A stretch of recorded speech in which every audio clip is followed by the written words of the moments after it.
Good morning everyone, Borodara, Rothesay here at the Sapphire. Welcome to Sapphire Gardens for the second day of the Rothesay County Championship match between Glamorgan and Northamptonshire. The game will be resuming at 11 o'clock. Glamorgan Cricket would once again like to thank all of their sponsors and partners for their continued support, besides extending a very warm welcome to everyone here at Sapphire Gardens today. A warm welcome as well to the players and officials who've travelled from the East Midlands, plus a warm welcome again to our two match umpires, Suri Shanmugam and Hassan Adnan, as well as our match referee, Peter Such. The official Glamorgan website, www.glamorgancricket.com, contains details of how to purchase tickets for all forthcoming games here this summer at Sapphire Gardens. That includes the one-day international here on Sunday the 1st of June when England play the West Indies, as well as the international T20 contest on Wednesday the 10th of September when South Africa will be England's opponents. Also on the official Glamorgan website, the details of the various matchday hospitality packages which are available for all home games here at Sapphire Gardens, including those in the Vitality T20 class, as well as the 100. If you're seeking a scorecard for today's game, they are available completely free of charge from reception. Reception is situated on the ground floor of the Thatcher's Pavilion. And that's where you can also purchase a copy of the 2025 Glamorgan Yearbook. The Glamorgan Club shop, run by Missouri Sports, is also open today. It's situated opposite Gate 2, will be open until approximately 5 o'clock this evening. As always, it's selling a wide range of cricket equipment and other items, including replica Glamorgan kit, as well as a range of recently published cricket books. Now, as far as refreshments are concerned, a full range of food and drink can be purchased in the Pyramid Lounge, which is situated on the ground floor of the Thatcher's Pavilion. There's also, don't forget, a 10% discount for Glamorgan members and season ticket holders on all food sales. Drinks and snacks can also be purchased from the mobile unit beneath the Castead Howell stand, which is situated at the Cathedral Road end of the stadium. Snacks can also be obtained from the vending machine at the rear of the indoor school.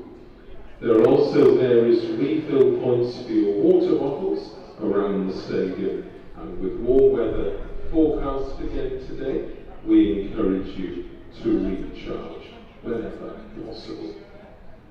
The Museum of Welsh Cricket is also open today, situated on the first floor of the National Cricket Centre, and together with the Glamorgan Cricket Heritage Gallery, these facilities have recently had a refurbishment thanks to a very generous grant from the Welsh Government. As a result, there are many new information panels and other displays for you to enjoy looking at, together with some new films to watch, and a new feature in the museum is a lunchtime archive film show. Now, the bilingual video to watch today will in fact celebrate the history of women's cricket in Wales. There'll also be an opportunity to watch another video featuring members of Glamorgan's 1969 playing squad, reminiscing about the season when they won the county championship. The museum also has a number of second-hand cricket books, as well as old Glamorgan yearbooks for sale. And these, together with the sale of a range of other items and souvenirs, are helping to raise funds for the running of the museum. The museum, as I said, will be open during the lunch interval today. Finally, a reminder that the Glamorgan's women's team are in action at Christ College Brecon today in the third round of their Vitality T20 Women's County Cup competition against Lancashire. The game starts at 1 o'clock this afternoon, and I'll be bringing you updates as the game at Brecon proceeds.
taken over his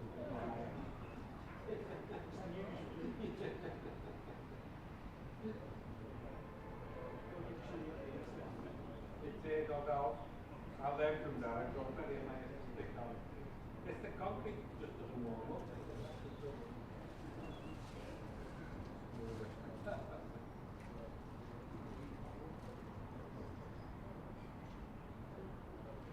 We need a good 2 sessions. Yeah. 2 sessions and we're at 1 session. Yeah, it would have been all out more 50, doesn't it? I put it down.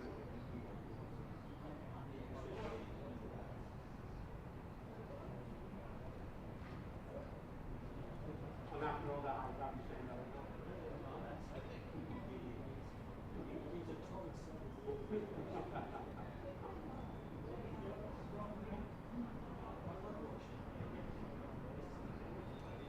Oh, yeah.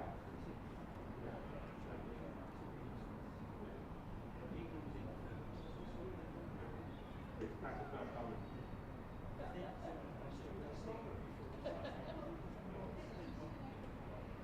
I had all that in mind.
It's good morning, Borodar, to our two match umpires, Suresh Shanmugam and Hassan Ahmed.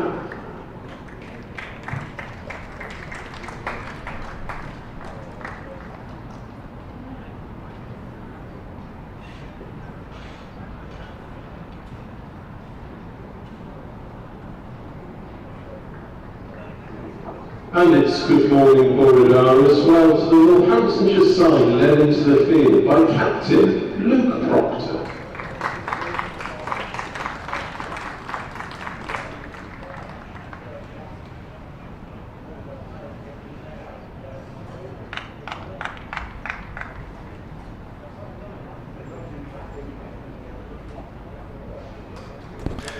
Very good morning and welcome to Sapphire Gardens. Good morning, Borodar, as well to the two knocked-out batters for Glamorgan, Sam Northeast and Kieran Carlson. So Glamorgan resuming on 82 for 3 in reply to Northants 185 all out on day one of this championship match in Cardiff. Nick Webb and Andrew Radd with you as yesterday. Kenneth Davis is off on rugby duties, so Edward Bevan will be our other commentator today. And to resume the bowling this morning for Northamptonshire at the River End, Harry Conway. Harry Conway, who was useful yesterday. Andrew Hignell, no matter how loudly you speak, you're not going to get a match fee from the BBC as well. Morning, Radders. Morning, Nick. Morning, everyone. Borodar.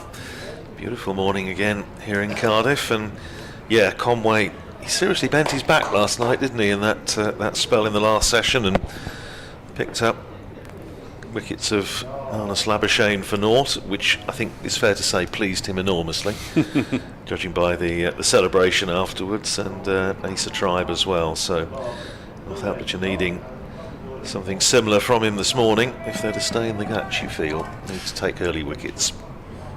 A lot of slip catches around on day one. Northeast bagged 4. Carlson 1. Vasco 1. Broad 1. 82 for 3. Not quite as unremittingly blue as it was yesterday, but very pleasant nonetheless. Bit of wispy white high cloud. So Carlson on strike for the first ball of the morning at 10:59 according to the clock, and Conway is in to bowl, and Carlson plays that one to point, and there is no run. It is one of the better stories about was it Peter Mills, I think, who was out first ball of the match and the first ball of the before the clock at Fenners had struck 11. Oh dear. He will tell us that story very well. LBW to a lever, John Lever full toss. Oh. 3 slips posted by Northants as Conway charges in and bowls to Carlson, who deflects it down towards third man. There is no third man, and the ball will reach the boundary away to our right next to the entrance to the ground. And Glamorgan are moving for the morning, 86 for 3, and the deficit goes into 2 figures, 99. The spluttering you can hear is Edward Bevan, who's not yet in the box, but he'll be. I've noticed the absence of a third man and the fact that Northamptonshire have already leaked 4 runs down there. The rest of the field is 4 on the leg side. There's mid-on, mid-wicket, deep square leg, fine leg, point, and wide mid-off stroke cover. Short ball on the offside. Carlson does well to get on top of it, plays it down to point where Bartlett does the fielding, and there's no run. Bit of a disparity in height here. With Kieran Carlson, who is the least tall member of the Glamorgan side, and Harry Conway, who's probably one of the tallest players on the circuit at the moment. He gave me arm ache when I had to interview him at Grace Road after his 5 wickets on debut, because holding your arm up that high for so long, it was not good. Here comes Conway into Carlson, down leg side, so that'll run away for 4 off nothing at all. Oh, that's strange. I thought it flicked something on the way through. The umpire might charitably have given that as leg byes, but as we see the replay, it appeared to flick the pad. Well, anyway, bad luck, Lewis McManus. I was going to say he may have an opinion on that later. 90 for 3. Carlson remains on 22. Conway in. Bowls. Oh, a very short, wide ball down leg side. And Carlson would have been struggling to reach that one. McManus had to make good ground to his left to take it. It wasn't near enough to him to attempt to hook it, really, even if you have got a square leg and a fine leg back. He bowled one of those last night, didn't he, that went sailing over everything and finished up 5 wides. 90 for 3. That's Conway charging in from the river end.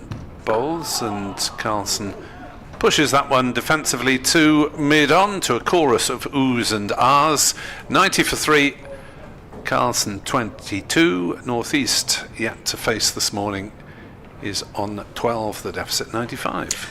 And lots of cricket to keep an eye on today, of course, as well as this match and the other county championship matches in progress around the country. Both Northamptonshire's women and Glamorgan's women play today in the last 16 of the National T20 County Cup, with Glamorgan taking on Lancashire Thunder, isn't it, at Brecon? Yes. Christ College ground, if anyone's in the vicinity and wants to go. And similarly, Northamptonshire taking on the old enemy, Leicestershire, at Wantage Road. And again, if you want to go along, it's a 1:30 start at Northampton, so fancy watching a bit of live cricket today, not involved in any of the league matches, then why not pop along, support David Ripley and the team, doing really well this year. Luke Proctor it's going to be from this Cathedral Road end, with 3 slips in bowls outside the off stump to Sam Northeast, who leaves it alone, taken by Lewis McManus. And at this stage, I suppose we will see the difference between Tier 1 and Tier 2 sides. Yes, that's right. Well, Northamptonshire played Leicestershire. In fact, they played Leicestershire in their opening 50-over match and turned them over good and proper, to use a technical term. So, as Anisha Patel was telling us on the cricket show on BBC Radio Northampton last week, they're expecting Leicestershire to come hard at them. Here's Proctor in bowls. Very full, driven beautifully through mid-off by Sam Northeast. Not sure it's going to go. And Sanderson is in hot pursuit. It is a tease. It's just stopped dead about a foot, no more than that, inside the rope. And I think, have they run 4? I believe so. I think they have. They're back at the same ends anyway. Yes, they did indeed run 4, so for Ben Sanderson, a case of, was your journey really necessary, as they used to say in the old railway posters.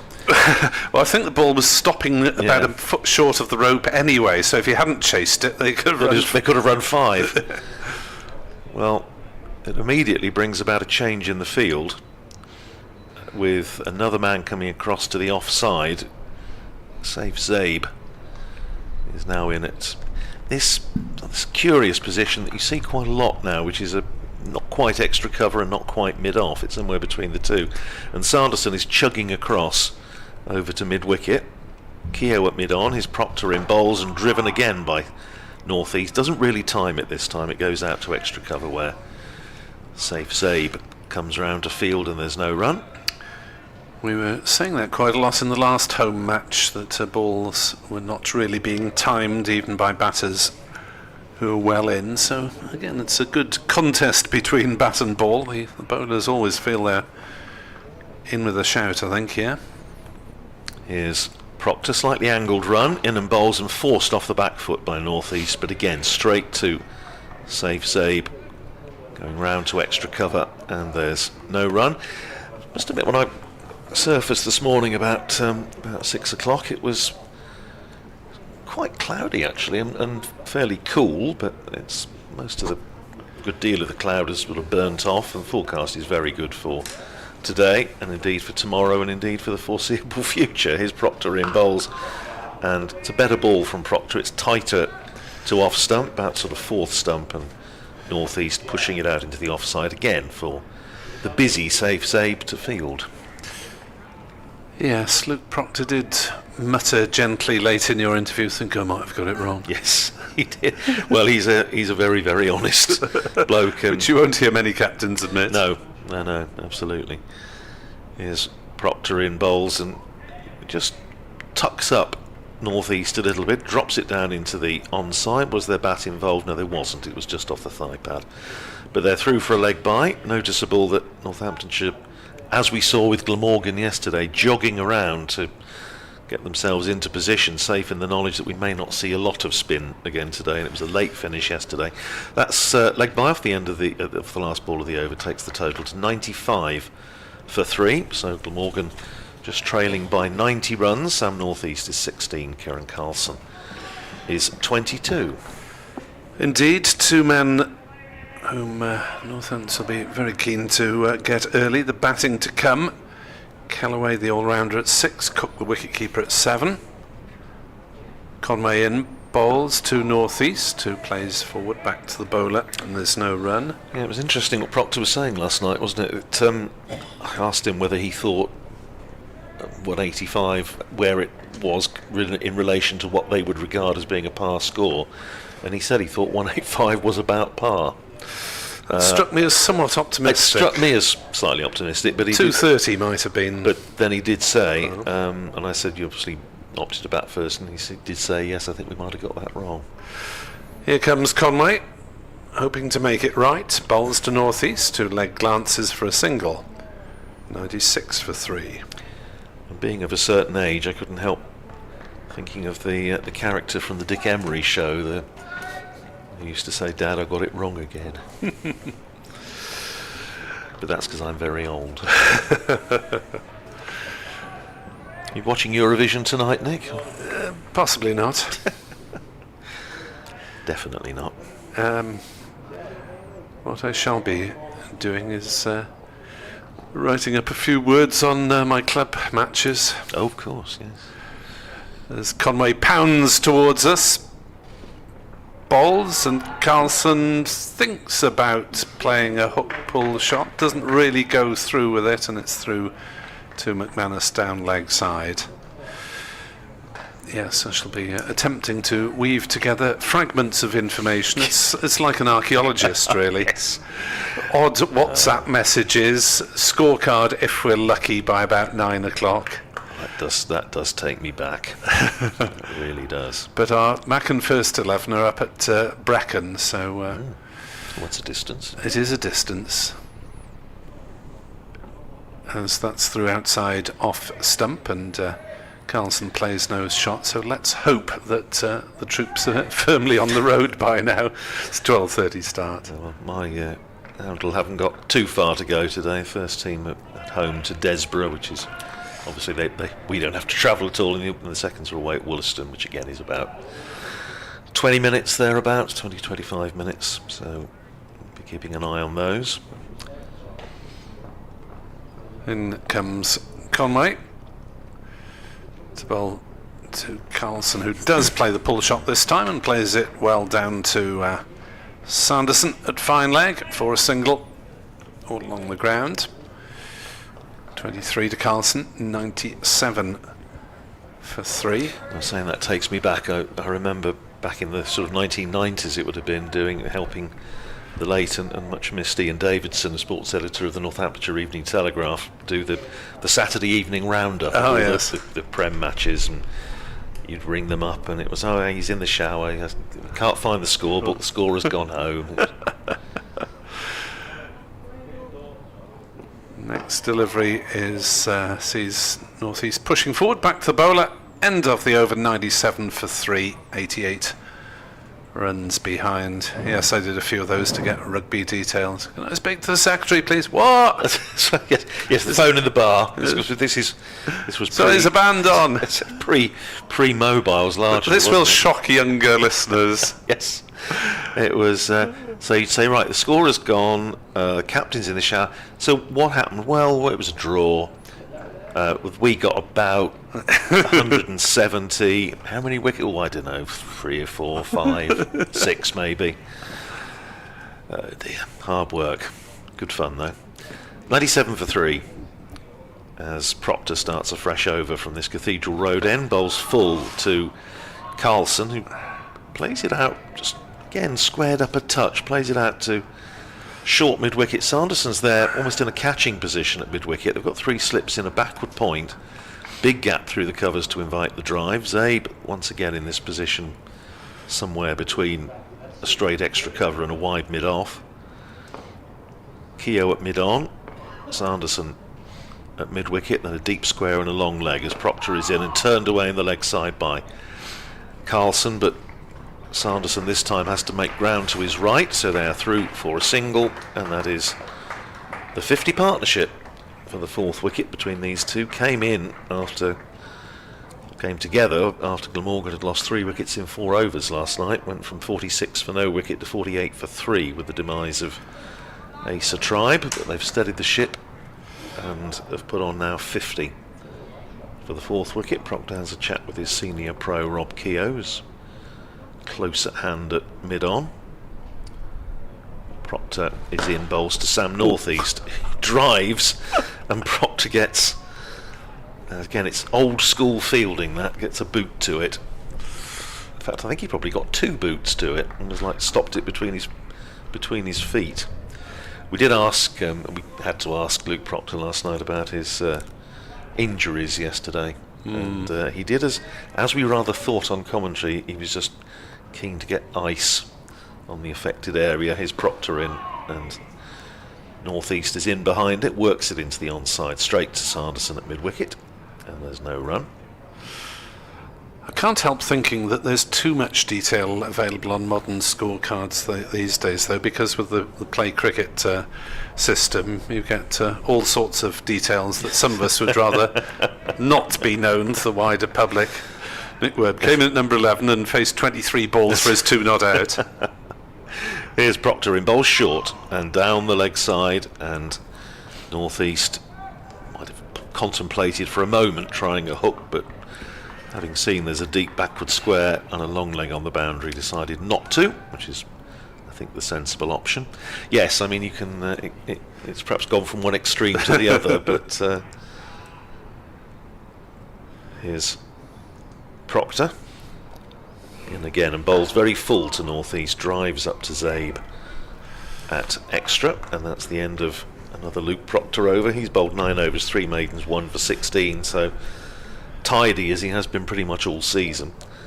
98 for 3 it is. Northeast is 16, Carlson is 24. Yes, you've got a feeling below certain levels of the game that it ought to be like school sports day. You get a rosette for turning up. If you've got 11 players, that's it ought to be something, shouldn't it? Really, it's a major plus. As Conway continues his work from the River Taff end, bowls to Carlson, who leaves outside off stump, through to McManus. Well, again on the cricket show last week, we were talking to Ben Hartley, who's sort of chief executive almost of the Northamptonshire League, runs the league, and 16 divisions. So at the top, you have got, you know, some of the pros play, county pros play, and minor counties, national counties players, all the way down to, you know, Division 16, which is very much recreational cricket, albeit for points. So it satisfies all sorts of needs and wants across the county. As Conway is in and Carlson whacks it with a flourish through the vacant cover area for 4. Shot of the morning by some distance. 102 for 3. I thought the 100 had already come up. No, was I dreaming that? That was a 50 partnership was partnership. applauded, so that's the applause for the 100. Yeah. He's just slapped that, and if you're listening either on the stream or on the BBC website or app, you'd have heard the crack as Carlson put that one away. Next delivery is short and down leg side, and again Carlson judges it as too wide to attempt the hook shot. The umpire, Mr. Glamorgan, signals that it's one of his short balls for the over, and there's a cry of wide from the crowd. Good morning to Ollie, who in the spirit of our discussion yesterday says it'll be a big first hour, could be decisive. Intriguingly poised. We were generally taking the mickey out of big first hour as a cliche yesterday. Conway into Bolt. Carlson, who's forced into a hurried defensive shot, then pushes it back down the wicket. Remember, if you want to contact us on X, it's NickWebb2017 or Old Man Rad.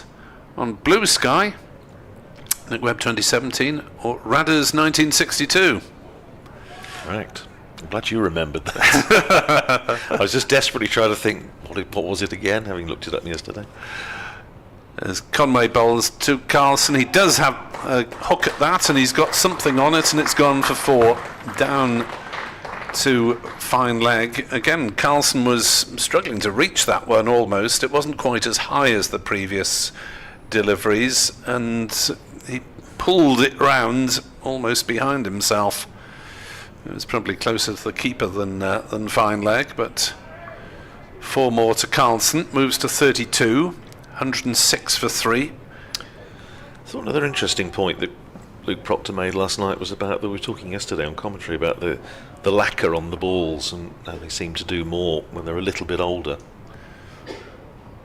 Conway bowls, and Carlson flicks at that one. There are shouts of catch, but the ball has flown down to third man for 4 more. Be interesting to see on the replay how aerial, if at all, that one was. It's going down. It was going down, and it pitched sort of level with third slip's right hand. But it would have been a miracle had that one been caught. 110 for 3. Kieran Carlson on the attack then. He's moved on to 36. Northeast sedately at the other end on 16, with one nicely off-driven all-run 4. 110 for 3. Northeast 16, Carlson 36. And maybe Conway needs to attack the stumps a little more. Yeah, I was just thinking that. I mean, Northamptonshire were looking obviously to make early inroads. They may yet do so, but they've leaked 28 runs this morning, and they've only been, 5 overs bowled.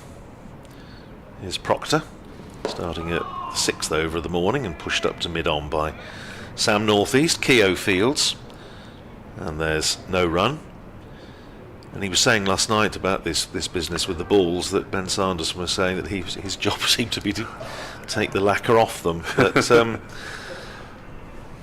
it does seem this year, I don't know enough about the manufacture of the balls, but it does seem as though often they've done more when they're a little bit older. Here's Proctor down the leg side, and Northeast watches it with mild interest as it goes down into the gloves of Lewis McManus. Sun out now, very pleasant morning. A few in as well, especially down at the far end, at the River Taff end. Within conversational distance of Harry Conway. He's down there on the boundary, I'm sure he'd have something to say. Here's Proctor in again, bowls full, pushed out into the offside by Northeast. Cry of no. As Saif Zaid, one of the better fielders in the side, comes across to field, and there's no run. Justin Broad swinging his arms at the third slip, whether out of pure optimism or whether he has had the nod. Did have a little bowl last night. Here's Proctor in again outside the off stump, shaping away towards the slip cordon and left alone by Sam Northeast.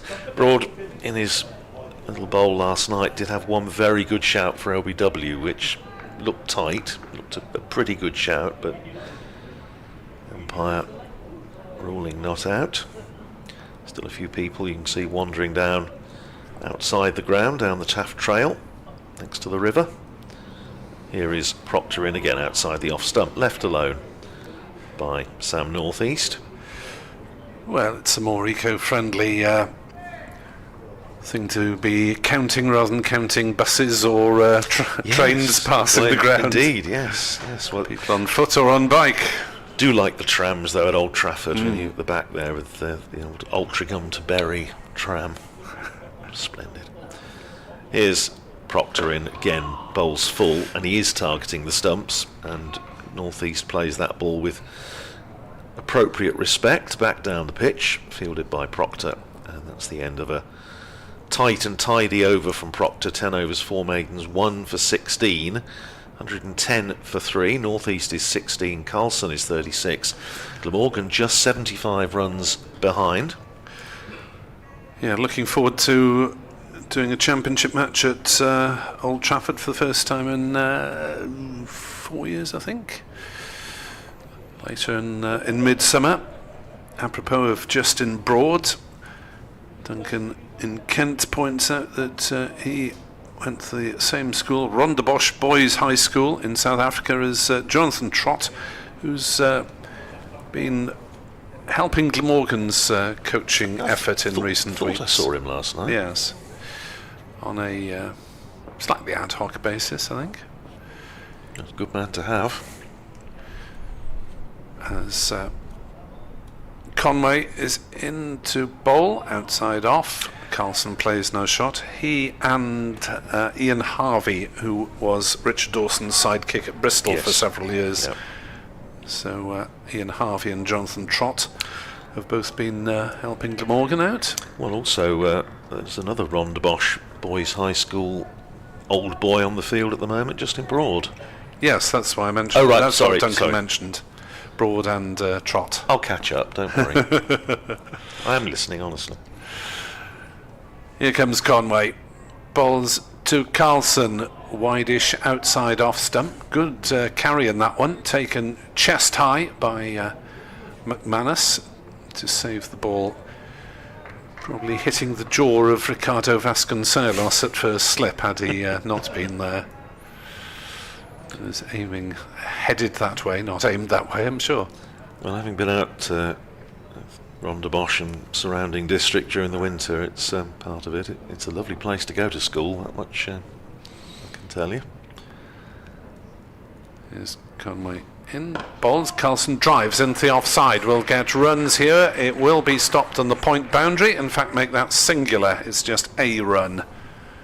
So it's well picked up by the man running round from third man. 111 for 3. Nelson on the board. Almost as nice as Western Fable in Northampton. Almost. I'll take your word for it. I'll show you there when you're up at Maltese Road later in the season. I'll give you the guided tour. Look forward to it. Here is Conway to North East for a change. He's pushing forward defensively. Back to the bowler. No run. So 25 minutes play gone. And Northampton still striving for the breakthrough. Still with 3 slips. But they now have backward point, fine leg and deep backward square on the boundary. So there are a few singles to be had with 3 slips still in and only 3 saving the single elsewhere. Conway bowls and North East goes forward, inspects the ball and has nothing to do with it. You could almost see the thought processes there as he stepped forward and then raised the arms to get the bat well out of the way. Each other well as a partnership, don't you? Because Carlson he's always going to look for the aggressive option, or more often than not. North East very patient, reflected in their scores at the moment. 16 to North East, 37 to Carlson. But handy partnership this for Glamorgan already. Conway bowls. North East is forward, slightly squared up, playing straight. Ball trickles out to cover. There is no run. We have seen a bit more Carlson in lower gears this season, and I asked him about it, and thankfully he didn't punch me on the jaw. He said, yeah, I've actually been trying to sort of work on not giving my wicket away more, as opposed to the shot playing element of his game, which we all know he has. Well, he's a hugely talented cricketer, as we know, and as Northamptonshire have discovered on plenty of occasions in recent years. 111 for 3 it is. Northamptonshire could do with Nelson working his magic at this point. Here's Proctor bustling in to bowl to Carlson, and Carlson again commendably patient, lets that one go through outside the off stump. Kieran Carlson, as you mentioned, with those career best figures of 5 for 28 on debut at Wantage Road. Also his best bowling in white ball. Oh yes, was also four at wickets, Wantage Road, yeah. 4 wickets 3 years ago. His Proctor in, and Carlson just drops a bat on it, rolls out square of the wicket in the offside. Sails coming in from point fields. I think those, well, they were certainly most of the wickets Glamorgan took that That's day, right, I because think Northampton's won by 5 wickets or thereabouts. Big opening partnership, I think, wasn't there? Gay and Vasco. Vasco, yeah. And Carlson just kept chipping away and kept Glamorgan interested, but I don't think it was ever going to affect the result. Is Proctor in, bowls, and Carlson again with great care covers up and then just inspects his handiwork. Oh, he enjoyed that. Enjoyed that little block. Just rehearsing it. There's nothing wrong with the first time. No director's notes from that one. It was word perfect. Certainly the skies over to our right. Completely clear now. There's Proctor, that's a beauty, but it's a no ball. Oh. It's gone past the outside edge. It was an absolute jaffer, but the fly in the ointment was the outstretched arm of the umpire. The result is that 2 runs add to the total. Nelson is off the board. It's 113 for 3. Glamorgan now just 72 runs behind. Yes, I mean, Proctor's been very tidy, but Glamorgan can stand tidiness. Proctor in, bowls, and again block up to mid-off by Carlson, and there's no run. Game's almost going into stasis when Proctor's bowling, isn't it? He Yeah, did take well, the 1 wicket. As I said, we touched on this yesterday. He's bowled beautifully this year, and his figures don't really reflect how well he's bowled. And when you think he's also, on some occasions, had to open the batting and open the bowling. Proctor in, and there's a big appeal for LBW from behind the stumps. Absolutely nothing from Luke Proctor. Looked from here as though it was swinging down. I'm not sure if he also may have got a little bit of a nick on it. Proctor wasn't at all interested. It was going down clearly. Yeah, it was just a bit too much angle on that Yeah. delivery, wasn't there? He Does have maybe this- bowled it a fraction wider. Yeah, he does have this slightly angled approach. I must say, Proctor was not joining in the appeal. He's in again, bowls, and that's forced nicely off the back foot. Runs for Carlson here as it goes out through the gap between point and extra cover, and a couple of runs. Sails runs back towards the pavilion, sends in his return. 2 more to Kieran Carlson. He goes to 39. Northeast is 16, and at the end of half an hour's play this morning, Glamorgan 115 for 3. So a very satisfactory start for the home side, who've added 33 runs without losing a wicket. So Conway to charge in from the River Taff end as Edward Bevan charges into the box.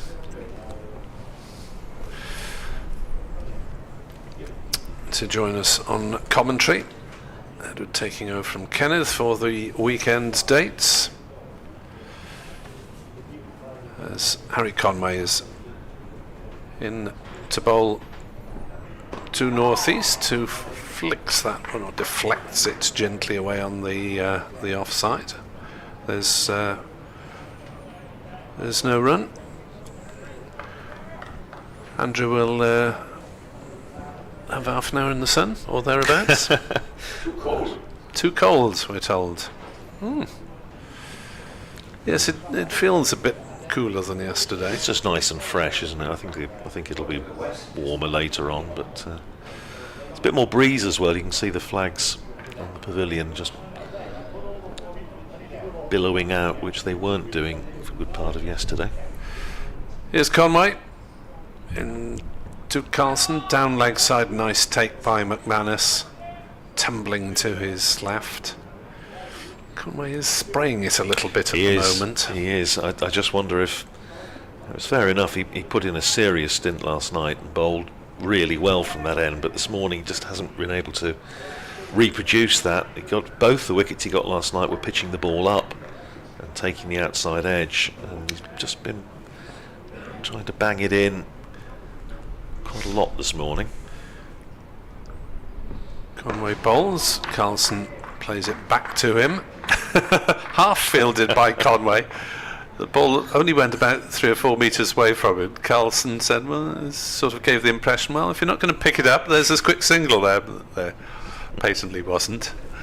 It was just a little bit of jousting between the two figures of contrasting stature. 116 for 3. Conway into Carlson. Turns the wrists on that one pleasantly and works it away down towards backward square. It's fielded by Saif Zaib.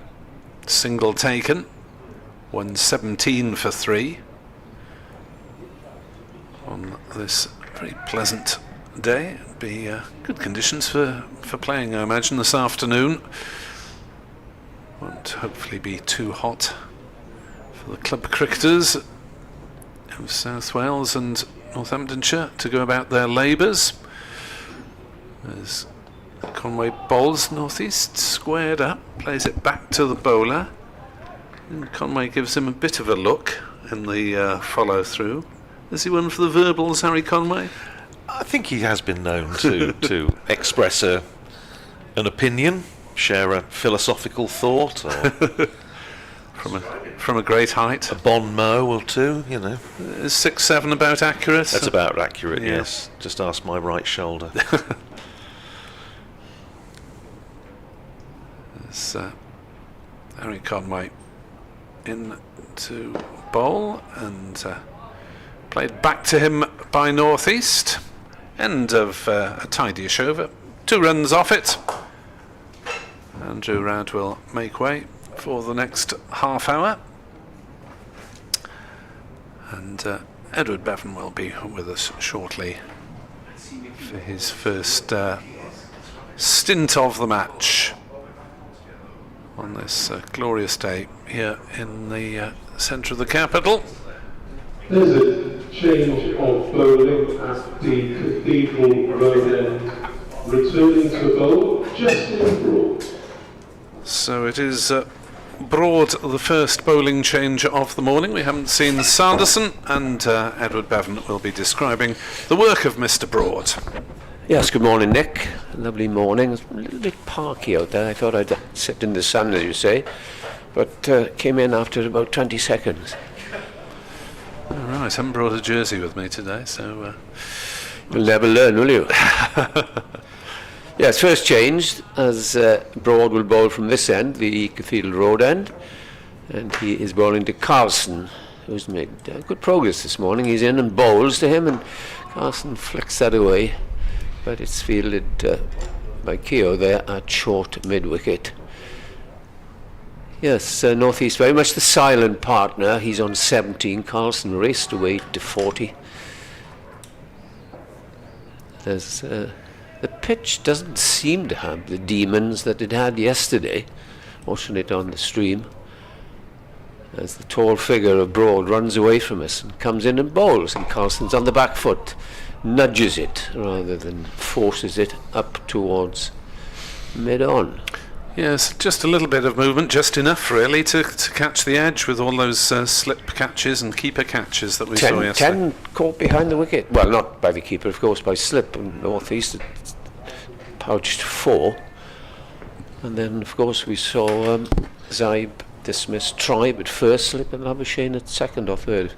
Down the leg side, appeal for catch of the wicket, and not out, says the umpire. Very vociferous and confident appeal from the well, everybody, just about mid-wicket cover, everybody went up. It's one of those where it's obviously flicked something on the way through and may well have been thigh pad, looking at the replay. Yes, so a good decision by the umpire. McManus is very, very confident running around with the ball in hand. Broad bowls, and that is an inside edge, a Harrow drive or an Essex cut, how you describe them. Saw a couple of those yesterday as Carlson tried to dab it away in the offside, and it ended up down at fine leg. He gets a single, moves to 41. And Glamorgan 118 for 3, and this is when the fun started yesterday, wasn't it? From the 120 mark, wickets just kept on tumbling. And Glamorgan, of course, lost 3 wickets last night for the addition of just 2 runs. As Broad now comes in and bowls to Northeast. Northeast is forward, plays it in the middle of the bat. A shrill yell goes up from behind, as is the custom these days from every team in the championship, as it's played to mid-wicket. 118 for 3. The deficit now coming down to 67. And Morgan have added, they've added 36 this morning. Broad to completely over. Right arm over the wicket. Bowls, lovely shot there, but a very well I was going to say well fielded, but it's 4 runs because I lost sight of the ball. Broad did go down and try and stop it, but that's the second well-timed drive we've seen from Northeast this morning, and he gets 4. 122 for 3. I tell you, Nick, what I did notice, whether you didn't notice it from the commentary point, that the bowlers' run-ups, and you can just about see them now, showed that there was some residual dampness there. You wouldn't expect to see that in this weather, would you? And I said to the mentioned it to Peter Such, a match referee this morning. Yeah, he said, I noticed it. If you look now, you can see. So there's only water, so it might have just been watered. Yes, I would have thought it would have been through the ground being watered, because we've had about... we had a brief spell of rain overnight earlier in the week, but nothing much in Cardiff. Hasn't rained in the daytime for weeks. Nowhere. Yeah. So just had about half an hour overnight. So it might be that caused it, but double change. Sanderson then, from the River Taff end, takes over to bowl to Carlson, who slaps that one through the offside that's being chased, but on that short boundary on the grandstand side, the fielder has little chance, and Carlson moves up to 45. Ken Sanderson, as you well know, once offered, not offered, he had a trial with Glamorgan but was turned down. And then went back to Swansea. Do you remember that day? Yes, took 7. And has always taken wickets against Glamorgan. He's a very fine bowler. And with pretensions of being a batter after last week as well. He played a crucial innings against Lancashire. Sanderson bowls, Carlson leaves.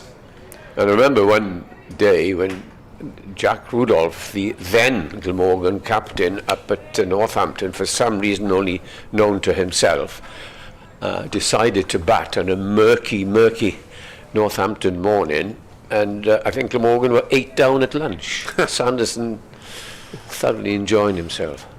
Yes, fairly similar to last year's difficult experience where Glamorgan were batting first in murky conditions. Sanderson bowls, Carlson pushes that one into the offside, but fielded at point, no run. Elsewhere in Division 2, Kent are 413 for 8 at Gloucestershire. Stewart's fun and games have come to an end. He was out for 182 off 189 balls, Grant Stewart, the all-rounder. Didn't make much impression against Glamorgan last week, but Kent with a few team changes there.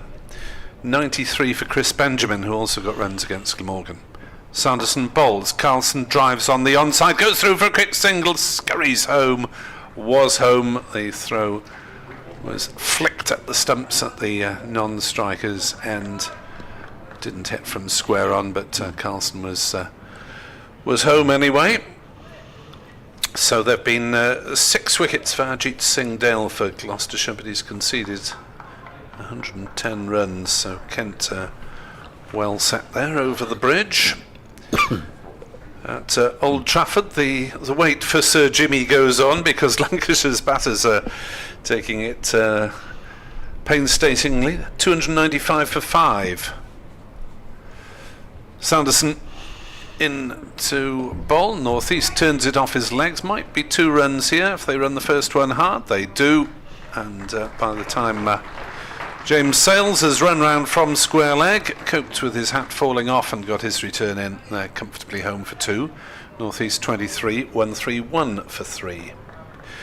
So the Lancashire innings, 295 for 5 with only 4 overs left of the bonus points system there.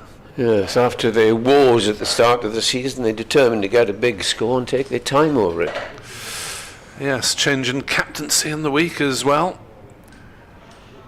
Lancashire members revolting left, right and centre. Oh, they do up there. Sanderson bowls and North East drives to mid-on. It's good to see members being involved. You obviously remember the old, the way they used to play, the different, what I mean, from north to south. Now it changed about 12, 13 years ago. And as they came off the field, if they hadn't done particularly well, the bear pit, they called it, as they walked through the members. And the batsmen used to have it in the air if they didn't contribute. They were very, very critical. David Lloyd Bumble tells great stories about that. Here's Sanderson to North East, pushing forward, defending to mid-on. So Sam North East is going quietly along on 23s, faced 61 balls. It's not the worst scoring rates. Carlson is going rather more rapidly, 46 off 66. What else is in Division 2? At Lords, Middlesex made 232 all out. Leicestershire 57 for 2 in reply, so that's reasonably evenly poised there. Reminder that we'll be giving you scores of Glamorgan women against Lancashire Thunder at Brecon from 1 o'clock, and the Northamptonshire Steelbacks women against the Leicestershire Foxes women at Wantage Road. Here's Broad starts today over, and it's flicked away. And the fielder at mid-wicket didn't know which way it had gone. He was looking right, left and centre, and by that time it had reached the boundary. And that's Carlson's 50. A very fine attacking 50, made of 67 balls, and a plethora of 4s, I would have thought. In 8 of them.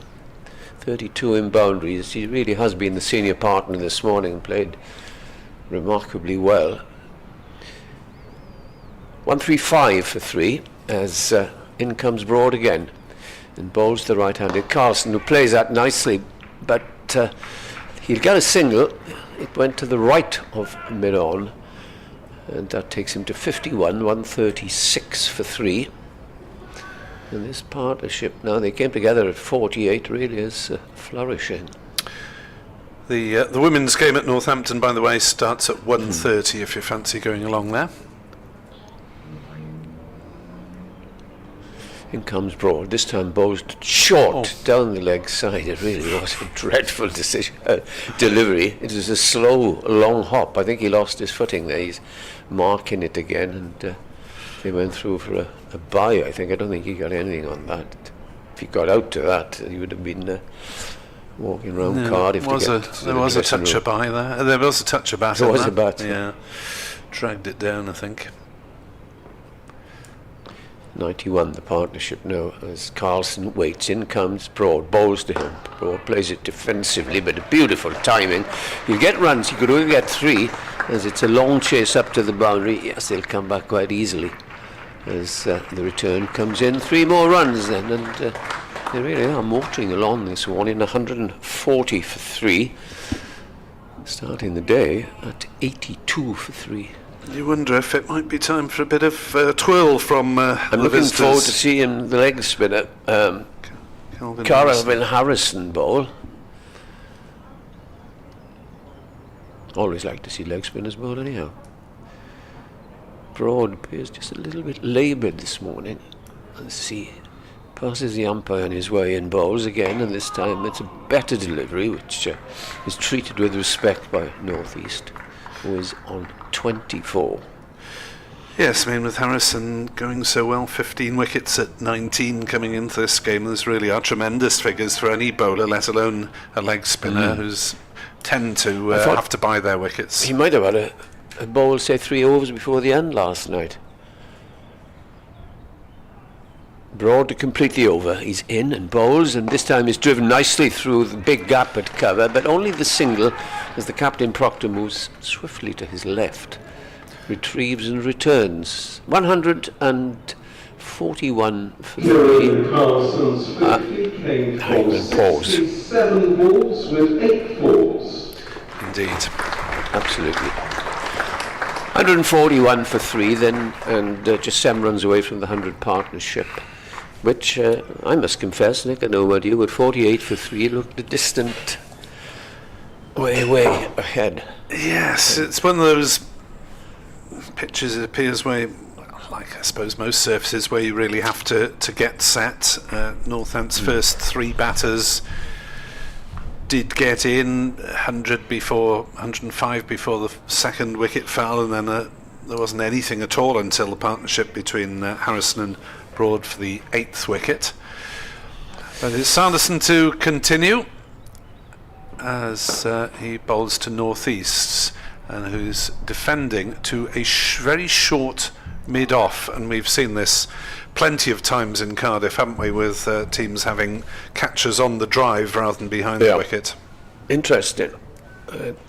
He's not silly. Well, I don't mean that at all about Sanderson, but he's not a silly mid-off. He's, as Nick rightly described, a short mid-off, and opposite him is a man who was a little squarer on the onside. Shortish mid-wicket, both crouching in catching positions as Sanderson is in and northeast plays no shot. Division 1 up at Chester Street, Durham 51 without loss, having dismissed Nottinghamshire for 407, out of which Hasib Hamid carried his bat for 206, just over half the runs. Tremendous achievement. He gets big ones when he does, doesn't he? I mean, yes, such a shame that he went through a rotten run and lost his England place. Yeah. Sanderson bowls off the legs, worked by northeast through mid-wicket, just the single though, as it's fielded by the sun-hatted sails out on the leg side boundary. Some sort of small aircraft passing. This happened last Saturday. It's as if people, very well-to-do people, have got aeroplanes that they take out on the weekend. And there's another one taking off in front of us from Rothesay Airport away to our right. Hope they stay away from each other. Well, that's a jet. That's fairly high. That's a long way up. 144 for 3 as Northants ponder ways to get back into this game that at the moment is slipping away from them. As Glamorgan build. Sanderson bowls. Oh, he's caught at backwards square. Carlson has gone for 54. Northants have found a way. Sanderson has the breakthrough. 144 for 4. And he was posted there, the ball, before he was caught. So good captaincy from Luke Proctor, good bowling from Ben Sanderson, and Kieran Carlson fell into the trap. Innocuous seeming delivery, clipped it off his legs, and well taken by Saif Zaib.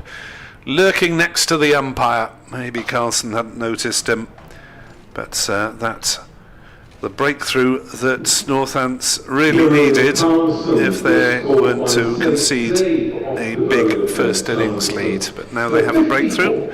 Nice little knock from Carlson, but couldn't turn it into a really substantial one. The partnership was worth 96 for the 4th wicket.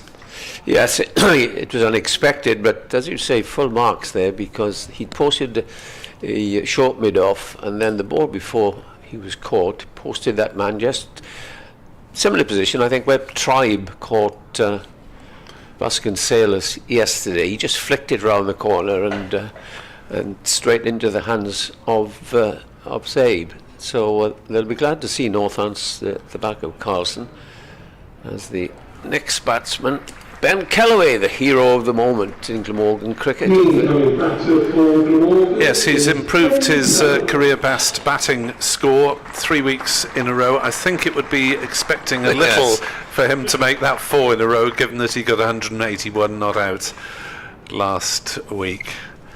But you all start on naught, and Kellaway will be conscious of that. What I was impressed with him at Canterbury was he was 91 not out overnight, got to his 100. And then he went for and it, then, didn't he? well, Yeah. no, well, I thought he actually kept his concentration really well. Yeah. Only started hitting out later in the innings. But it seemed to free him up. I noticed that and when the absolute need for runs, he went 6-6-6. Yes. Oh, absolutely. Not Parkinson, which didn't please the bowler. No, 40 odd overs from the leg spinner Parkinson. No overs at all from the leg spinner Calvin Harrison as yet. We're in the 41st, so halfway through the 80 to be delivered if necessary with this particular ball. Yeah, it's just the 3 overs from Kellaway of spin. It's been a seam. Here's Sanderson then to the new man Kellaway. In bowls, Kellaway drives back towards the bowl, and North East goes scrambling back into his ground just in case Sanderson flicks it at the stumps. Over the water at Taunton, Somerset were eventually bowled out for 338 with 80 from young Mr. Vaughan. Archie. Batting fairly low at 7. 4 wickets for Nathan McAndrew for Sussex there. The Aussie. Indeed. Sanderson in again. Bowls Kellaway off the mark. Glancing down towards backward square. And they go through for the single. And that catching position where Carlson was dismissed has now disappeared. As Sales at backward square is back on the boundary. So it was obviously a cunning plan from Procter & Co. And it worked. Now they are going to reinstate it, just having said that. Umpire Adnan chugs over to do duty at point. Now the backward square leg is there. For North East, will Sanderson bowl there? There's a big appeal for LBW, not given. Right forward, isn't he? Did get a decent stride in there, Sam North East. There was quite a lot of excitement, as you heard from behind the stumps. And the replay shows that that was a good shout, to be honest. Shout. Very good shout. They haven't given anything for either side, LBW, have they? Sanderson remember. was the only one to go to Van der Well, Buchten, yeah. who was pinned pretty plumb. But as long as they're consistent over the course of the match and they take the same attitude to LBWs for both sides, that's all we can ask for, really. At the Oval, Surrey 71 for 1 in reply to Yorkshire's 255 all out.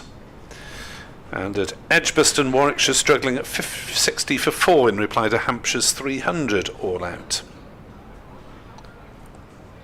Broad will continue. He's been pretty expensive. 4 overs for just for 21 runs, and he is bowling to Ben Kellaway, who is off the mark with a single. Bowls to Kellaway, who was back on his stumps, jabs it down, looks around him in case it's ricocheted anywhere near those stumps, but all is well. 145 for 4. The deficit coming down now. And Glamorgan trail by just 40. And this morning they trail by 103. So it's been pretty good going in the first 56 minutes of the morning's play.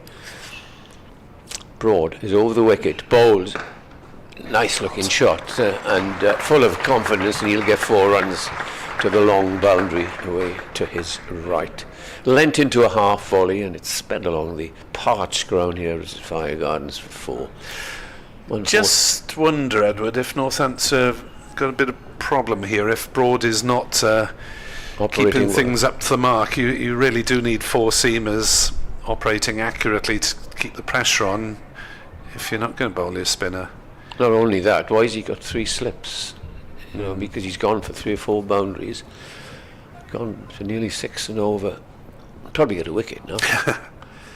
Here's Broad, 75 on his back, comes into the tall figure of Callaway, who muffled appeal there from behind the stumps. As Callaway really watched it pass the leg stump and didn't really attempt a shot. 149 for 4, then Callaway 5. North East, patient captain's innings. He's not out 26.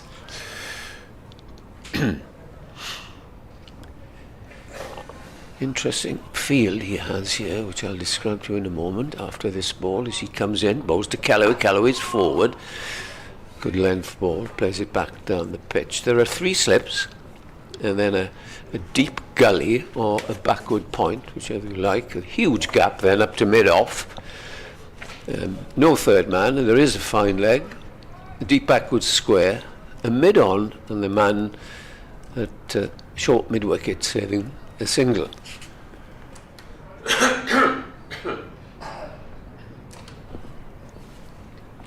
Broad turns, comes in and bowls again. That's a better delivery again, and it's pushed away to backward point, and there's no run.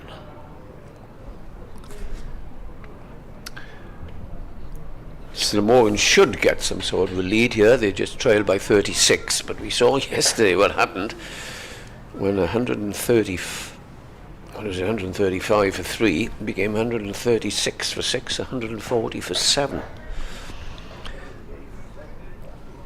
Last ball of the over from Broad as he bowls to Callaway. Callaway play up in the air, and it dropped short. It might have been a slower ball. It might have just stopped on him. I don't know if we can decipher something from. Perhaps we'll have that on the replay. Perhaps we won't. If it does, Nick will describe it. 149 for 4 then, and Callaway's on 5, North East 26. And it will be Sanderson to continue. Here's a little statistical curiosity for you from the Worcestershire against Essex match yesterday. Worcestershire's Allison caught by Essex's Allison. This morning, Essex's Allison bowled by Worcestershire's Allison. So the brothers have been responsible for each other's dismissals. That's Ben for Worcestershire, Charlie for Essex. Well. Yeah, the statisticians will love that, won't they? Absolutely, that'll get a It is a good point, though. Par in Wisden or something. As off the back foot, North East forces to cover, and there's no run. Essex 15 for 2 in reply to Worcestershire's 3-5-8 all out.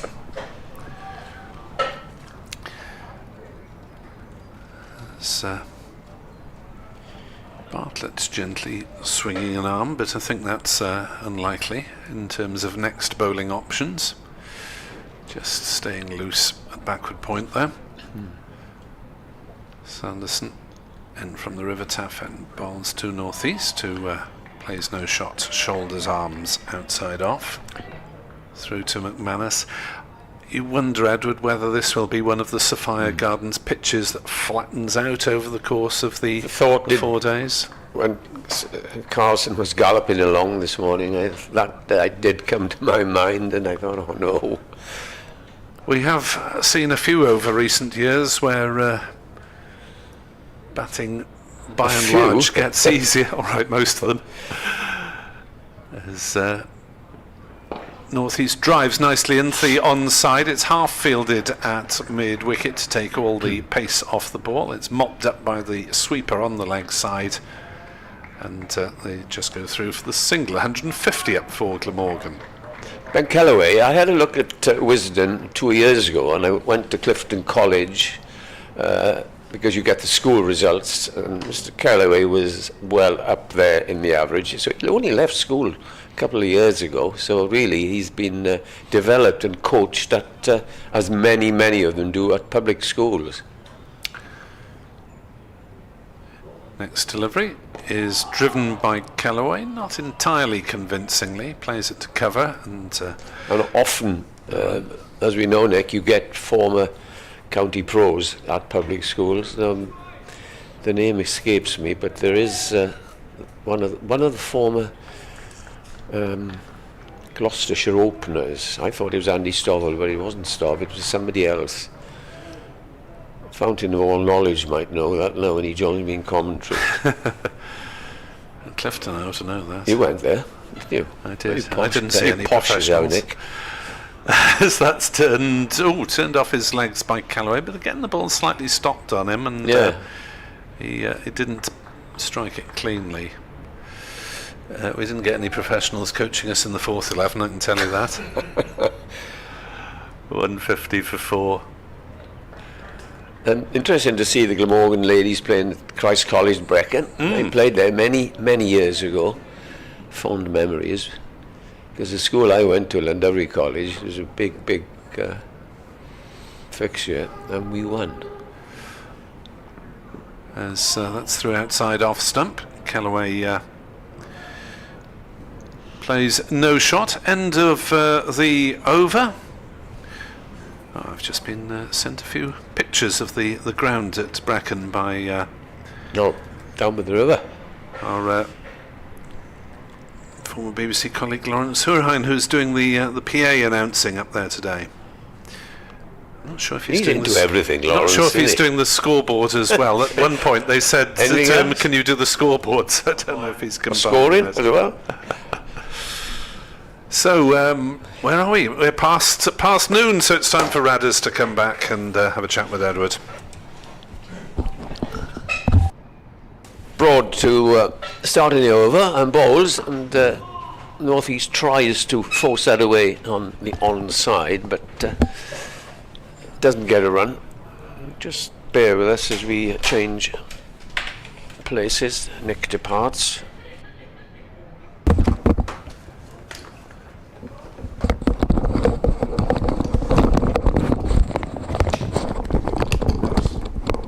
Well, that was seamless, wasn't it? Not quite. Here's Broad running away from us, bowls to North East, who pushes it up to mid-off, where Northampton's captain Luke Proctor fields, and there's no run. Morning, Edward. Good Or morning, afternoon, I young should man. say. How are you? The last time, I can't remember the last time anybody called me young, but very good to be on with the master, as I described you this morning Master, you know, on social media. Well, Northamptonshire have not had a great morning. Just clawed themselves back into it a little bit with the wicket of Carlson. Here's Broad in again, pushed again up to Proctor at mid-off, and there's no run. The name I think you might have been looking for was Paul Romaines, Human Remains, as Human he calls Remains, himself. yes. His handle on Twitter. who did play for Gloucestershire, but started his career at Northamptonshire. Northamptonshire, yeah. From the North East, from Bishop Auckland. Yeah, Paul well, and he's a good man. He is at Clifton. Well, it must have something to do with young Callaway. Broad, with 3 slips in place, in and bowls, and looking to force off the back foot. North East, it rolls again up to Proctor at mid-off, and there's no run. Yes, Clifton College, where one of the old boys there was one Trevor Howard, The actor. the actor, who was coached by the great George Thompson, Northamptonshire. Man who batted and bowled Northamptonshire into first-class cricket. He later became cricket pro at Clifton. Here's Broad in, bowls very full. Oh, then. Looking to work out in the onside. It rolls up to Keogh at mid-on, and there's no run. From the back of the box there, Nick mentioned John Cleese, who went to Clifton. I saw a bit of John Cleese, and this might take a minute or two, bowling this morning. I don't know whether you saw the I item did. on breakfast. Very interesting item of how the gas holders at Surrey, the famous gas holders, are being converted into flats. Now, just break off. Broad in and bowls down the leg side. Wasn't it North East. interesting? It was. It was fascinating. 150 for 4 at the end of the over. Yes, it showed all sorts of well-known celebs having a Years game. ago, and they showed old black and white film of the Lord's Taverners, who were made up of sometimes first-class cricketers and actors and other people from show business. And John Cleese bowled a very good high off break, I noticed, and he is a big supporter of Somerset. Yes. And Did a wonderful interview with the late great Brian Johnston on the old That's right. lunchtime feature, and said he was always good at any game that didn't require actual physical courage. And they were playing cricket. They'd made a place up there for the kids, and there was dear old Mike Gattin. And Monty Panesar And Monty, yeah. there as well. It was such an interesting... It I was. didn't realise it. Yeah, I saw that this morning. It was that'd be a serious place to live, wouldn't it? Yeah. Sanderson starts a new over and bowls short and is clubbed away by Callaway for 4. It was a poor ball, short outside the off stump and hammered away through cover.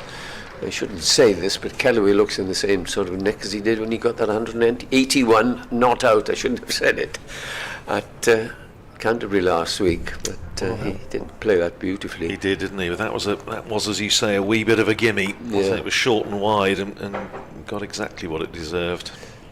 154 for 4. The deficit coming down now to 31. As Sanderson turns at the river end and comes in and bowls again. And this time he's driven, and that's going to be a single, just as well as Sanderson got a size 12 boot in it and deflected it rather slowly to mid-on. I'll just go back quickly to that item this morning. You can watch now if you buy a flat up there, probably cost you about 2,000 flat up there, and watch the cricket. It'd be all right, wouldn't it? I think it'd be more like 2 million. I think probably, and the rest as well. Now they're now. You said about the size 12 boot. I think you may have got the size 12 spike on it as well, because they're just picking up a spike. Just having a little trim of the ball. I think there's just the umpire getting his little nail scissors out or whatever. Bit of leather had worked loose. That was the John Dye school of fielding again, wasn't it? With J.C. Dye. boot. Yes. The great man. Kent before that, wasn't he? Before your lot? He was. Yeah. Next ball is flicked down toward deep backward square. They'll pick up a single as Broad returns with a lovely throw into the gloves of McManus. 156 for 4. Callaway already into double figures. He is on to 10. Weather always like this down here, Eddie. It's just glorious, isn't it? To answer your question. I've never known spring like it since I started watching. I remember when I was playing Rathers, we went 4 games at the start of May. We didn't play. Just so heartbreaking.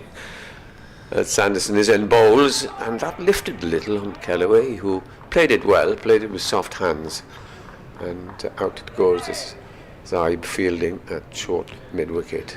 We were talking yesterday about 1 or 2 previous encounters between these sides here, and one of them, I'm not sure if you saw it, it was the first championship match ever played here, 1967, against Northamptonshire, when Ray Bailey and Brian Crump bowled unchanged through the match, and it was Ray Bailey's birthday yesterday. He was 81. And Mr. Crump is still going strong, I gather. Certainly is. First cousin to the Steele brothers. Yes, and his father Stan was a terrific cricketer with Staffordshire as well. In comes Sanderson, nice easy runner. Balls short, pulled away, and that'll run away for 4 runs. So well timed there that it beat the man. He didn't have a long way to cut it off, but beat him, and it went for 4 down towards fine leg. And another boundary for Callaway, who is quickly on to 14, 160 for 4. He was just slightly in no man's land there, Rob Keogh, wasn't he? He was not on the boundary, and he's just going back to that same position. He's about 10 yards in, and he just had to almost He set off, and then but going backwards. Quick outfield, isn't it? Everywhere these days. 160 for 4 as Callaway waits. In comes Sanderson. Bowls to him again. This time he plays it gently and away on the onside. His partner Northeast thought of a run, but quite rightly was sent back. That's the end of the over. And invariably when you and I meet, we talk about the old cricketers, because we are.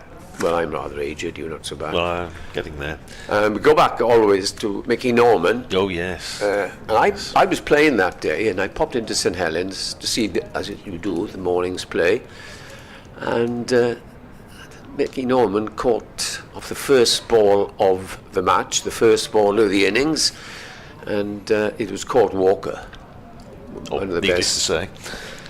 off Aussie Wheatley for 1. It was a turning pitch, it always was at Swansea. Here's Broad.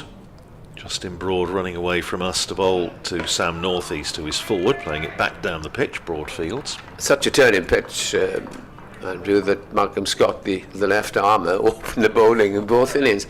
Anyway, Glamorgan got out rather cheaply as well, and about 5:30 out came Northants for their second innings. Mickey Norman took guard, caught Presley, short leg again off Wheatley, first ball. So out twice to the first ball on the same day. It's Broad straying onto leg stump and clipped away down to deep fine leg by Sam Northeast. Harry Conway fields on the boundary, and it's one more to the Glamorgan captain. He goes to 29 and Glamorgan to 161 for 4. And there's nothing like, you probably do, browsing on Cricket Archive where you can get every scorecard since the game started. And every game in the 60s, 70s, 120 overs a day, 110. Yeah. It just shows, doesn't it? Could be done. Could be done. Here's Broad. Running in again to bowl, this time to Kellaway, and he's hit on the pad. It rolls down towards square leg. Lewis McManus chases after it, and the umpire signals a leg by, so one more onto the total, 162 for 4. Yeah, Mickey Norman is still happily very much with us, and that is, I think, his 93rd birthday. Good. And he's Northamptonshire's senior player. He's not the oldest surviving Northamptonshire player. That's Harry Kelleher. Here's Broad in, bowls and turned into the onside by Sam Northeast, straight to Sanderson at mid-wicket, and there's no run.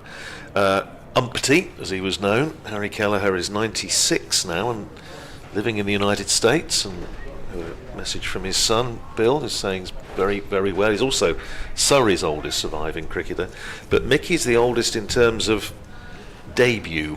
He made his first class debut for Northamptonshire in 1952, same match as Frank Tyson against the Indian tourists that year. Here's Broad in, bowls, and Northeast running it down to backward point. James Sales fields, and again there's no run. And the second oldest in terms of debut was, or still is, Johnny Wilde, the off-spinner, Duncan Wilde's dad. Duncan Wilde, I remember, yeah. Yeah, well, Johnny celebrated his 90th birthday earlier this year, and he made his debut the day after the late Queen's coronation, 3rd of June 1953, against Cambridge University. Broad in again, bowls a lovely looking drive from Northeast, but it can't get it past Proctor at mid-off. Played crisply by Northeast off the front foot, but can't get it past his opposite number. 29 to Northeast, 14 to Kellaway. It's 162 for 4 at the end of the over. Glamorgan trailing by just 23. Yes, the fount of knowledge, as they say. Mr. Rudd, who's written books, the history of Northampton, anything you want to know about Northamptonshire cricket, just email. James Sales. Oh, this is interesting. Young Jumble. Going to see a bit of James Sales. He hasn't bowled much this year, having had a very good winter in Australia playing league cricket out there. And do you see anything of his dad? David? David? A bit. He's very heavily involved at Overston Park Cricket Club, just outside Northampton. If you do see him, give him my regards. I will, yes. Well, he's top man. Yeah, no, absolutely. He pops in every now and again. James has bowled 9 overs this year, but he's picked up a couple of wickets. Golden arm, perhaps. Well, he got Rishi Patel out after he got that very good 100 match deciding 100, I think you have to say, at Grace Road, and he also picked up a wicket in the previous game against Lancashire. So that's what they're looking for, I think. Here's his first ball, and he bowls, and that's driven beautifully past mid-off. That'll run away up to the short-ish boundary on the far side of the field for 4. No, it won't. It'll be hauled in just a couple of yards short. Well, I thought he'd hit that hard enough to reach 4, but they crossed for 3. Perhaps it wasn't timed as well as I thought. It came off about perfectly. But Kellaway now, he's on his way. He's on 17, 165 for 4. Doesn't hang around, does he? No. 17 off 18 balls. Well, confidence, I think, Andrew, will give him that, won't it? I'm looking forward to seeing him bowl left arm spin. There's only about one ball this year. The last ball but one of the game when they wanted one wicket to beat Derbyshire. Here's Sales. Nice approach. Comes in, bowls, and this is clipped off his legs and well fielded there by...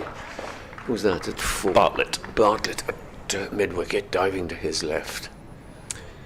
I did put a picture up this morning that showed David Sales as Northamptonshire's captain, commenting on the fact that Richard Dawson, who was obviously acting head coach here at Glamorgan, I saw it. was briefly a Northamptonshire player, 2007. Put the squad picture up.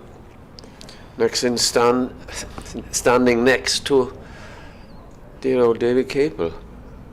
Here comes Sales. Bowls clipped off his legs this time out to deep mid-wicket by North East, and he takes a single. That was in 2017, wasn't it? 2007. 2007. Yeah, Right. he had Richard Dawson only had 1 year with Northamptonshire. It was 18 years ago. between when he left Yorkshire and then before he went to Gloucestershire. But he had one. David Sales had a habit of scoring in double hundreds against Glamorgan. As in comes his son and bowls, and that played gently down to the third man. A lovely touch that from Kellaway, and he'll get 4 more.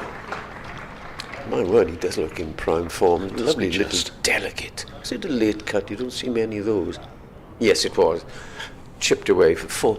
Well, you've probably heard the story about third man and myself. I have, yes. Once or twice. Once or twice. And I cannot understand. They're galloping along. You're not alone, Edward. Oh, good. You are not alone. There are many others that I think I just can't work it out No. at times. do leak an awful lot of runs down there. Sales again into Kellaway. Bowls to him. Kellaway on the back foot, a little bit shorter, pushed away to cover. He's moved on to 21 of 20 balls. 170 for 4. It's 15 ahead. It's just what Glamorgan need, isn't it? I mean, they've had a really good morning session, notwithstanding the demise of Kieran Carlson, but the way Kellaway has played and settled in and Oh, they've added 90 runs. Well, yeah, absolutely. Sales to complete the over. Balls clipped away, backward of square. There'll be 2 here. Oh, no, probably only the 1. As the return comes in. End of the over. Expensive-ish over. 9 runs coming off it. 171 for 4. And another 11 runs, and it'll be 100 in the morning, which is only 20 past 12. Got to say, this has been just the morning Northamptonshire didn't want, Yeah. just the morning Glamorgan did. Well, we're talking about facts and figures. Just ought to mention, because it was certainly going around on cricketing social media last night, the very sad passing of Robert Brooke, who was one of the co-founders of the Association of Cricket Statisticians and Historians. Yes. I did a fair amount of work with him years ago. Come back to that in a second. He's Justin Broad, starting his 8th over from this Cathedral Road end, and punched again nicely off the back foot by Kellaway, but can't get it past Proctor at mid-off. And Rob was a great encouragement to many people when it came to doing original research and going back to first sources and so on. How old is Rob? Would have Rob? been in his 80s, but he was. he sadly passed away earlier this week, and I know there'll be various tributes, but he was a good man. There's been some great cricket men passing recently, Yes. none more than John Curtis, Oh, yes. which shocked me greatly. Yeah, one of our JC. great figures of the press box at Worcester. Here's Broad in, bowls, and again punched off the back foot. This time, because Proctor has to make ground to his left, there is a single. Takes Kellaway to 23 and Glamorgan to 172 for 4, just 13 runs behind.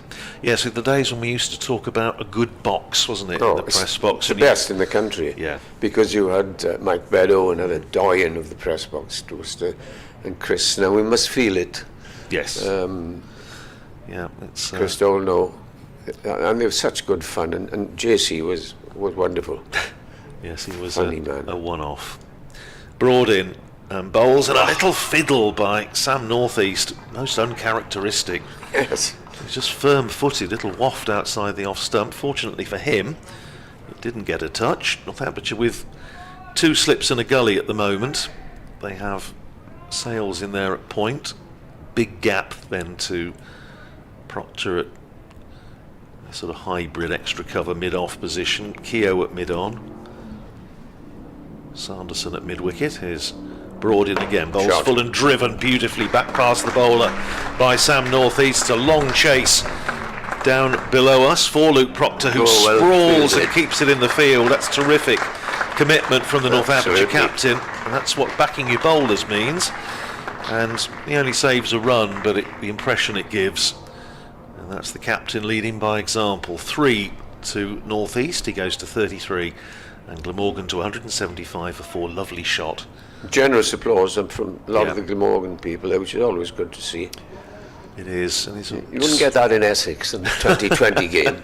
You have experienced that, haven't you? Oh yes. Oh yes. 10 runs the deficit. Here is Broad in and bowls to Kellaway, who is forward, playing it back down the pitch. Justin Broad sprawling across the field. Has a little chat with and a word with Sam Northeast, and they're both laughing. Most wholehearted cricketer, Justin Broad, who no relation of. Well, son of Neil Broad, the tennis player, who partnered Tim Henman, but no relation Stewart to of those Stewart or Chris. No. Here is Broad in again. Bowls very full, and again a nice looking on drive and a very good bit of fielding by Rob Keogh, diving across from mid-on. That's good stuff. Strong hand too. Well, it was, and so 2 of the senior players in the side showing how it's done. 175 for 4 at the end of the over. Northeast is 33, Kellaway is 23, and Glamorgan just 10 runs behind. Justin Broad, 8 overs, no wicket for 30. Yes, and people this morning, there's sprinkling of spectators, mainly Glamorgan members and followers, would have enjoyed this morning, because there's been some good cricket and entertaining cricket. It was a good day yesterday. It was absolutely. It was. I hope you're not going to ask me about 2 championship games less. I'm off my full run about that. Yes, all right. As is young Sales, as he comes in and bowls, and he's clipped away on the onside. And it's fielded at deep mid-wicket. Well, we did. Did you get my text, perhaps? We did touch on it yesterday, not least because I think it was discussed at the Glamorgan Members Forum yesterday lunchtime, and the aforementioned Lawrence Hurahan, who, as you say, is a man of many parts, was our man at the meeting. And I generally go as a life member, but I'm afraid it was interesting, and I do come back to that. Yeah. It says bowls, Kellaway drives between cover and extra, another lovely shot, and that is going to be hauled in just inside the ropes, and they will get 2 more runs. Keeping Proctor busy. Yes, they are. He's diving along there, grovelling in the dirt. 179 for 4, 97 runs added, and Kellaway's chasing Northeast. He's 26. It's a terrific start, isn't it? No, I was very impressed that Glamorgan was playing. They're actually going to consult the members, which, I say, is something that not every county has done or committed to do. So I applaud them for that. In comes the next ball, and that's a beautiful shot. Kellaway's Northeast rather, and Kellaway playing some lovely front foot shots here. Races to the boundary, but Sales is just serving up over pitch deliveries, if anything. They're not short, but over pitch and half volleys. He's been punished. He's got 17 runs from 9 balls at the moment. And immediately the leg spinner Calvin Harrison is starting to limber up. Well, yes. It's a bit surprised we haven't seen him I'm before, very to be honest. surprised. 2 runs away from Northampton's first innings total. As Broad is in again, bowls to Northeast. Northeast, a better delivery, a nice away swinger, which was left. I'll tell you some stories about journeys and how people get tired in just a moment, Mr. Rudd. As Nick rightly pointed out, and I've been in the Cup, I'm fortunate to travel with the team a few occasions, the most beautiful coaches where they've got toilets, where they've got television, where you've got reclining seats. Here's the next ball, short, bouncer, sails over the batsman's head. That is the end of the over. 183 for 4. Northeast is on 38. Kellaway is on 26. I was going to say a ball to go, but I miscounted. It's not like the old Wesley's coaches that Northamptonshire used to travel on in the 60s, which were Glamorgan. Or a little more It's only primitive. recently they've been able to go in coaches. His sails bowls and is pushed away rather than driven this time, as Northeast gets a single and he retains strike. Glamorgan move on to 185 for 4.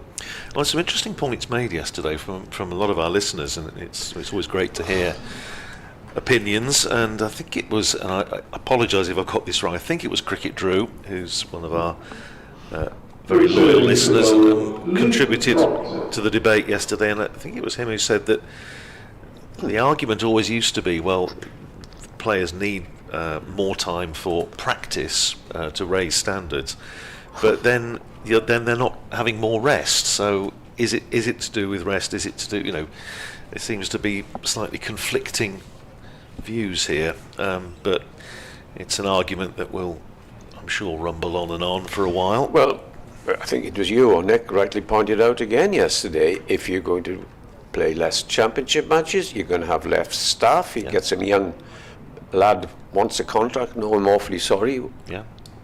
We'll develop this. Sometimes be careful what you wish for.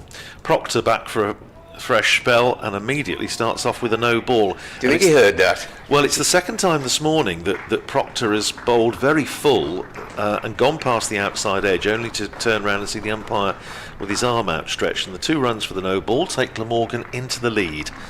186 for 4. This has been an excellent session for the home side. Past 100 runs in the session, 104 they've added now, and there's still over half an hour to go before lunch. 3 slips in as Proctor, this angled approach, is in and bowls to Sam Northeast, pushes it out into the onside. Bartlett coming in from mid-wicket, but Proctor in fact charges across to field himself, and you do sense with Luke Proctor, having talked to him last night as well, that leads by example. well, I think the words. he does, Yeah. but he's also, I think, maybe just a little frustrated with how this morning has gone. Here is Proctor again, in and bowls outside the off stump, left alone by Northeast. Due for a break in a few minutes, but I'll just leave you with this. And I get these tales from dear old Don Shepherd, who worked with me for 30 years.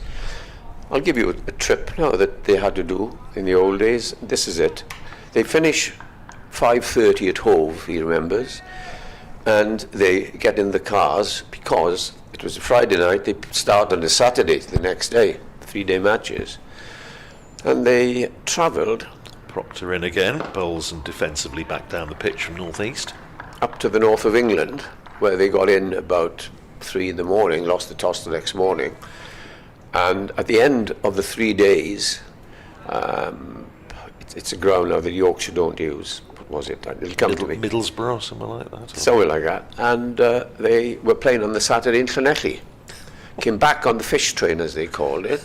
Got changed in the train, taxis up to the ground, and just got there. Here's Proctor in bowls very full, driven up to mid-off, where Keogh fields and there's no run. They were never in hotels when they played away, because Glamorgan is probably the longest trip, until 1 in the morning, and he didn't bowl no groan, you just got on with it, bowled 1,000 overs, as Fred Truman used to do. Yeah. Okay, you don't have the one-day games now, but why do you want to cut down on what to many is the best form? Proctor outside the off stump, shaping away towards the slip cordon, Or and is just it angling back in. Because, shall we say, we are experienced watchers over the last 40-odd years or so, that we've been brought up on this game. And if kids now can only watch, well, they can't watch county cricket because they go on holiday, come on holidays in August, and they watch the 100. Why do they want to practice forward defensive and things like that? Here's Proctor. In again to bowl to Sam Northeast, who clips that away down towards deep square, where Ben Sanderson is lurking in front of the grandstand, and they're through for a single. Northeast to 40, Glamorgan to 187 for 4. That is the end of the over. So Glamorgan are 2 runs ahead, 187 for 4. Northeast is 40. Kellaway is 26. Yeah, I mean, what is encouraging, I think, this year, and the weather has helped, clearly, obviously, but it's been wonderful to see some of the crowds at championship matches where they have 6,000 in the oval yesterday. And the fact also, I think, that obviously starting on a Friday gives you a chance to have cricket at the weekend, and the weather has clearly been a step in the right direction from that point. First ball running over from Sales is pushed defensively out into the offside. Northeast on 40, Kellaway on 26. And I'll just finish on this note. All this huge money that the counties are going to have, and if they say yes, we'll have to cut staff, well, there's huge money coming, and it's supposed to be, it's supposed to come, or the deal was done a month ago, but we haven't heard, have we? No, there's still a bit of uncertainty. Sales bowls, and that's defended, and the ECB really are not short of money.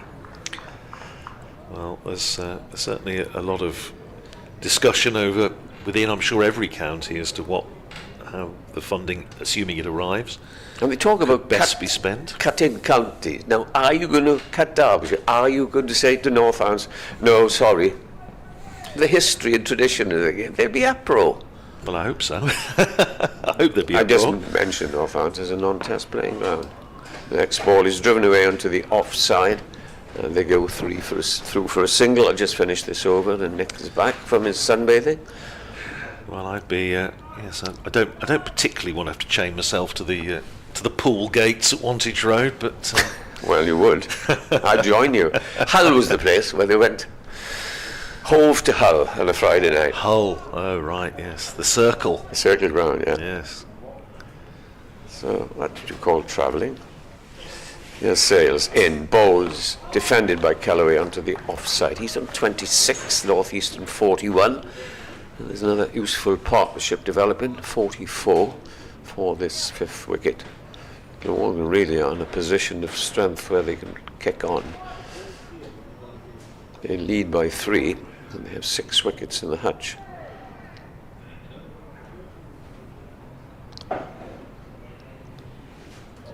Here's Sales in, bowls off the back foot, punched away by Kellaway, and there's no run. Conway is limbering up at mid-on, so we might see a bit more of Harry Conway, but I do think surely got to be worth having a look at Harrison. I suppose he's full of confidence. He bowled really well on a pitch offering limited amount of help to him against Lancashire, but he just and bowled, this bounce here. Yeah. Just bowled beautifully in that match. It comes Sales, right arm over. Bowls, again defended by Kellaway, and that is the end of the over. Northeast is 41, Kellaway 26. Man out this morning, Carlson for 54.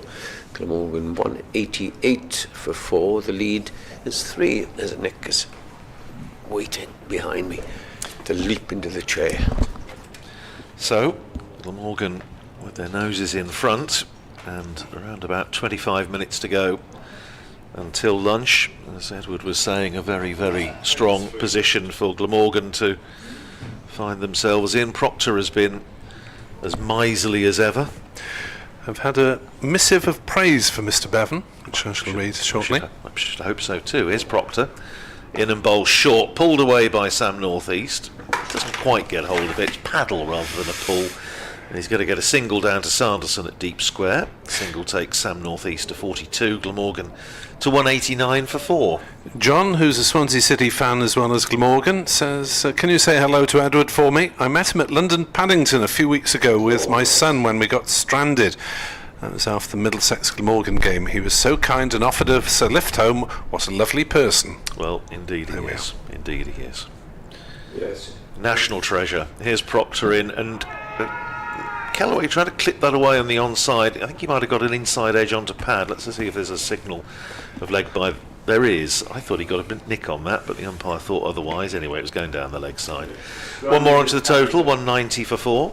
That sounds like a sort of Agatha Christie novel, doesn't it? Stranded at Paddington. But, no, Edward is a national treasure.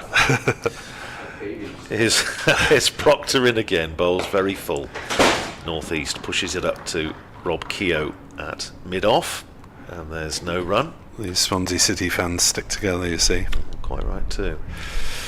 Reminder for Welsh rugby fans, there is a load of Welsh rugby on 3 games back-to-back on S4C and on the BBC iPlayer today, with the 3 remaining regions finishing their league campaign. Proctor in, bowls and on driven by North East, runs from here as it runs out towards the boundary in front of the grandstand, chased back there by George Bartlett, and they come back for 2. Takes Sam North East up to 44 and Glamorgan to 192 for 4.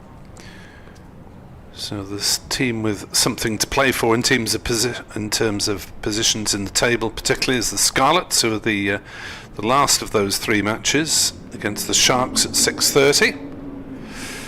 Listen to Kenneth Davis commentating on that, who was with us yesterday. Proctor with 3 slips in, bowls outside the off stump, shaping further away from the right-hander, and North East lets it go. The other fixtures being Bulls against Dragons at 2 o'clock and Lions against Ospreys at 4:15, all on S4C and on the BBC Sport iPlayer. And of course Northampton in Premiership action against Saracens, 3:05 kick-off. Here's Proctor in again, bowls, and North East just slightly reaching for that ball that starts wide and swings away wider and chops it away to backward point where Sales fields, and that's the end of another over. 26 to Ben Kellaway, 44 to Sam North East, 192 for 4, so another, 7 runs Glamorgan are ahead by, and we are indeed going to see a little bit more Harry Conway. I thought I saw him limbering up, so Conway will replace James Sales. It was a bit costly, 3 overs for 19, and Conway will take over again from the River Taff end. Yes, it's 3:05 kick-off, so I should be doing 2 updates for BBC Radio Northampton into that programme this afternoon. So, still no spin? No. A bit surprised. What's Calvin Harrison done to upset Luke Proctor? I can't think very much. I mean, the thing is, where are we? 52 overs gone. It's not doing much, is it? It really isn't. And the way Ben Kellaway's gone out there and played well with positivity, but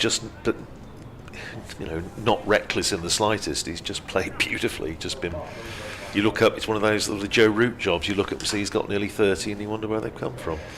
Here is facing up to Conway and forcing it off the back foot through the offside. There'll be a couple of runs here at least. It should just about be cut off. Oh, yes it is. And it is. A bit of tag team fielding by the 2 men out on the cover boundary there. I thought for a moment it had just bobbled and gone over the rope, but in fact it was Ben Sanderson's sunglasses that had become dislodged. So good work from him, sliding round the ropes. 194 for 4. The lead is 9 runs. As Conway's in to bowl. Outside off stump, and Callaway leaves. He's on 28 not out, and Northampton, I'm afraid, will be having to revise their targets rather than fight for first innings lead. Now it's a fight not to concede more than 100, you would have thought. Absolutely right. As that would put them under considerable pressure in the second innings, even if the pitch does flatten out. As Conway's in bowls, Callaway drives. It's fielded at the second attempt by Broad at the cover as he parried it. We did wonder yesterday, didn't we, whether with a bit of sun on it, whether today might be the particularly good day to bat, is often the case at Northampton, and it's a not dissimilar sort of surface. But I mean, Glamorgan have not just survived this morning, they've added 112 runs so far with power to add. Here comes Conway.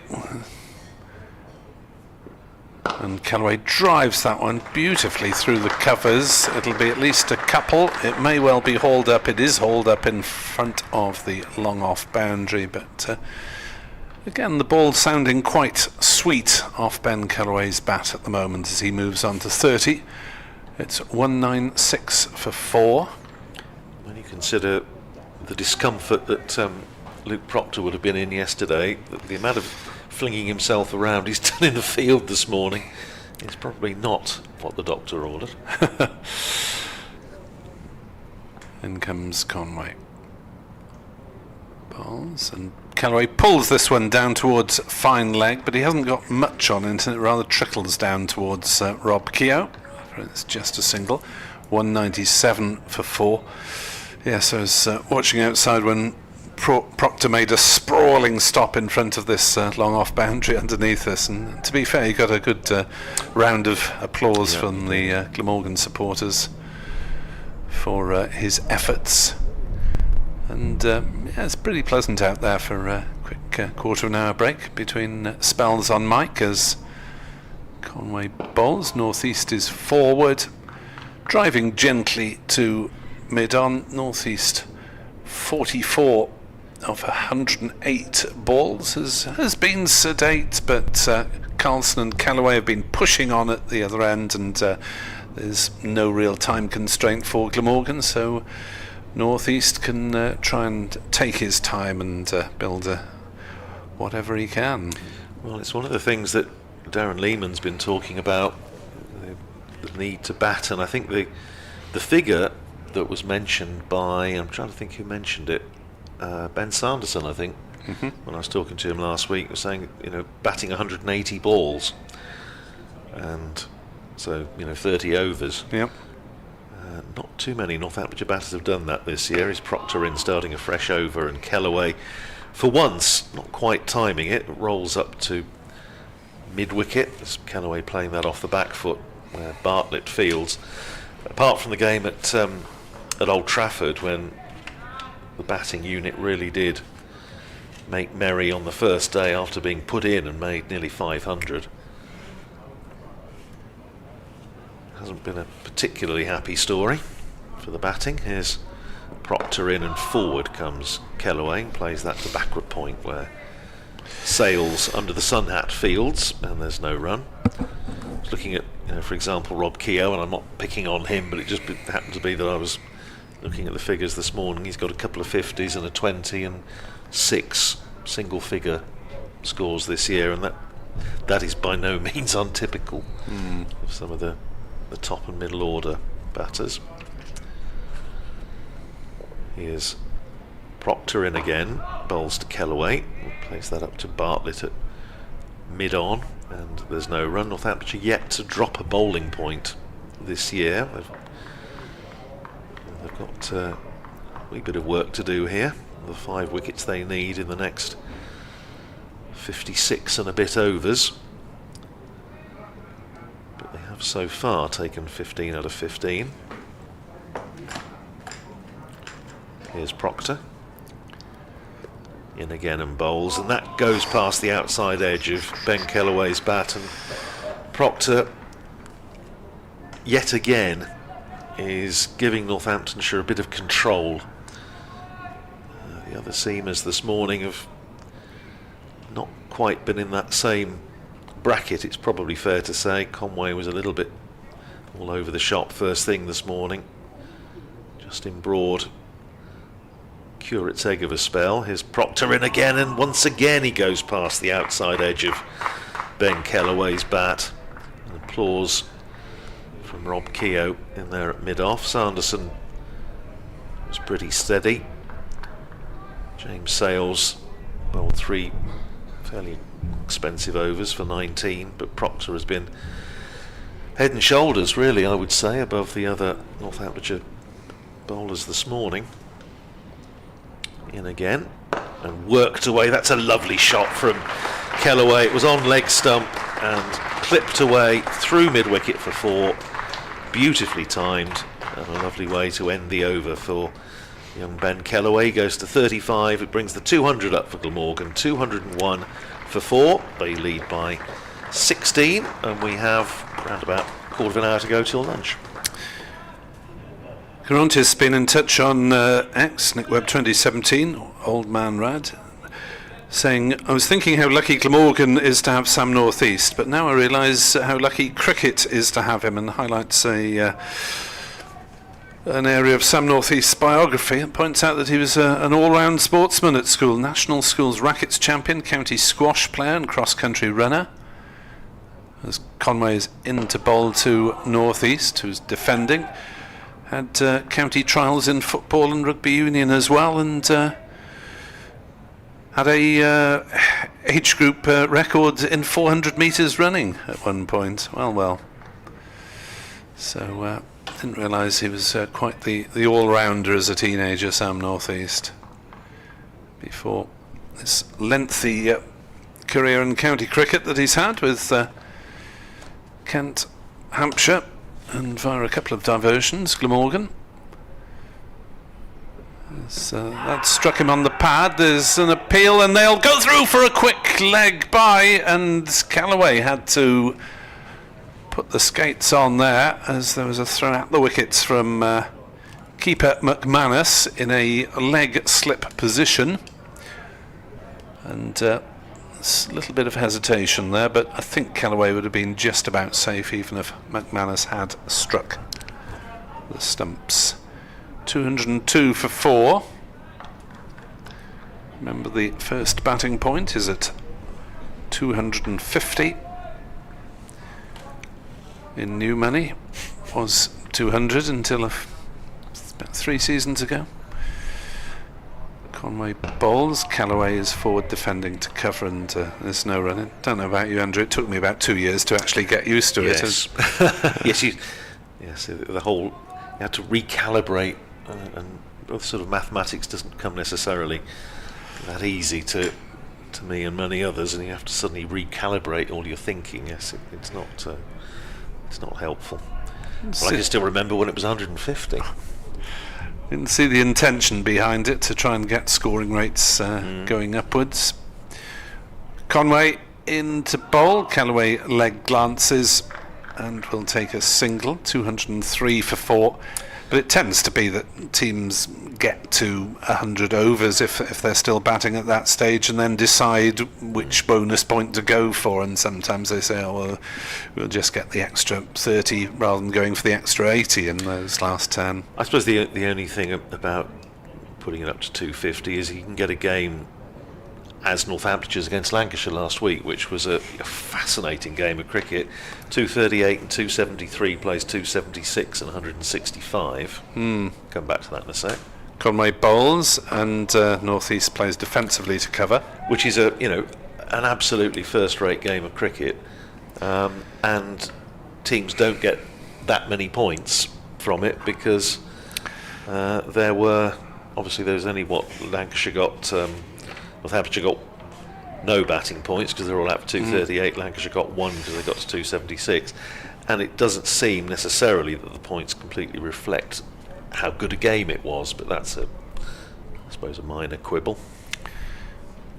As Northeast playing that one defensively, so Conway putting a bit of grunt into that over, certainly, but just the 2 wickets to his credit from last night when he removed first Labuschagne and then Tribe, both caught at slip in successive overs. And Conway is having a little word with umpire Shanmugam, whether there's a word about his follow-through or matters of that nature. Could be, couldn't it? Durham made a very good start against Nottinghamshire after that double 100 from Hasib Hamid for the visitors yesterday. Durham 95 for no wicket, replying to Nottinghamshire's 407 all out up at Chester Street. Here's Proctor in again to bowl to Kellaway. Kellaway blocks it out towards the offside, but in fact it barely leaves the cut strip before Zabe comes into field. Sussex 50 for 2 in reply to Somerset's 338 all out at Taunton. At the Oval, where, as we were saying earlier, they had a good crowd, 6,000 plus there yesterday. Here's Proctor in again to Kellaway, very full and driven. Shot of the morning, through extra cover for 4. It was a sort of check drive, and he held the pose and timed the socks off it. That was just gorgeous. There's no other word for it. That was a gorgeous shot, and it's run away through extra cover for 4. Kellaway to 40, 207 for 4. Yeah, for me that's might even be shot of the match. Certainly shot of the morning. Gorgeous. Yes, not sure Luke Proctor will agree with that Well, I'm one. sure He looks somewhat dishevelled after his boundary fielding efforts, somewhat perspiring and somewhat bruised still from yesterday, probably. You probably won't agree with me on that one, though. Here's Proctor bowling short and pulled away down to Conway at long leg for a single by Ben Kellaway. Takes him to 41, Glamorgan to 208 for 4. Surrey 138 for 2 at the Oval in reply to Yorkshire's 255 all out. Warwickshire struggling against Hampshire at Edgbaston. Hampshire 300 all out yesterday. Warwickshire now 98 for 5. 3 wickets there for Kyle Abbott. Here's Proctor in bowl short again and pulled this time by Sam Northeast away out through mid-wicket. Be a couple of runs as Sanderson comes round the boundary in front of the grandstand, sends in his return, but an easy 2 for Sam Northeast. He goes to 46, 210 for 4. So far Glamorgan have resisted the temptation to go big on these hook shots. They've played them in fairly controlled manner after seeing Carlson caught at backward square, flicking off his hip. Here's Proctor in again and bowls to Northeast, who works this one again out through mid-wicket. There's a chase out there for George Bartlett, who just catches his studs in the ground. Please replace all divots. He's now got left knee, a very, very muddy left knee. He hasn't replaced him, naughty boy. Naughty boy. Greenkeepers will be very annoyed about that. 2 more to Northeast. He goes to 48, 212 for 4. At New Road, Worcestershire 358 all out, Essex 51 for 3 in reply. Proctor in again to Northeast, turns it again away through mid-wicket. Bartlett is sort of shadowing the ball, and in the end they decide to settle for 1. And Ricardo Vasconcelos, I wondered what he was doing. I know they're trying to get over, through and get into position ready for the start of the next over. But Ricardo Vasconcelos, in trotting down to his position at first slip from one end as first slip at the other, almost got in the way of the throw. Anyway, 213 for 4 at the end of the over. Northeast 49, Kellaway's 41. Where are we in over terms for this morning then? 56 we've had overall. 28. 28. So 30 in the session. Might be 30 in the session. Yeah. Might be 1 down. If we had any delays other than the wicket, they'll take 1 off for the wicket. I think we have really, have we? No, might be -1 remerging, but not too bad.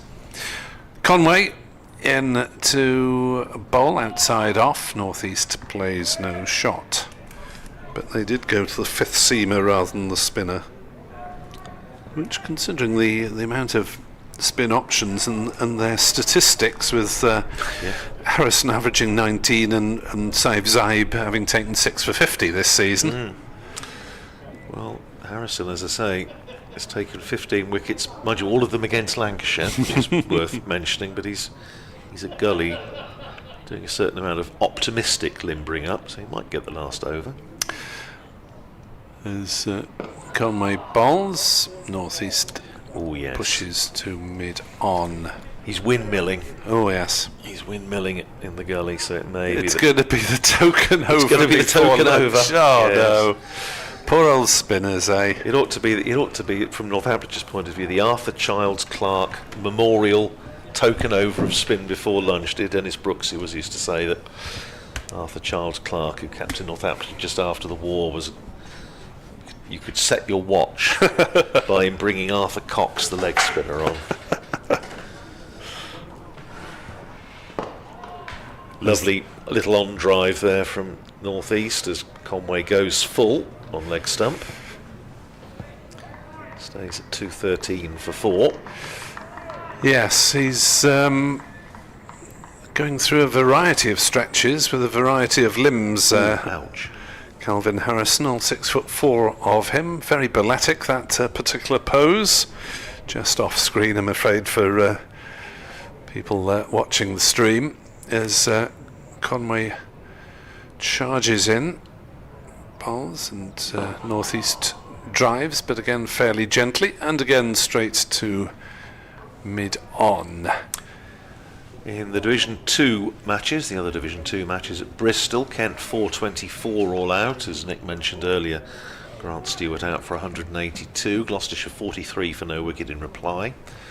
At Old Trafford, Lancashire ploughing on, 377 for 6 against Derbyshire. It's a really old-fashioned. Not going to lose that one. They're not, no. George Balderson just out for 73.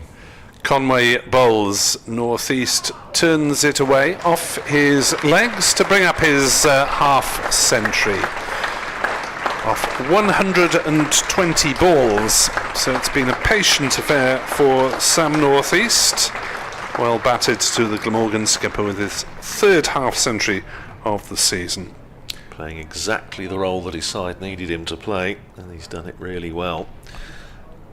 And just to round up those scores at Lords, Middlesex 232 all out, Leicestershire top of the table of course, 106 for 4 just before lunch. As Conway finishing off his over, bowls to Callaway, who turns it off his legs for another single, 215 for 4, and North East struck just the 3 fours in that 50. So that shows you it's been a sedate affair. Well, it's a similar sort of innings to the one that Luke Proctor, his opposing captain, played yesterday. Proctor getting to his 50 off 108 balls, making 61 off 134.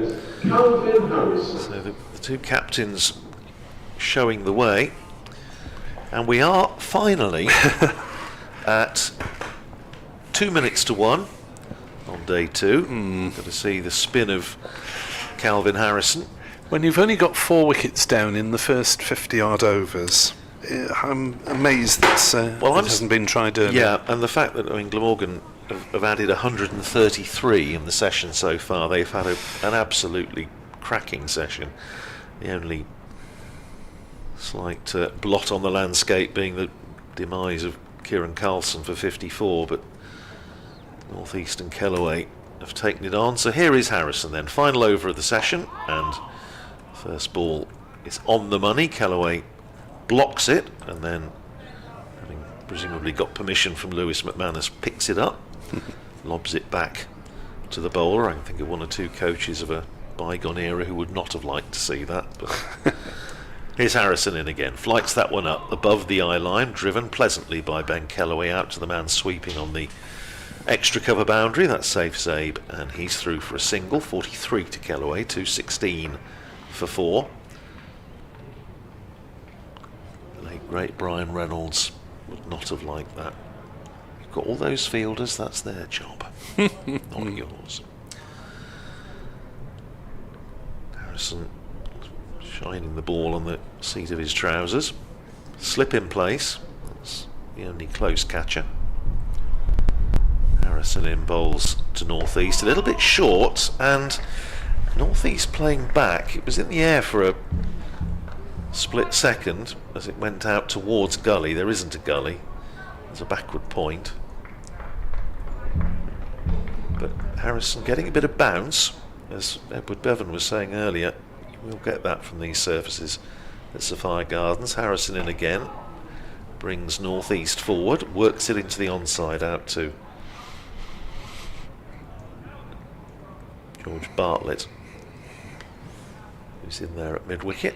2 balls to go in the over. Harrison in again, and bowls that very full and clipped away by North East. Playing it late, out again to Bartlett at mid-wicket, and there's no run, which brings us to the final ball of the over, and I would assume the final ball of the session. And here is Harrison in and bowls and played defensively up to Bartlett again at short mid-wicket, and that is lunch. On the second day, Glamorgan going into the break at 216 for 4, so they lead by 31. They have scored 134 runs in the session for the loss of just 1 wicket. I think it's been a very, very good session for the home side. Yes, it has been a quite one-sided affair, hasn't it? Kieran Carlson giving the innings initial impetus today with a perky half-century. Ben Sanderson with the only wicket to fall as Carlson was inveigled into clipping 1-2 backward square leg after the field had just been changed to bring in that position. But apart from that, Proctor has bowled tidily. Conway's generated a bit of speed without looking as threatening as he did last night. And Northampton, I'm afraid, have not kept the pressure on with their bowling unit of 5 seamers today. So Glamorgan very strongly placed to develop this lead from 31 at the moment. North East is 50, Callaway is 43 not out, and commentary here on BBC Sport Online resumes at 1:40. Around the country will start today at Christ College Brecon, where in the Vitality T20 Women's County Cup, the Glamorgan women are meeting the Lancashire Thunder. Lancashire Thunder have won the toss. They're batting first in the first over. They are 3 without loss. In the Rothesay County Championship, a whole raft of games like here at Sapphire Gardens in their second day. At Taunton, Somerset made 338 and Sussex in reply are 68 for 2. At Edgbaston, Hampshire made 300 and Warwickshire in reply are 103 for 6 at lunch. At Chesterley Street, Nottinghamshire made 407 in their first innings. Durham in reply 107 without loss. At New Road in Worcestershire yesterday made 358 and Essex are currently 57 for 3. At Bristol, Kent made 424 in their first innings. Gloucestershire go to lunch with their opening batters on 49 without loss.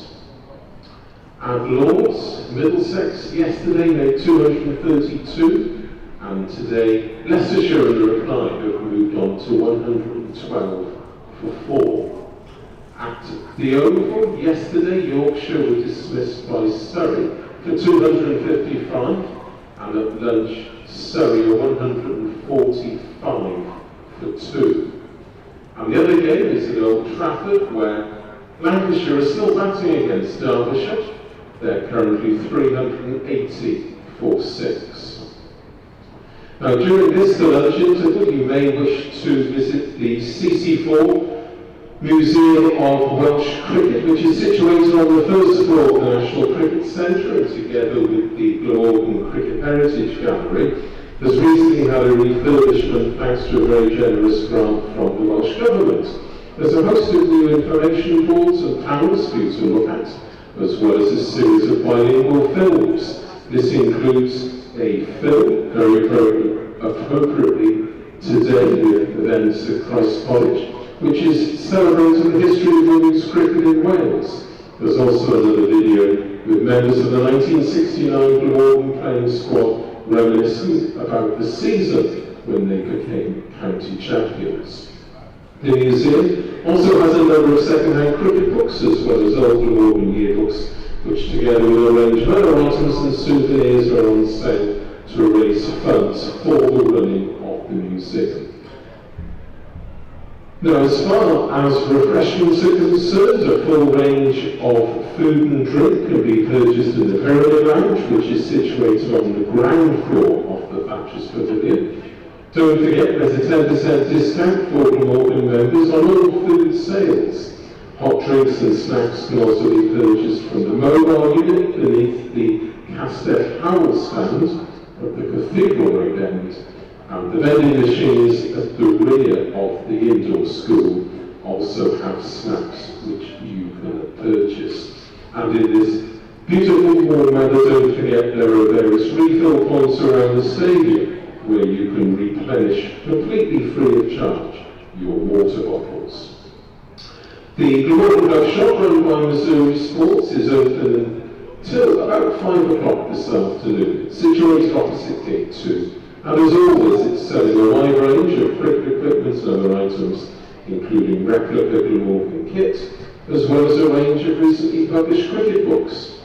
Scorecards for this game are available free of charge from reception, situated on the ground floor of the Thatcher's Pavilion, and that's where you can also purchase a copy of the 2025 Glamorgan Yearbook. Finally, a reminder that we stand against all forms of discrimination. There is no place for it in our sport. We will embrace and celebrate differences everywhere, knowing that with diversity together we are stronger. Here at Glamorgan County Cricket Club, we are dedicated to raising the game. So if you witness any form of discrimination, you can challenge it and call it out by contacting, in strictest confidence, your nearest steward.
What did you get it? 60?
Just to bring you up to date with events at Christ College Brecon, where Lancashire Thunder batting first against Glamorgan. Lancashire Thunder are 93 for 1 in the 11th over. Emma Lamb is the batter who has just been dismissed.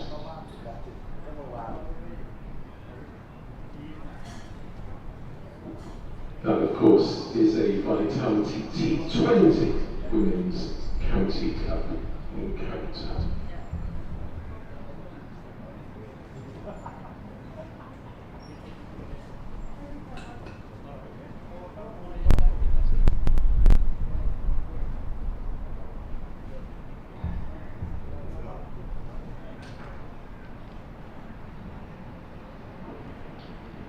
To resume the Glamorgan first innings after lunch, Sam Northeast and Ben Calloway.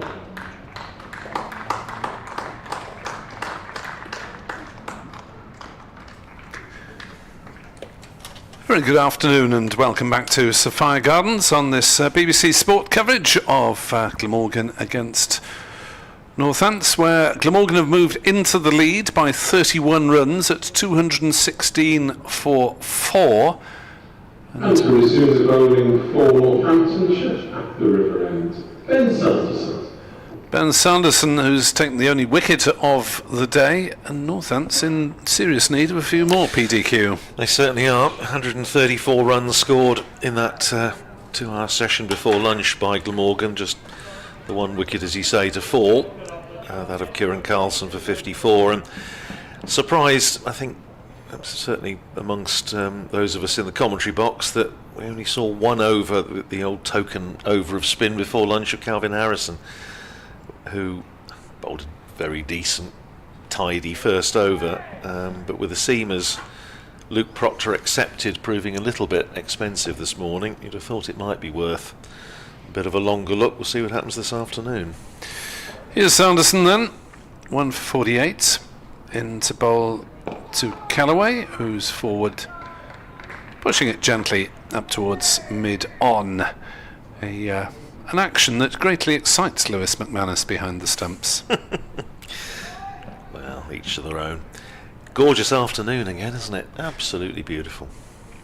Really is lovely watching conditions. Very nice for playing, I should imagine, for everyone in action this afternoon.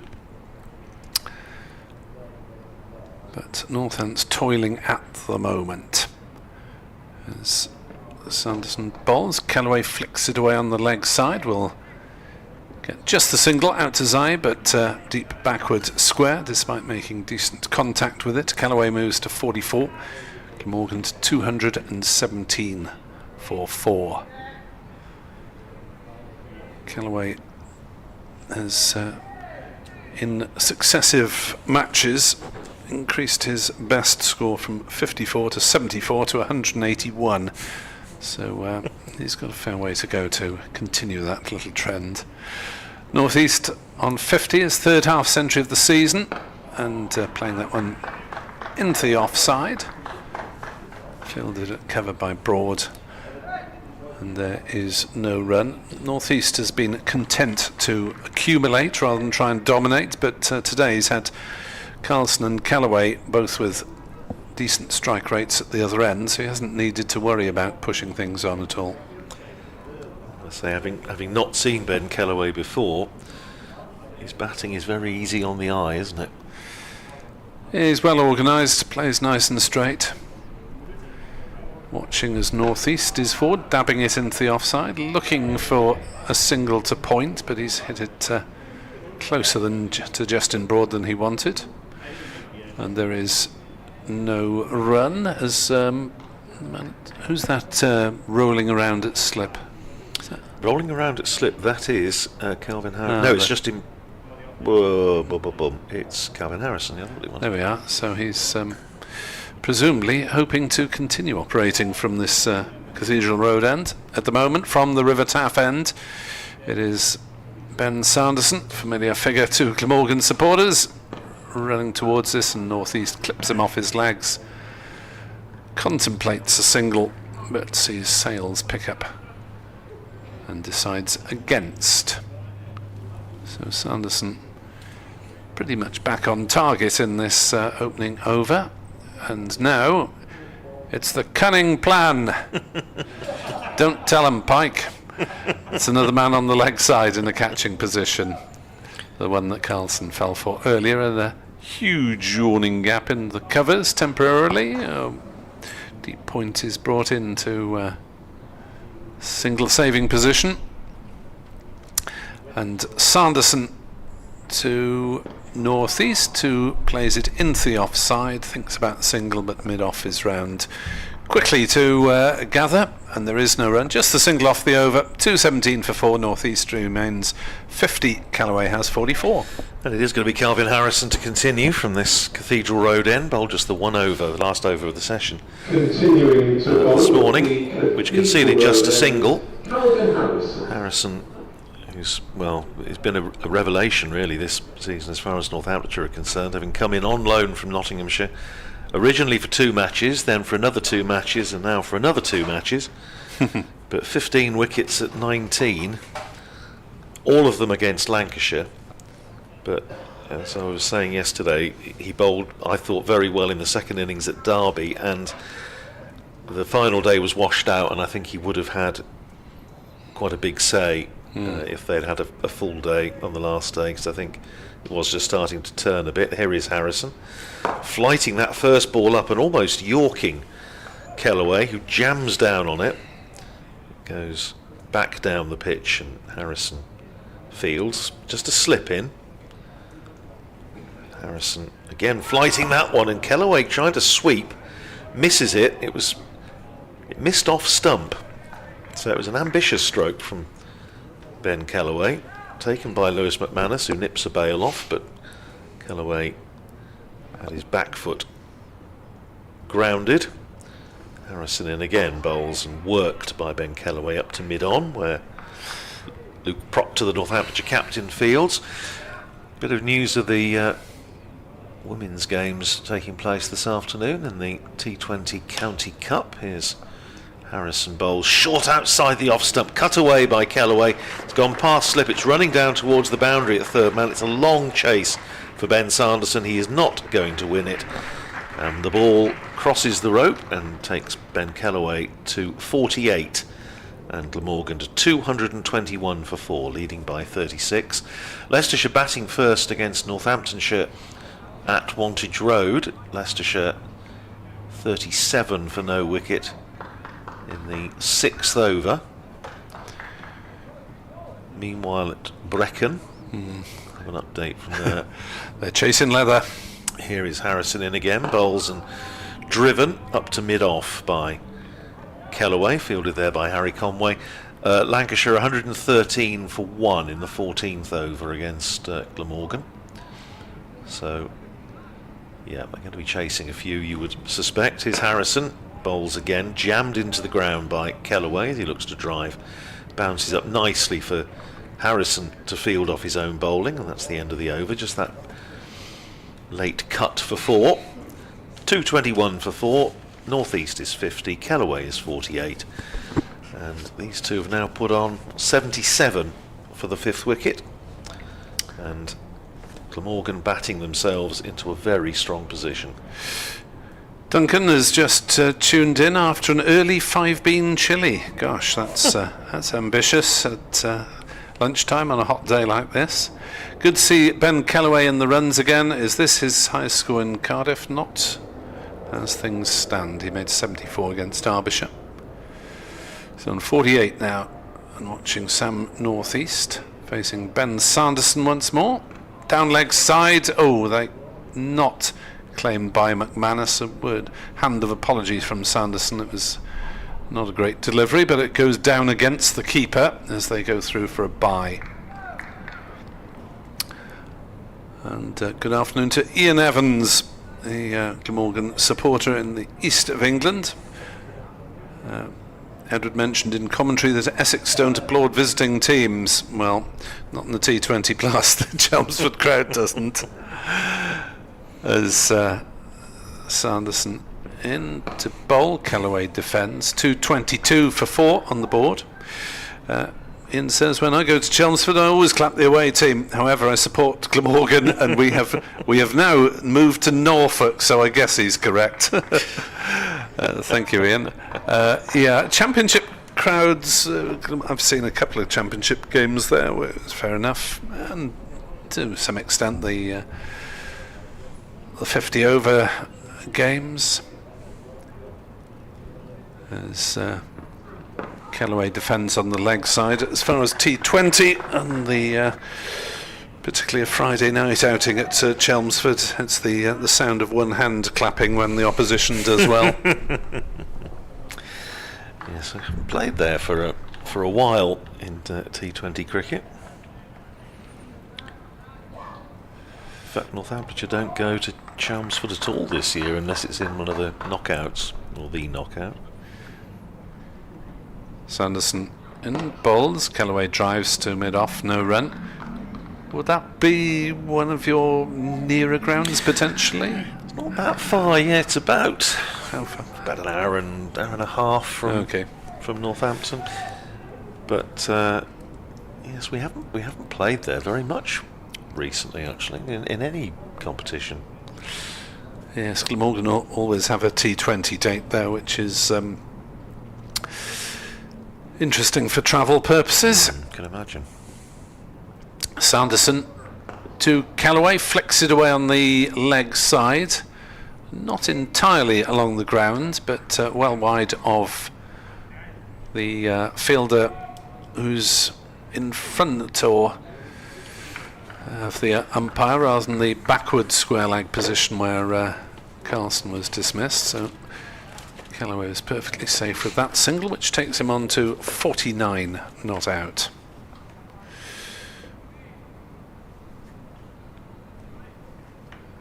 Sanderson now wants his square leg fielder in the very same position where he got Kieran Carlson earlier, about 5 metres or so backward of the umpire towards us. As Sanderson bowls and North East just dabs it down into the gully.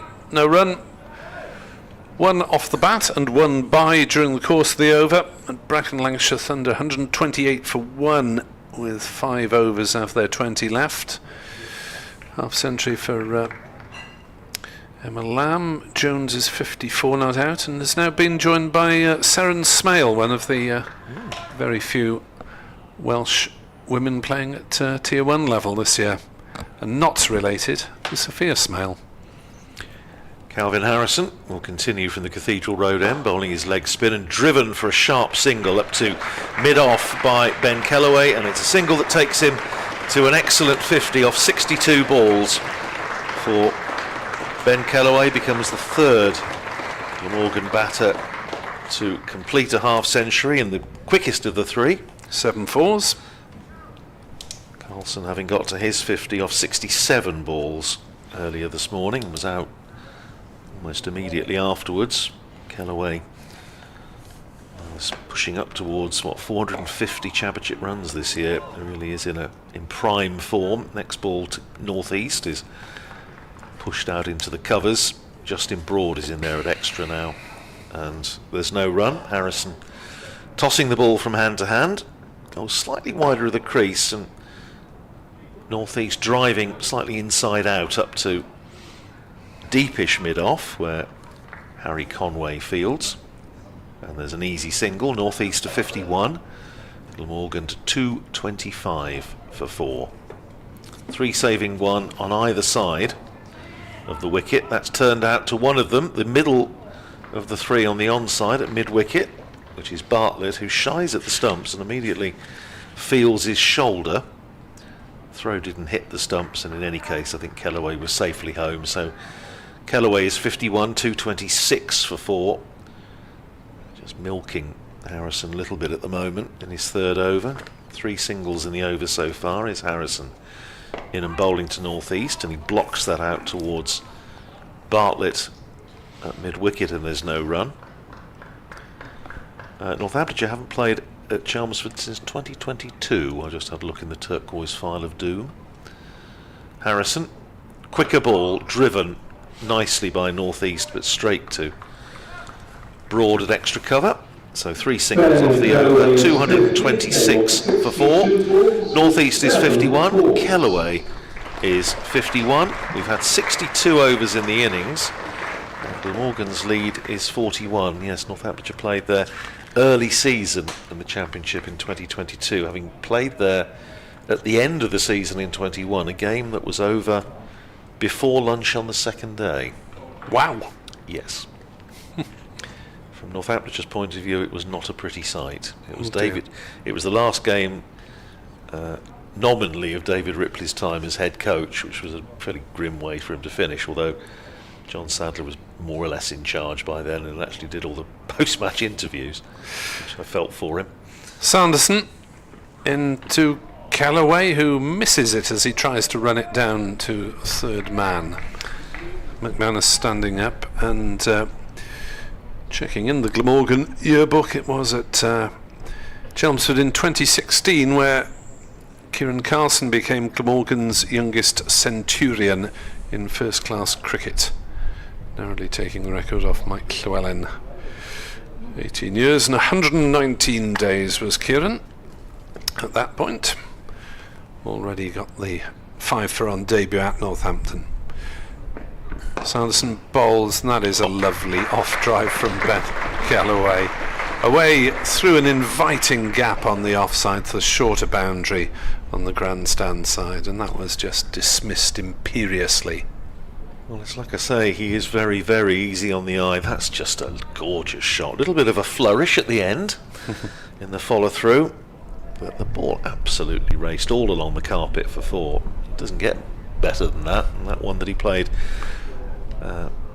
off Proctor, wasn't it, just before lunch, which I think was probably shot of the match so far. 230 for 4. Defence this time from Kellaway on the leg side. Salesfields, no run.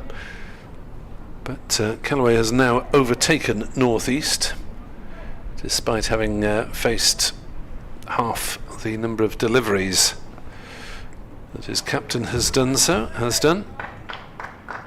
McManus standing up now. There's still 2 slips in Vasconcelos and Harrison, which is slightly optimistic on the morning's proceedings. Sanderson bowls. Kellaway takes on the hook shot. He's played it well down and gets a single, though, down to Zaib patrolling the boundary ropes in front of the pavilion, which is a full 35, maybe 40 metres away from the advertising hoardings in front of the pavilion. So it's not a great view of the cricket from that side of the ground in this match. No wonder they've opened part of the grandstand away to our right, because that's a lot closer to the action. Sanderson bowls down leg side, and this will be 4 somethings, possibly buys. Indeed, 4 buys. Lewis McManus standing up. Sanderson not really giving him much chance. Absolutely none. It's just a bit scruffy, isn't it, from Northamptonshire at the moment. It was like that, particularly almost from the start this morning, and the side really haven't covered themselves in glory today so far. Just need to dig deep, need something to happen, really.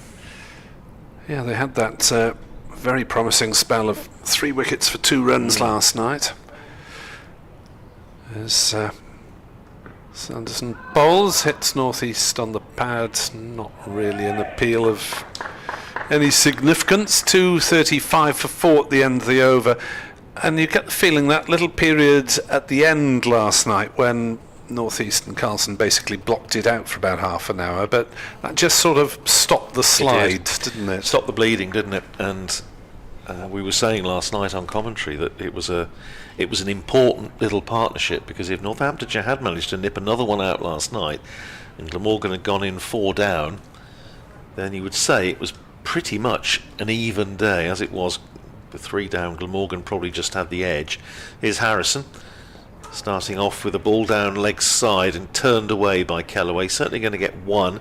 He's going to come back for 2. It's a long chase for Rob Keogh down towards the boundary at the River Taff end.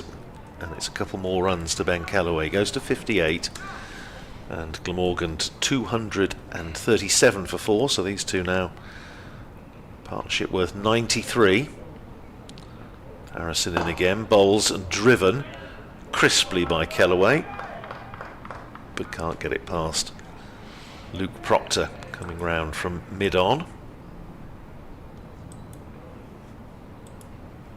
Harrison in again, bowls and hit in the air by Callaway. It went on the bounce to Proctor at mid-on, but I haven't seen very many strokes from Ben Callaway that have been anything other than totally in control. That was just a little bit of a loose one. Here's Harrison in again, and Callaway, as though to make amends, comes forward and plays the most solid forward defensive you can imagine. Almost exaggerated care to make up for the previous ball. Here's Callaway facing Harrison, and Harrison, well, that's the shot that Callaway was trying to play a couple of balls before. This time it's gone all along the carpet through mid-wicket for 4. Well, this boy, I tell you, having not seen him before, he looks something a bit special, and that was another shot right out of the top drawer. Takes Callaway to 62 and Glamorgan to 241 for 4. Lead of 56. Northamptonshire having picked up just 1 wicket today. Harrison bowls again to Callaway, who drives hard into the ground, and Harrison fields well off his own bowling, moving to his left. 241 for 4 at the end of the over. North East is 51. Callaway, who's streaked ahead of his captain, 62 off 73. Yes, he did take a liking to the Kent leggy Matt Parkinson last weekend, but that was relatively late in his innings when he was already well past a century, and Glamorgan were thinking about a declaration, and Callaway took 23 off 5 balls from Parkinson, including 3 successive sixes between long on and mid-wicket, but by that stage the pressure was very much off, and in retrospect it was a bit of a shame that Glamorgan didn't stay out there for another few overs to see if Fernando could survive long enough for Callaway to get a double century, but he seemed happy enough with what he'd got, as indeed he should be, as North East brings out his very best cover drive as well, and that one races away up the scoreboard away to our right. And 100 partnership. Thank you. Came together in the 41st over, and we're now in the 65th, so a tad over 4 runs and over for this this partnership, without having to try too hard. North East really has just taken the runs when they've been on offer. Callaway has been the more aggressive by some margin, but although 1 or 2 have gone off the bat in the air, there hasn't been anything that amounts to a chance. Ben Sanderson doesn't like this ball. I'm surprised. And Mr. Shanmugam and Mr. Adnan will come together for discussions. Yes, we haven't seen the box of balls reached for yet. I'm not sure we're going to now. Well, did it go through? Isn't it meant to go through that little hoop? Go through yes. Oh, he's just they've asked safe save very nicely if he'd just go and retrieve the box of balls. Yep, so gone slightly out of shape. He has gone slightly out of shape. He didn't get through the handcuffs, so I don't think safe save's actually supposed to choose himself what ball to use. He's bringing out it's as though he's one of those travelling salesman that used to get when I was a kid. Got a lovely one here, nice and bright. That would come round with dusters and all sorts, and he's holding his case open, and now the umpires are having a nice little rummage through the box of balls to see what they can find. 140 for 2. How about this one? That's the latest Lancashire Thunderscore, 140 for 2 with a couple of overs left in Brecon. but against a Tier 1 side you get the feeling that is going to be a difficult chase for Glamorgan's women there. Meanwhile at Wantage Road, Leicestershire going nicely, having won the toss and chosen to bat first against Northamptonshire. They're 74 for no wicket in the 11th over. Lenny Sims has been very tidy, 2 overs for just 4 runs, including a maiden, which you don't see too often in T20 cricket. But the Leicestershire openers progressing nicely. Although, I'd say 7 and over, they're not exactly sort of running away with it yet. But Mabel Reid has just come into the attack. She had a terrific game last weekend against Worcestershire in the previous round, when they were, Northamptonshire were what, 60 odd for 6 and finished up getting 140 with Mabel Reid 54 not out, and then bowling Shropshire out for 66. It is a decent fight back, as you say. We're back with a different ball, and Sanderson bowls it to Northeast, who dispatches it through mid-wicket for 1, make that 2. They might have to hurry a little. No, Callaway's safely home as the throw comes in. Northeast to 57, 247 for 4. Glamorgan lead by 62 and looking to turn the screw in this afternoon session. Only good news for Northants is that despite bowling not very much of Calvin Harrison, their over 8 was level coming into this session. McManus continues to stand up to the medium fast of Sanderson, and Northeast plays one solidly to mid-off, and there's no run. The noise on the effects microphone is the largest gentleman on the field, Harry Conway, down beneath us, giving very audible encouragement to his teammates. The Mad Badger, as Darren Lehman dubbed him early on. Well, yes, I'm not going to tell someone of that height and size that he's a mad badger. No. Sanderson to Northeast, who drives to mid-off. No run. I was just looking at the game. I was trying to bring to mind the scores. I remember the pattern of it, not dissimilar to this. This was 4 years ago here, when Northamptonshire bowled out for 215. Glamorgan 462 for 4 declared, big hundreds from Kieran Carlson and Chris Cook, and then Northamptonshire blocking it out to save the match on the last day and a bit. Sanderson bowls, and Northeast will take a single into the leg side out towards deep square. 248 for 4. Glamorgan on the verge of a first batting bonus point to go with their 3 bowling points. Northants with 1 bowling point so far. Of course, there was that one dreadful match here at the start of a season where Glamorgan made 570 and Northants made 750. Yes, that was 2019, wasn't it, I think? That was a shocker, wasn't it? Yes. Yes, no other word for it. Well, there are, but not broadcastable. Sanderson bowls. Callaway drops it into the offside. He has found a gap this time. They scoot through for a single.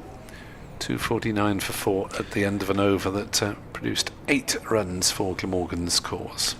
And that game here in 2021, obviously in the aftermath of COVID, indeed, there were still some restrictions and various things I remember about that game, not least Rob Keogh retiring on the last afternoon because he had to go and attend a family funeral virtually over his laptop, and then came back later. But Harry Gouldston was the story, wasn't he? 67 not out in 4¼ hours to save the match for Northamptonshire. Certainly his finest hour.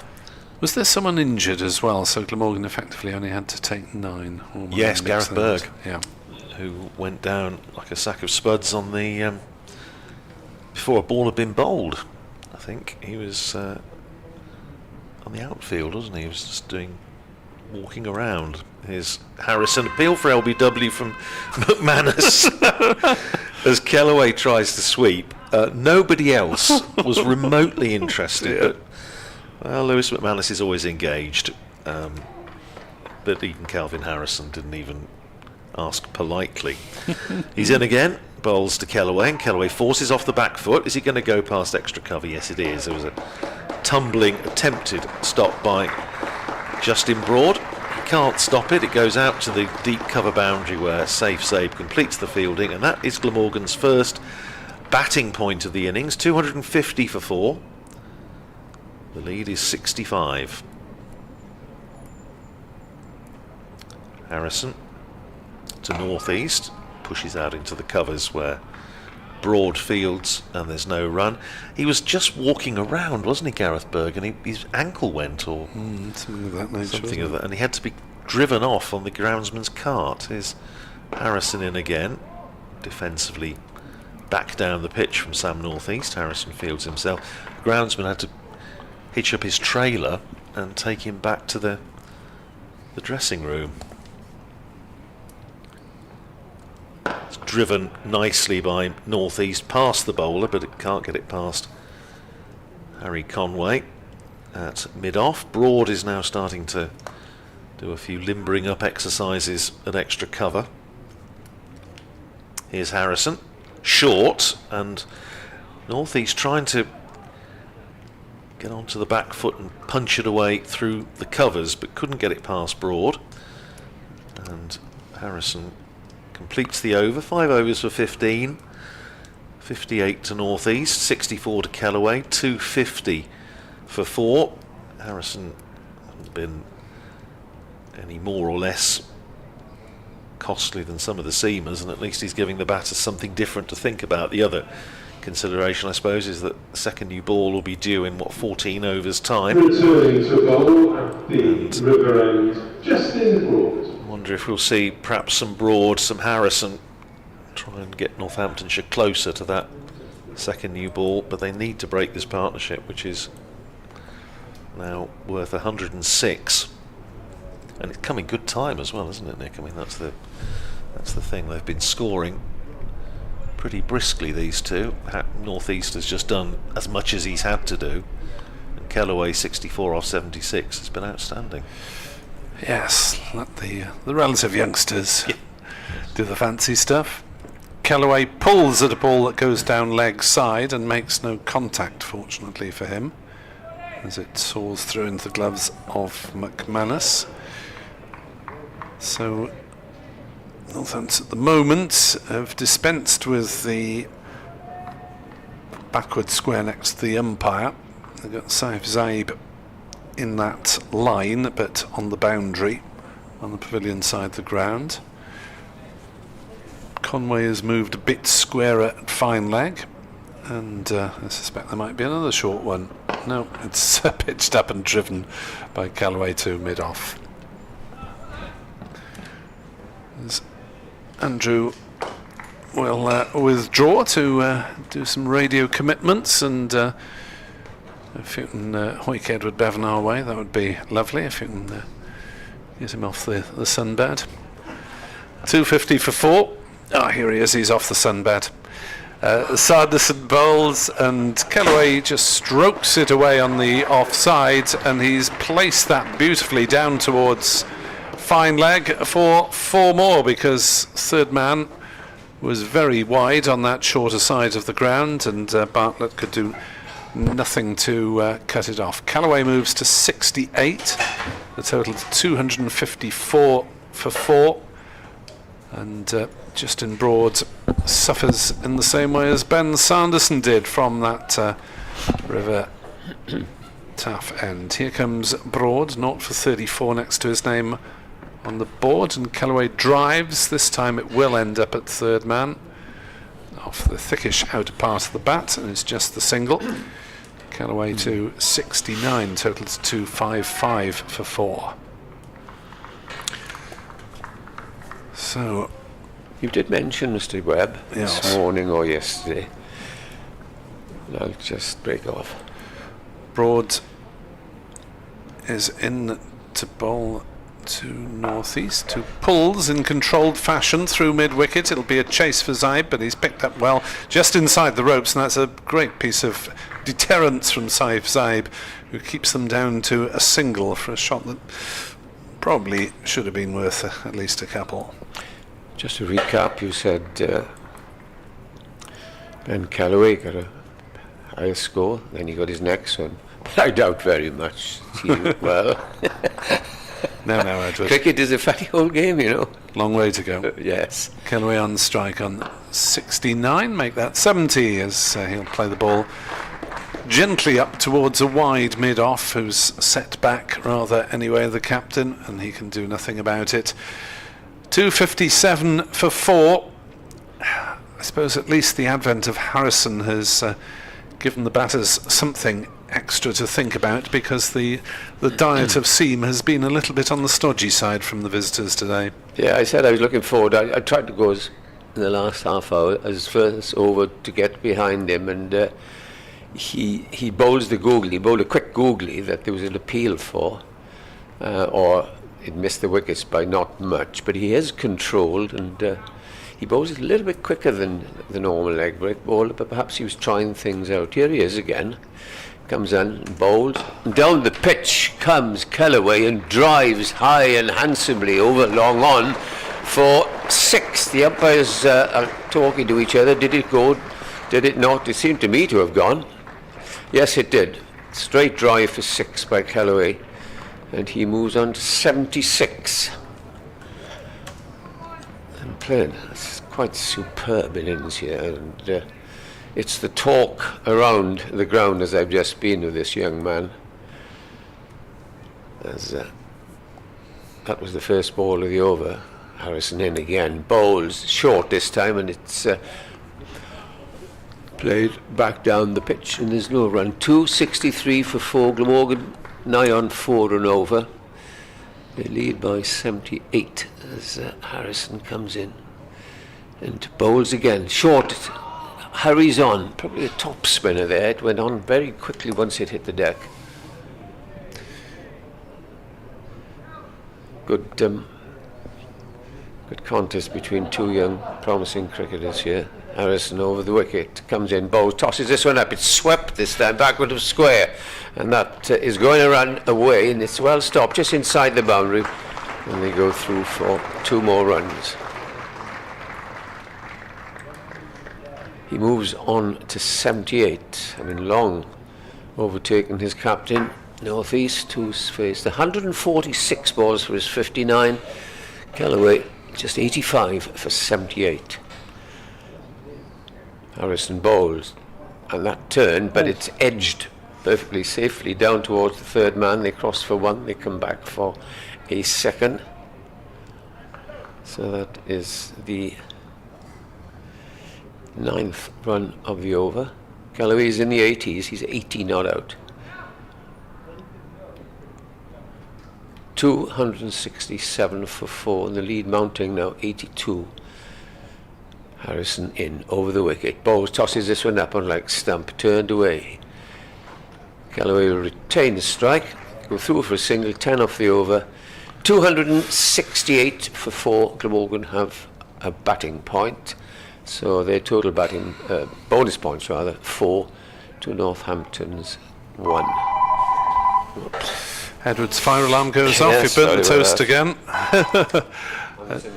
I thought that was unfamiliar tones. 268 for 4. Glamorgan women will chase, or need to chase, 168 to beat Lancashire Thunder at Christ College Bracken, which is a demanding prospect. Lancashire half centuries from their openers, Eve Jones and Emma Lamb. Siren Smale finished 23 not out. There's Broad is in to bowl, and Callaway on the defensive. Sophie Eccleston, the player left out of the England squad at the moment, hit a 6 and a 4 and a cameo of 17. And for Glamorgan, a wicket apiece for Gemma Porter, Emily Burke, Nicole Reid and Eve Jackson. The Northants women's game is not quite as far advanced because they started half an hour later. as Callaway forces through the offside. That's a beautifully timed shot. Might be just hauled up inside the ropes. It is, but they're through very easily for 2 runs. At Wantage Road, Leicestershire women are 88 for 2 in the 15th. And for Northants, Lenny Sims, the bowler, who got rid of both openers in a spell of 2 for 11 in 4 overs, which is quite something. Keep you up to date with scores in those. As Broad bowls, Callaway pulls and has dispatched that one between the 2 deep fielders on the leg side, and Ben Callaway is getting a move on now as he smashed that one away to move on to 87. Highest score that he's had in Cardiff. This is quite the acceleration from Callaway at the moment. It's exactly what he did, as you say, towards the end of his innings at Canterbury, wasn't it? Yes, at that stage he was well past 100. Let's hope he keeps his head now from the Welsh point of view and ensures that he maximises this one. That's a firm drive into the offside, but it's stopped by Bartlett at cover. And there's no run. So 5 seamers used by Northants. Sanderson 1 for 63 on 18. Conway 2 for 65 in 17. Proctor's been the tightest by far, 1 for 40 in 15. Broad bowls, flicked away on the leg side by Callaway, but stopped by Sales at short mid-wicket, and there's no run. Broad and Sales have been somewhat leaky, and Harrison, well, he's brought a different threat. He's, of course, the batter's 1 or 2 things to think about, but he hasn't got the breakthrough as things stand. Other bowling options includes the slow left arm of Saib, who's got 6 wickets at 8 and a bit this season, and Rob Keogh, who has not bowled much of his off-spin this year. He of the 9-4. Yep. Just the 1 over this season so far, but Northants might need all the bowling resources they can get if they don't get a breakthrough soon. Broad to continue. From the river end comes in, bowls, and this time it's a good length ball which is defended up towards mid-on. Stole your thunder there, didn't I? Sorry about that. I'm under some pressure. It was the end of the over, but thank you for covering. 274 for 4. North East has 59. Callaway has 87, and I shall try and count to 6 better next time. Yes, this lead now is 89, and such a huge amount of time left in the game, 2.5 days. Weather is set fine, and it'll be Harrison to continue. Nothing like a leg spinner or an off spinner for that bowling throughout the afternoon session. Hasn't done it yet, but you can expect plenty of bowling. Young Harrison, as he comes in and bowls down the leg side, is clipped away by North East down towards fine leg. They'll think of a second, but little hesitation. But it is the short boundary side there, and they stick on 1. And to be fair, Northants, they have been chasing leather for a good proportion of the day, but their fielding has been extremely enthusiastic. As was Glamorgan's close fielding yesterday, so it's been a good effort by both teams. Calvin Harrison, who's on loan from Nottinghamshire, comes in now and bowls, and this is clipped away by Callaway up towards mid-wicket, and again they'll just be a single simply because it's no more than about 60 odd yards, 65 yards perhaps, towards that leg side boundary for right-handers. North East to face on 60, Callaway's on 88. Harrison in, bowls, North East drives nicely in the gap up towards through an extra cover. It's going to be a chase and the ball wins. He's played 3 of those shots today as North East. He's beginning to accelerate now, and Oh dear. it's not so pleasing for a Northampton supporter, but to see 2 players stroke players playing so attractively in the sun. Well, what more could you want for, as I said, unless you do Northants bowlers. Harrison bowls too short, hammered away up towards deep extra. Side will field, and there is a single. He's having trouble with his length in this over. The previous one was a full toss that North East put away, and that one was dropped rather short of a length. And Callaway might fancy that short leg side boundary if he drops short again. Next ball is punched up toward long on. He's gone back from mid on now, halfway to the boundary. And this partnership now 136 for the fifth wicket.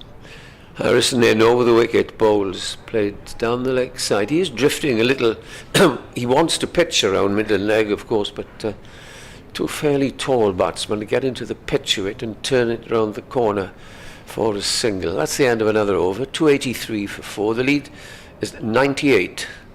Callaway on 89, 66 to North East. Just remind us, Nick, of his previous 3 scores, or his last 3 scores, Callaway, that is. Callaway in successive matches rather than successive innings. 54 at Lords, 74 here against Derby, and 181 not out. There was a second innings duck at Lords and 22 as well, so there haven't been successive innings but successive matches. Games, yes. Right, really. Is he caught Colin Ingram up? No. In run tally for the season. All depends how many Hang on, gets I've there. got Ingram's total in front of me because he's not playing. We'll have a look at that. Go back to that after the over. Broad continuing from the River Taff end, and North East dabs it into the offside Bartlett fields at backward point.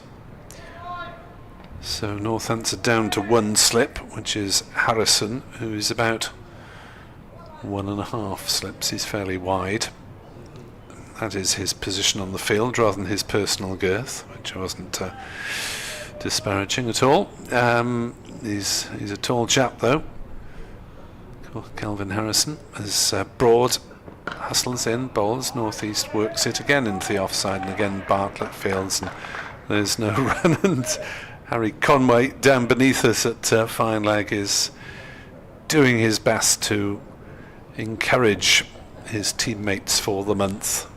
Well, about 9 overs, he'll probably be taking the new ball, so I don't suppose you'll see him in action before then, unless he might have a 1 or 2 before the new ball is due. Broad in, balls nudged away by North East towards square leg. Comfortable single as the ball trickles past the umpire. North East to 67 to 84 for 4. I'm going to say something now which we've been said over the years. This pitch is getting browner and browner, and suspiciously like it's playing out to be an absolute belter. Well, let's see what the new ball does, though, as I say, in 9 overs before we make our judgment. As here is Broad again. Balls to Callaway. Oh, does that a chance technically? I think he got a paw to it, because had he hammered that, then it would gone have through gone. for a single. There's no signal of bye. It was a run off the bat. Good and effort by McManus. A superb effort to save 3 runs, really. But absolute full around the strength. post. But keeper tipped it left-handed around the post. Yeah. And it's a technical chance, but Good no effort. more than that.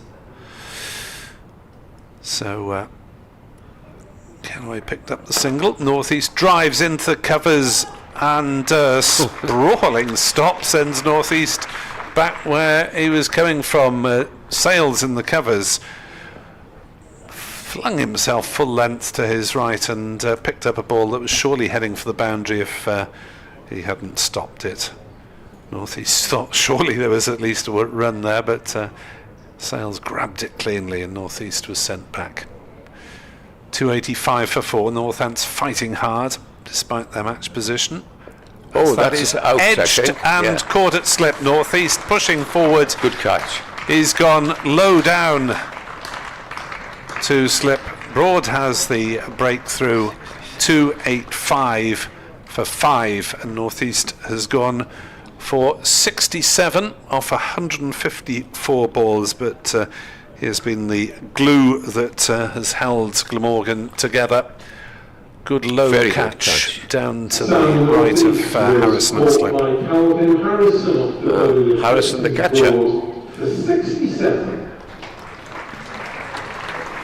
So third half century for Sam Northeast this season. In fact, it's his highest of the season, following his 63 in the first innings against Derbyshire. There have been a few low second innings scores for Northeast, which has dragged his average down.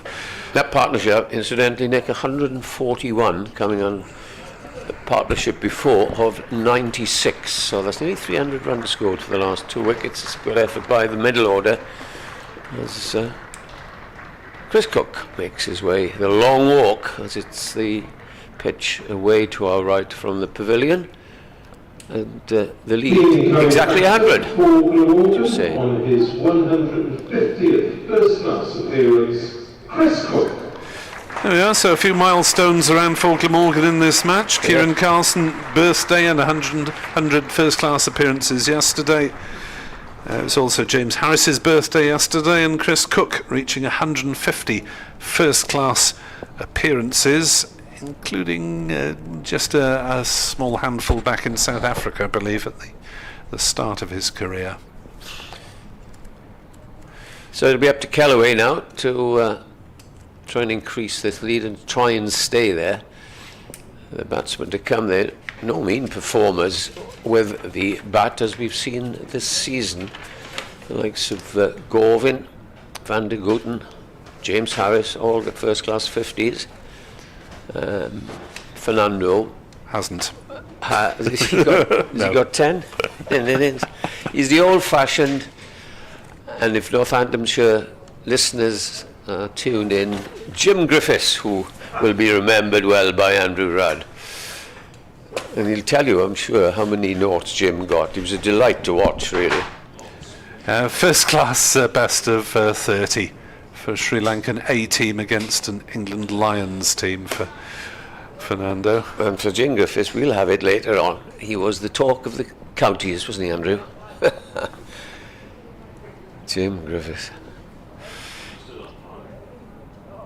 Still umpiring, says Good Andrew. for him. That was the last ball of the over. Yeah, Callaway on 90.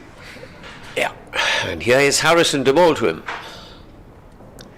In he comes and bowls short, played off the back foot, up to deep extra cover. They'll run the first one rather quickly. They'll come back for the second and get there quite comfortably. It takes him on to 92.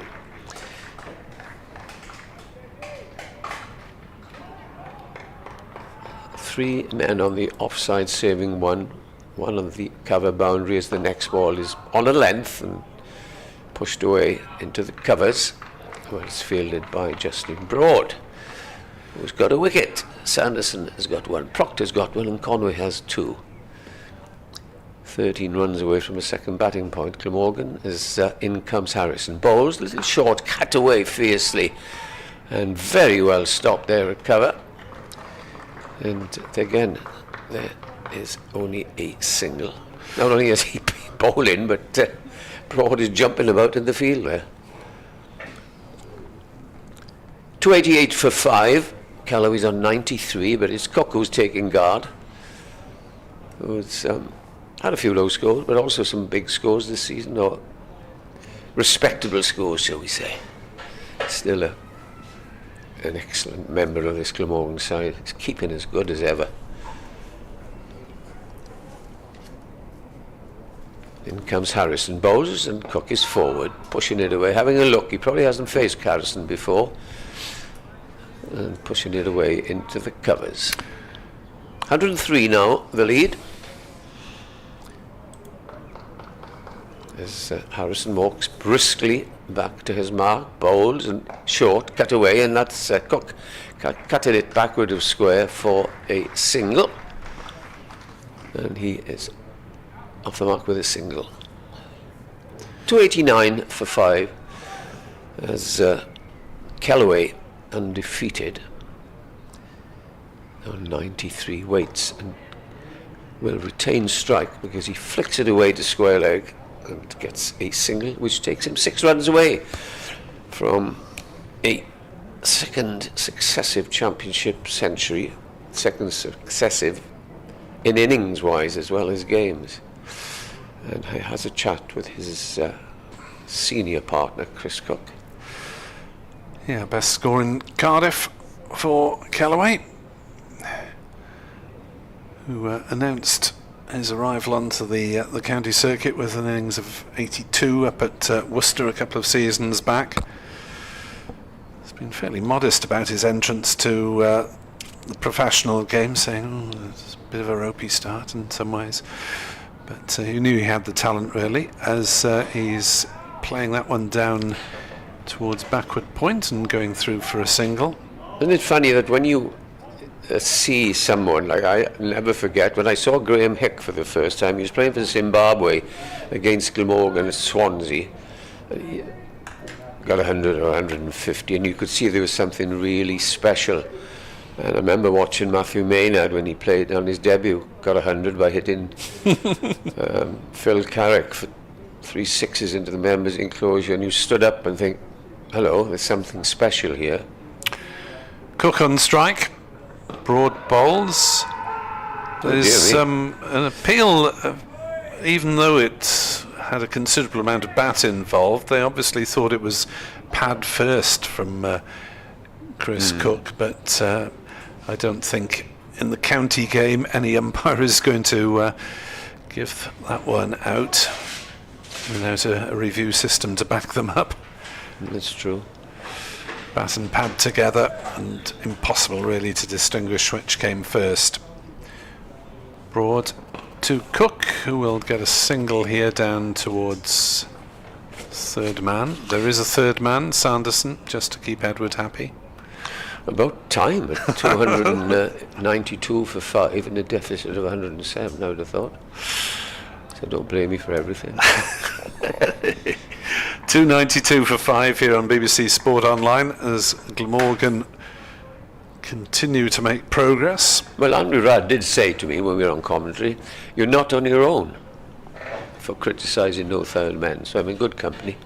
Callaway on 95 gets a short ball that goes over the keeper, and they'll run one, and it might be a wide as well.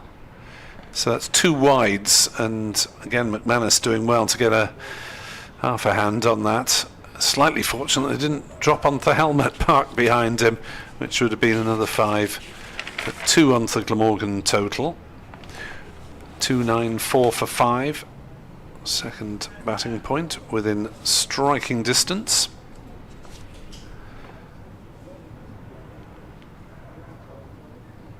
As Broad into bowl, Cook drives to mid-off.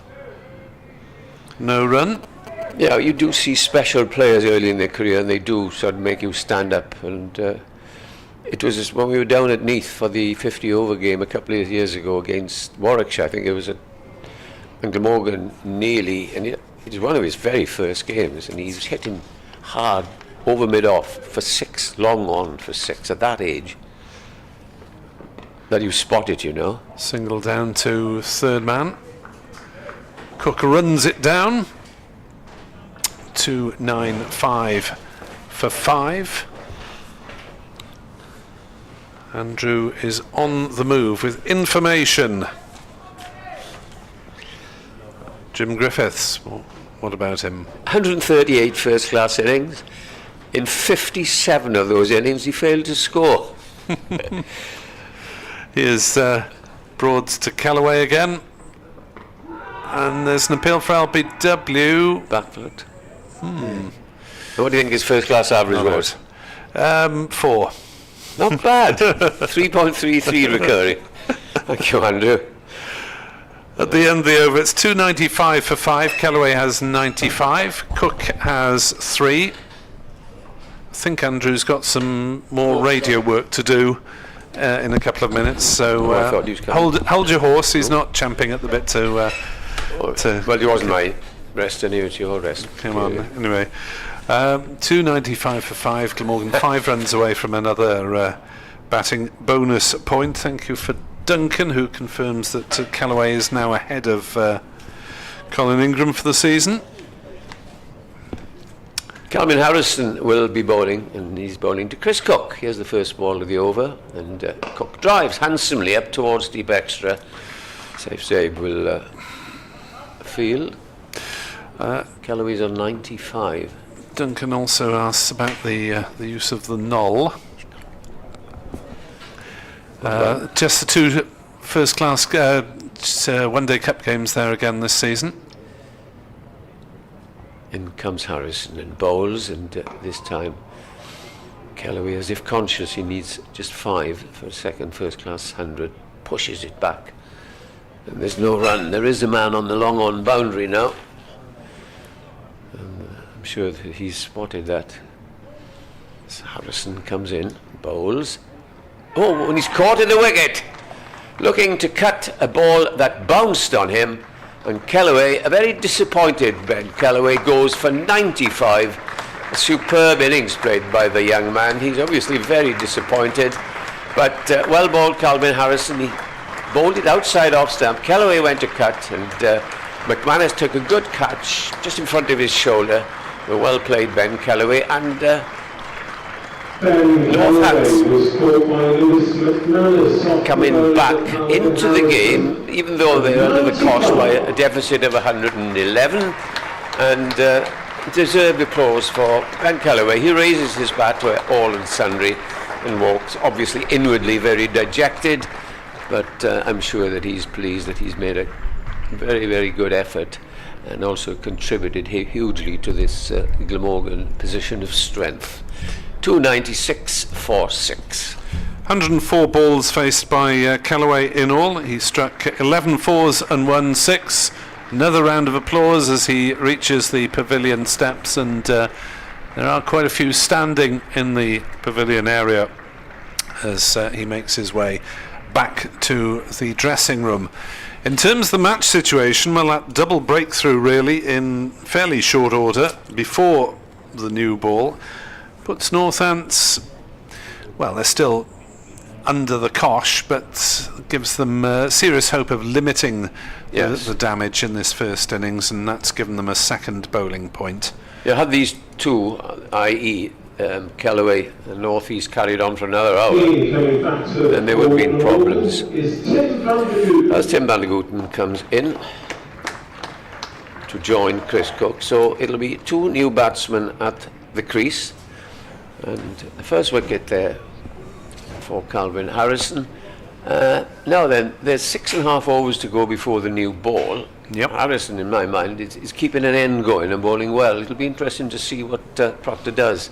Does he bring the quickies back, or does he persevere with the young leg spinner, who now has taken 1 for 41 in 8. Not great figures, of course, but I think he's as threatening as anybody's been. Yes, he's got a bit of extra bounce there, didn't he, to dismiss Callaway.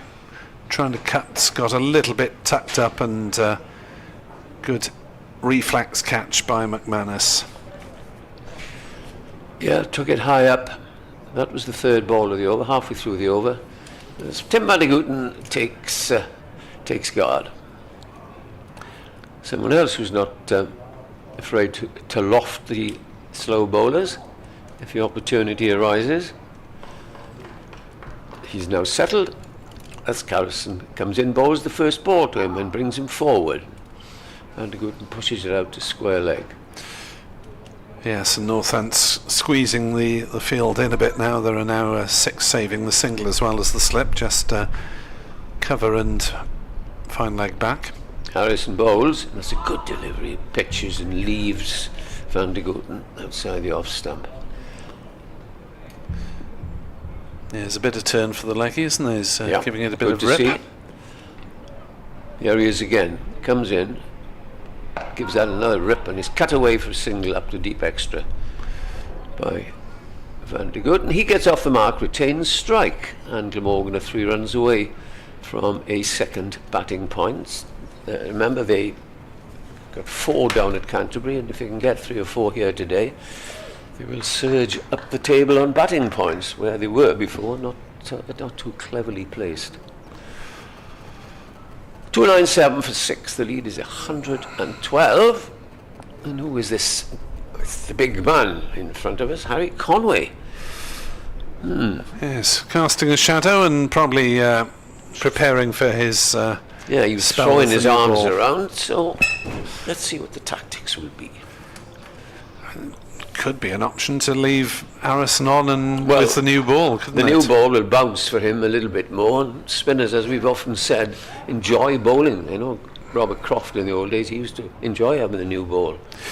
Broad will continue for the time being. He was the fourth seamer used by Northants, and Van der Hoogten gets a little bit tucked up and defends back to the bowler. Proctor himself has been the most economical, the Northants captain, with 1 for 40 off 15, and the opening wicket of Ul Hassan.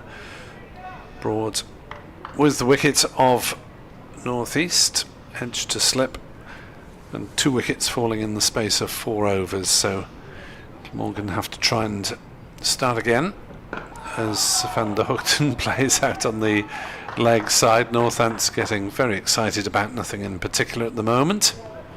And you did say that not once have they failed in, well, this is the 6th game, Northants to get maximum bowling points, and they're well placed at the moment. What, 36 overs to go to 110 overs, and they need another 3 wickets. Yeah, plenty of time for the bowlers. Broad bowls. Van der Hoogten turns it on the leg side. No run. Zaib, the fielder, there. And you can sense the greater anticipation in the visitors' ranks. Not that they've ever lost heart today, because they've fielded very well on the boundary and thrown themselves around to prevent stuff going through the infield. Broad on his way in to Van der Hoogten, tries to turn it on the leg side. I think that came off mostly the pad. Zaib again called into fielding action. Broad bowling much better than he did from this end. Taking the 1 wicket, important wicket from Northeast. Seems to have struck a length and bowling quite accurately. Hence the 2 slips. I suppose that's for the new batsman as well. Yeah, he's tidier than he was earlier on. Broad as Sure. Van der Hoogten clips one off his legs, and for the first time today there is no backward square leg on the boundary, so that's 4 runs from Tim van der Hoogten's bat, and that has brought up the 300 for Glamorgan, the 2nd batting bonus point, so that's 2 each in this innings, 5-2 to Glamorgan overall. Now, plenty of time, as Edward mentioned, 35 overs to go to accumulate points, but it's wickets that Glamorgan are lacking now rather than time. Next delivery played back to the bowler. Steve West optimistic. I think Steve posted that before the dismissal of Kellaway, hoping for a 250 lead, but that seems a long way off now from a Glamorgan point of view. At the moment the advantage is 116 for the home side, but now just 4 wickets left, so lead of 150, and I suppose Northants might have limited the damage to some extent. If it's up towards a 200 lead, then it really does start to get in the batters' heads as they go in second time round. Scoreboard pressure, as we say. Well, I'm convinced that's what did for Kent. I mean, Glamorgan bowled very tidily, but it wasn't 20 for 5 territory. No, not quite. Calvin Harrison then, who is bowled pretty well, is going to continue, having dismissed the top scorer. And he comes in now and bowls to Cook. And Cook must adjust and dab it out to Cully.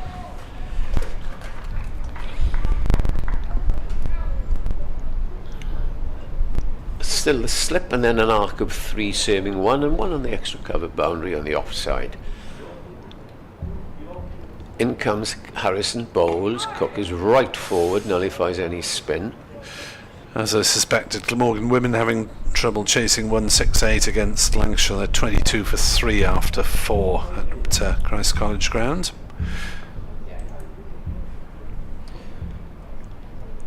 Harrison, just 3 or 4 steps and bowls accurately. Appeal for LBW. Not out, says the umpire.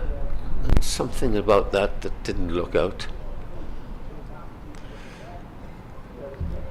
301 for 6, Harrison, halfway through his over. Bowls on leg stump and defended there by the batsman. In contrast, Northants women are chasing just 117 to beat Leicestershire at Wantage Road. Harrison comes in, bowls. Cook is forward, very accurate over this. 3 for 20 for Anisha Patel for Northants women. 2 wickets apiece for Kemp and Sims. Leicestershire 116 for 8, innings closed. Last ball of the over. Harrison bowls, and a very good over despite Cook getting a single off it. Very accurate over, just nudges it away to deep square. End of the over, and Glamorgan will move on to 302 for 6. Cook 5 singles to his name. Bradley Gooten also is on 5, and the Glamorgan lead by 117. So the 3 big contributors today for Glamorgan, if you have just joined us: Ben Calloway 95, looked set for a second successive century before he was caught behind cutting at Calvin Harrison, the leg spinner. Earlier, Kieran Carlson 54 to get Glamorgan moving this morning, and Sam Northeast playing the anchor role with 67. Andrew is lurking. Yes, he can replace me at the end of this over. As Broad will continue. Bowling to Chris Cook, 2 slips. 5 saving the single. Cook plays it between 2 of those fielders on the offside. Good run. And is back for a second. Chris Cook, despite being the oldest player in this Glamorgan 11, is still probably one of the nippiest between the wickets in his running. There's what's the word I mean? It's going round the ground. What was the word? Petition. I couldn't remember it. In comes Broad to bowl to Cook, who drives again into the offside, scrambling. Stop this. No, it's gone through. I thought they'd been stopped at point, but they go through for a single. Excuse me, Nick. A petition going round the ground. More ice cream? No, about the possibility of 2 championship games being lost next season. Yes. I haven't myself seen it, but about 5 or 6 people mentioned. Have you seen? Have you signed? No, I haven't seen it.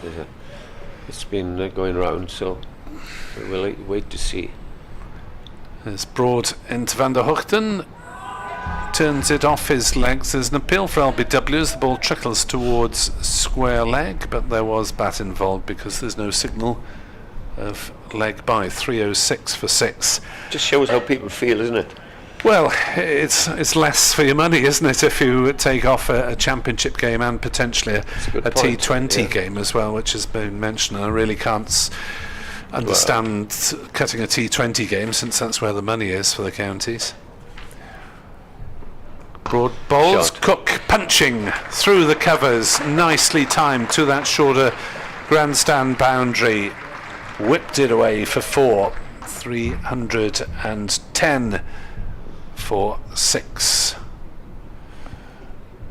As Cook really lashing that one through between cover and point, and he moves to 12 as Glamorgan start to tick over again after the double dismissal.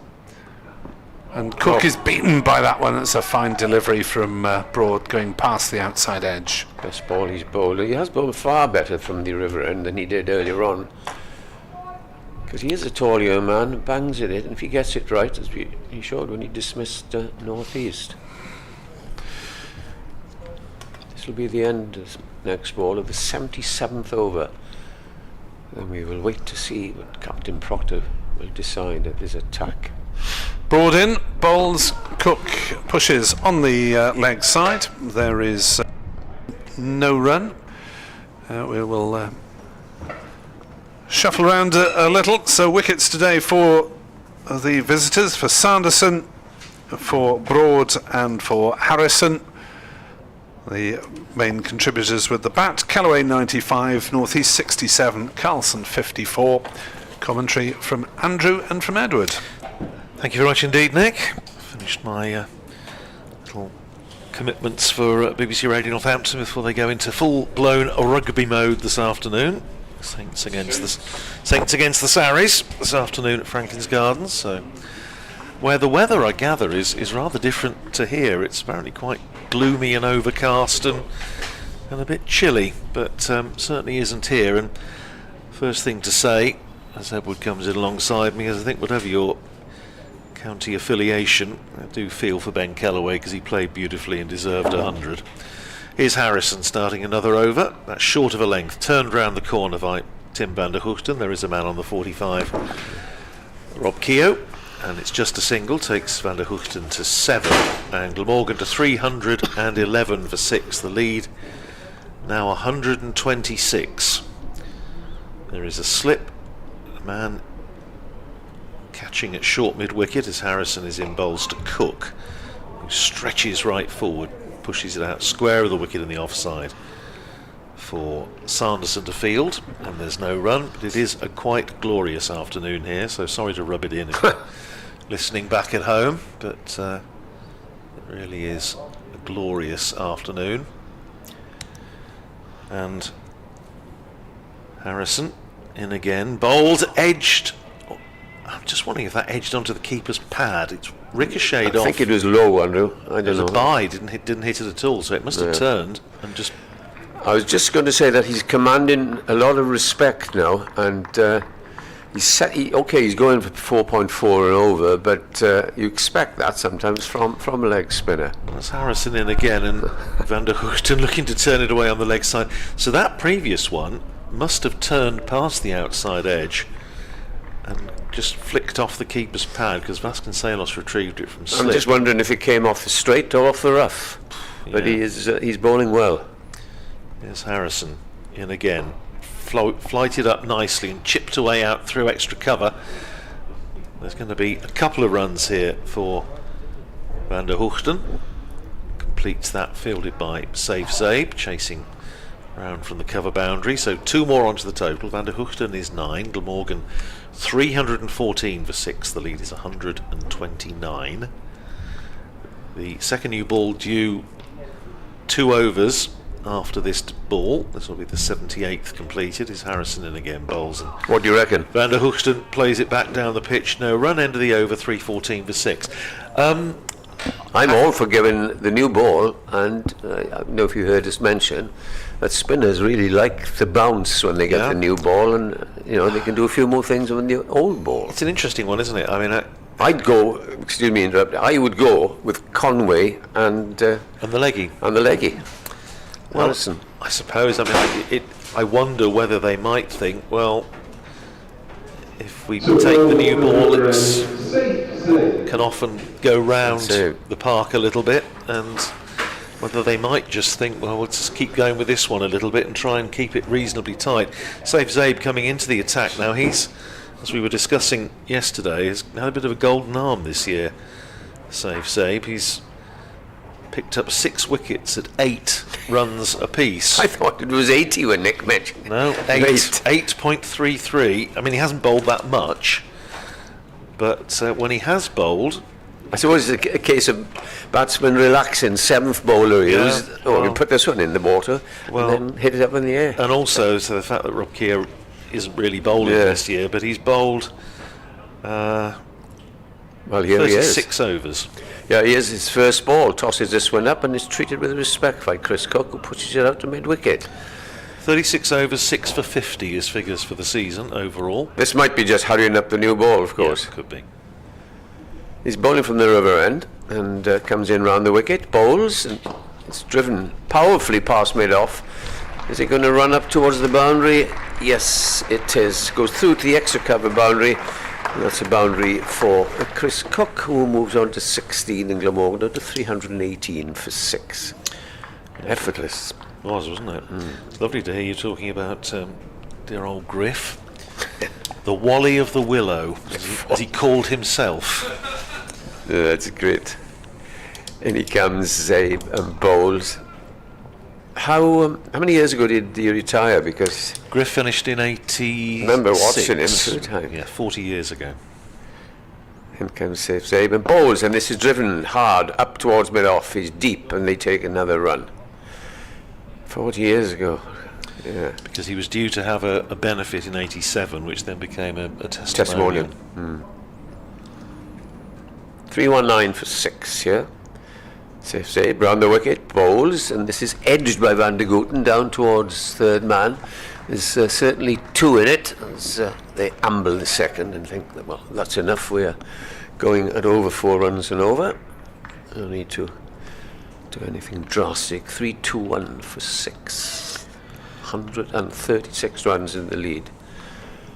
And just 1 ball left of this over, which has cost 7 runs. Van der Gooten to face. Safe Save in, bowls. Up the back foot, he chips it away to mid-wicket. Takes a single, so that's 8 runs off the over, and I shall be very surprised if the new one is not taken. But who am I? It'll be Harrison to project it, whatever it is, old or new.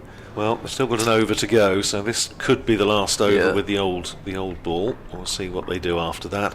I say about Jim Griffiths calling himself Wally of the Willow. To be fair, it was written in his benefit brochure by on his behalf by the journalist that you will remember well, the great Peter Clifton. What a character he was. Chronicle and Echo. Well, he's coming. He's threatened to come and have a look at the Gloucestershire match, which is Northamptonshire's next match. Starting at Wantage Road next Friday, so that'll be fun if he does get along. Harrison it will be to bowl the 80th over, and first ball of which Van der Hoogten stretches forward, pushes it out I remember towards point. One of my first seasons was up in going to Northants, full press box, sat nervously down there, and Clifton was very helpful, and everybody was listening to what he had to say. Cut away, second ball by Van der Hoogten out to deep point, where Safe Save is grazing. Did you go on to the Press Association? He did, yes. Thought he did. He's just finished with them, I believe, but he's I think hoping to get around and watch a bit more cricket now. And as I say, he's threatened to put in an appearance during the Gloucestershire game, so it'd be good to see him. 323 for 6. Chris Cook on strike. Harrison bowls to him, short of a length, punched out to mid wicket. It was in the air for a while. Landed in front of James Sales at mid-wicket, but Harrison is just starting to look a little bit more threatening. He's in again and bowls, and Cook this time with great care plays it back down the pitch, and there's no run. But Griff is still involved in the game. He's that's good, isn't it? He still does a bit of umpiring for Earthlingborough Town Seconds, his old club. Here's Harrison in again and pushed out towards extra cover. Bartlett comes into field, no run.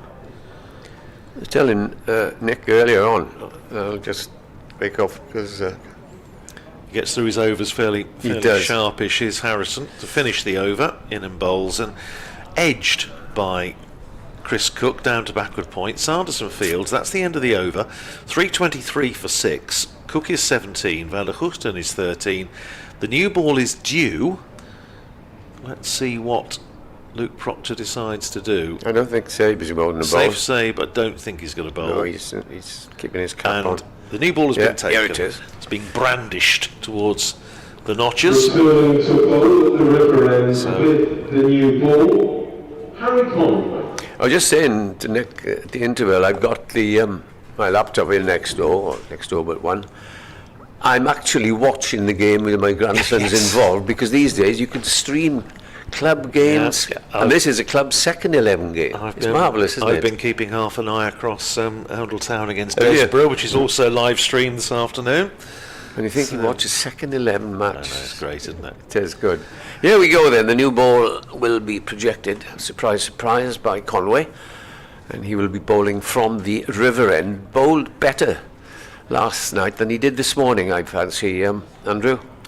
Yes, he did. He was impressive last night. He seriously bent his back, generated some pace, pitched the ball up, which is how he got his 2 wickets. Labuschagne caught third slip, Tribe caught first slip. So that both movement off the seam. But this morning he was just a wee bit wayward, and for my money anyway, maybe a little bit short. But see how he gets on with the new ball. Northamptonshire need to wrap this up as quickly as possible. Have you seen Mr. Tickner bowl? I have, yes. Have you seen this Fine little one. pony jumps? I have, yes. Yes. They're a similar height, these two. Conway in then with a new ball, and will bowl to Van de Gooten, who clips him nicely off his toes for a single down to long leg. They will field, and they take a single.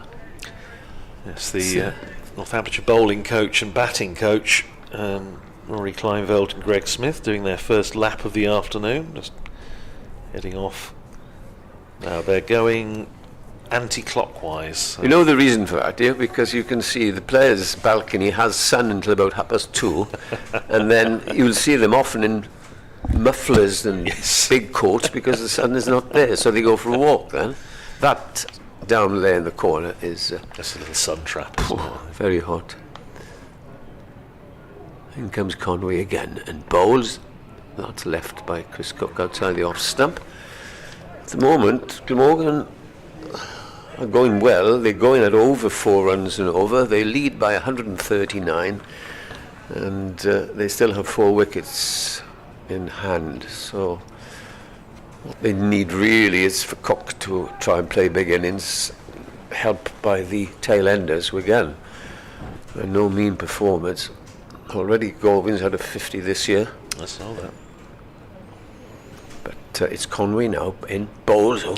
Rather a wild shot from a wide ball. Cook gave that the kitchen sink, the fridge, the lot, as he tried to flay it through extra cover and didn't get a touch. And Van de Gooten goes down. I don't think he's going to tell Cook, hey, what's going on? Just a little tap.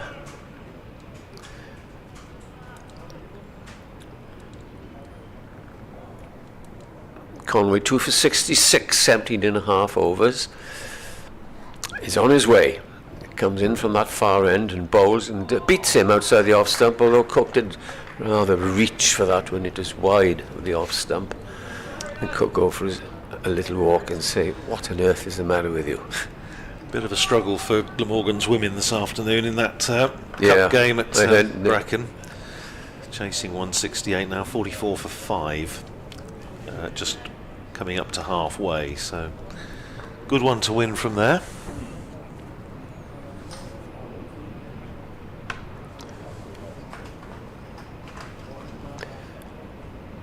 In comes Conway, racing in, bowls. Beautiful shot by Cook. Leant into that, struck it with authority through extra cover for 4. It's as good as anything we've seen today. It was a nice half volley, but still. Meanwhile, at Wantage Road, Leicestershire, who were 87 for 1, finished up on 116 for 8 in their 20 overs, so Northamptonshire need 117 to win. They're 11 for 1 in the 3rd over. The captain, Gemma Marriott, is out.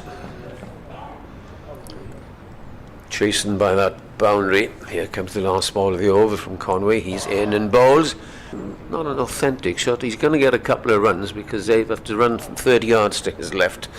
Cook gets another couple of runs, and that over with the new ball has yielded 7 runs.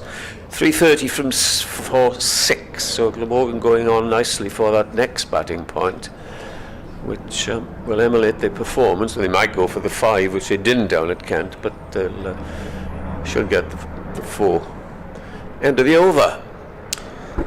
Yes, and to share the new ball, it's going to be Ben Sanderson. We're talking about a player yesterday. I'm not sure if you were listening to us on the commentary when we were talking about the next player ahead of Ben Sanderson in the Northamptonshire all-time wicket takers list. Across all formats, Sanderson's now taken 562 in everything, in first class this day and T20, which I always think is only fair considering how relatively little first class cricket the players play now compared to you can't really compare. And the next one ahead of him on the list was born in Penarth, Austin Matthews. former Glamorgan player. Exactly. And he's He played for Northampton as well. He did. Here is Sanderson with 3 slips in, bowls, and Van der Hoogten playing slightly across that one. It goes out to mid-wicket where Zabe fields. Well, he came to Northampton because he played rugby for the Saints. I see. And played for Northamptonshire late 20s through the 30s until 1937, when he went to take up a job at Stowe School and went back to playing for Glamorgan as an amateur, and played for England that year. He was one test match in 1937. That's right. He's one of the Glamorgan test match players. Here's Sanderson in, bowls cut away by Van der Hoogten, runs for him here, certainly 1, probably 2, and it will be 2 as Proctor comes around to field. So Jack Mercer, of course, played for Glamorgan, went on to score for... yes, the great man. 332 for 6, yes, I mean Jack was... Jack played for Northants once, that's right. I knew there was something a little odd about it. At Southampton in 1947, when Northamptonshire were hit by injuries, and he was coached, his first year as coach, and he played and picked up 4 wickets. Is Sanderson in, and to beauty. That's the Ben Sanderson that Northamptonshire supporters know and love. Bowling 4th stump and goes past the outside edge of Tim Van der And of course, Jack had another string to his bow. Well, he was a magician. Magic Circle. Russian speaker. Yeah. From his time in the army when he was with expeditionary force to Archangel, wasn't it? With the... Do you know what he used to do also? You may not know. And the great Don was telling me this. He used to take a nap after lunch. Oh, yeah. From scoring. Everything's approximate. His great phrase. Is Sanderson in bowls back of a length, and Van der Hoogten drops it down into the onside. Zabe comes round to field, but there's a... Do you know who else did that? 333 for 6. Do you remember Claude up at Essex? Oh, Claude... Big man. yes, Clem Driver. Clem, not Claude. Yeah, Clem Driver used to Clem take Driver, it. yes. I'm off for my nap. Dear old scorers we had then. One of the early times I met Jack, when he was scoring for Northamptonshire in a combined universities game against Northamptonshire in the old B&H zonal matches, and Wayne Larkins took a hat-trick at the back end of the innings, bowling his little medium pacers. Sanderson in bowls to Chris Cook, who turns it away past square leg. There's only going to be a single because George Bartlett is protecting the boundary. 1 more to Cook. He goes to 24, and Glamorgan to 334 for 6, leading by 149. And Jack was giving it, well bowled, Tim, good stuff, excellent. Tim's got a hat-trick. And he thought it was Tim Lamb. But he then got completely bored with what was going on and started showing me his conjuring tricks and flicking a stamp on a coin up to stick on the ceiling of the old press box. Terrific to watch. Sanderson in, bowls and pushed by Van der Hoogten up to mid-on. That's the end of Sanderson's over. 19 overs, 1 for 67 for Ben Sanderson, 334 for 6 Glamorgan, leading by 149. David Steele always used to say that he was one of the worst tipsters, Jack Mercer. Racing few of those around. But he also said, it was a lovely phrase when I was doing a book with David, he said, I can never hear anybody whistling without thinking of Jack, because he would always be giving it a little whistle and sort of rather tuneless whistling, but still very fondly remembered at Northamptonshire. But yes, his great line was with his scorebook, everything's approximate. Perhaps he might have missed the odd run. Very possibly. Here's Conway's start, another over. Comes racing in and bowls a good length ball that's defended by Cook, who is 24 not out from 35 balls, and Van der Hoogten playing his part, 17 from 24 as Glamorgan. If he could get a lead of 250, it would be pressure, but I fancy this pitch has now gone down a lot, as they say, in as much as it's not offering what it did on the first day, most certainly. A leg spinner will turn it, a leg spinner will always turn it, but it's Conway in bowls, and this is pops, that's the ball you want to bowl.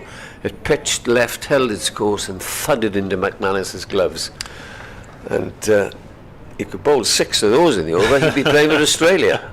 I keep thinking about the game here 4 years ago, Eddie, when Northamptonshire were all out for 215 and Glamorgan got a big lead of 250. It's something like this, wasn't it? 462 for 4, big hundreds from Carlson and Cook, and then Northamptonshire blocked it out on the last day for the draw. In comes the next ball. It's a lovely shot on drive, goes up towards the boundary. It's a long chase to save. He's going to gather it just inside, is he? Yes, he slides, does ever so well and stops it, but they go through for a third. Good work by the fielder there. And it takes Glamorgan 337 for 6, and Cook has gone on to 27. The worst game I've ever seen was between Northampton down here. Yes. 500 plays 750, wasn't Dear it? God. So, 2019. Well, there was no point in the declaration because whoever declared had let the the chasers would win. Yeah. Comes Conway, bowls to Van der Gooten this time, and he plays a nice looking shot off his legs up towards the mid-wicket boundary. They'll come back for a second, and again, apart from the odd delivery, Conway's not really beating the bat with regularity, is he? He's not. And I say he's just, I think it is indicative, and you made this observation, that the pitch is just flattening out a little bit. I think so, yeah. You can see there's nowhere near the same greenness, is there? Well, Northamptonshire will hope so. Yeah. There's Conway coming in, bowls. That's an edge down towards the squarish third man. And they go through for a single. 340 for 6. Glamorgan encroach on their next batting point, which will be their 6th in the match if they can. Against Kent, I think it was 7-3.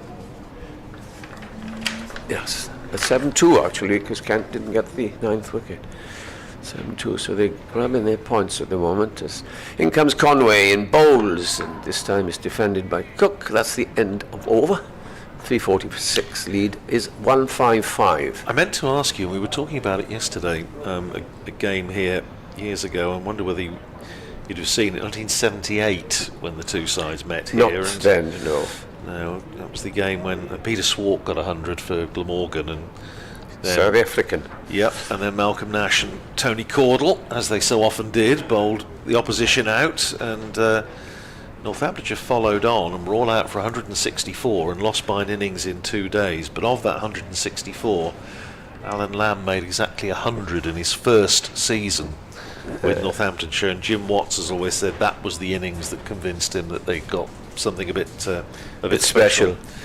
Kevin Lyons coached Alan Lamb out in South Africa. And he also coached a few Test players out there.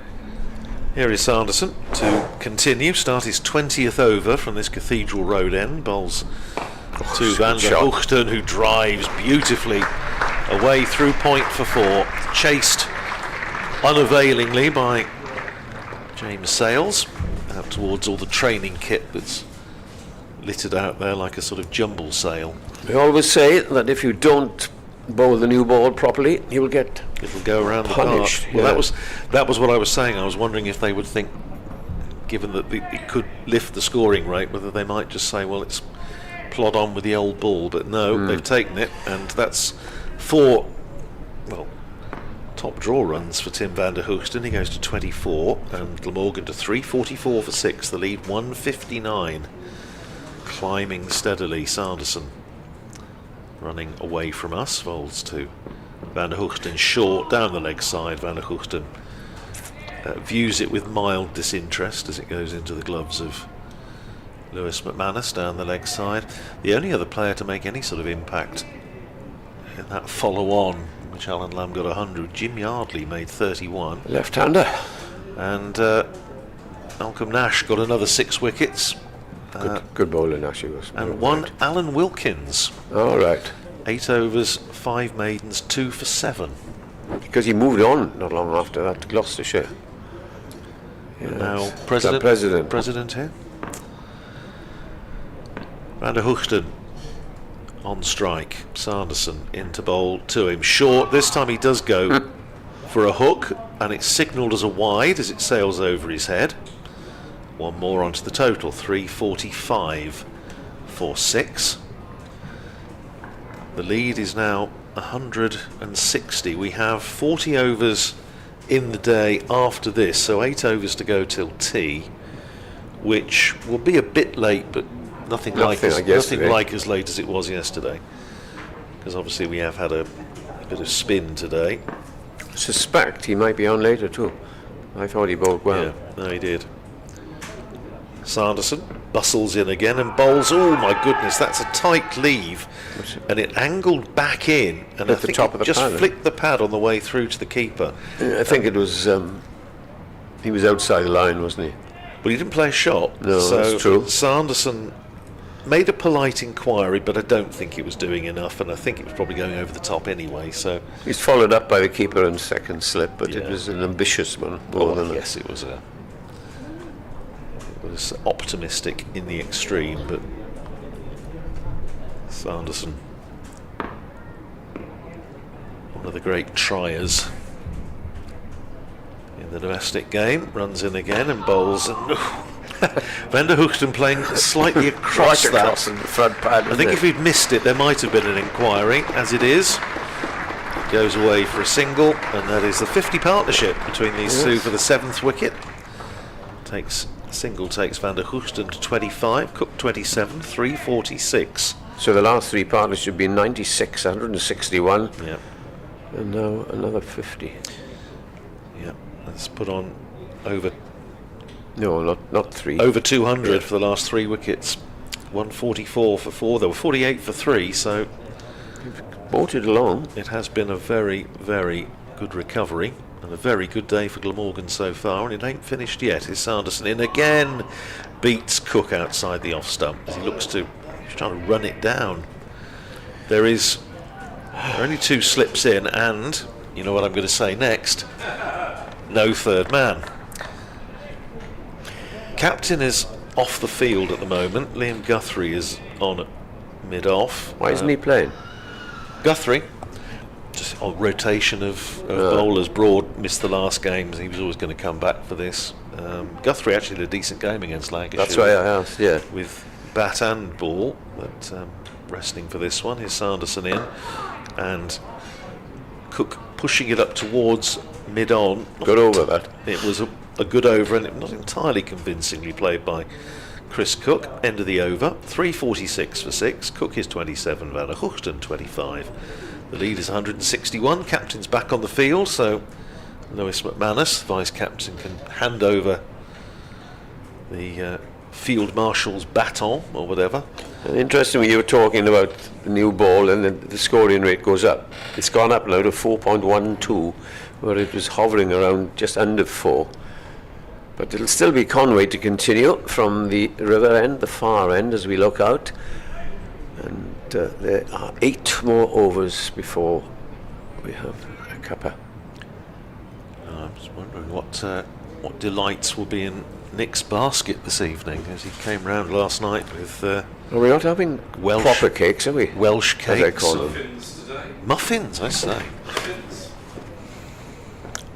In comes Conway. He races in and bowls the first ball, and that beats Van der Hoogten, and he looks to push it away, and Van der Hoogten goes for a little walk. May have heard us say, we tell our visiting commentators, that Van der Hoogten loves to bat as a night watchman. Oh, I enjoyed, he told Nick in one of the interviews last. I really do. Well, I don't suppose it was. I look forward to it because your side's in the spot to bother. But yeah, I'm ready to go any time. Marvellous. You don't get many like that, do you? Very, very few. Usually it's a job that everyone wants to avoid. Yeah. Another one was whether he enjoyed it was Dean Koska, who was a celebrated night watchman, which the Aussies don't agree with. They don't agree with. No, that. they don't. No. In comes Conway. Fast medium bowls, and that's driven, but not really tied with any conviction.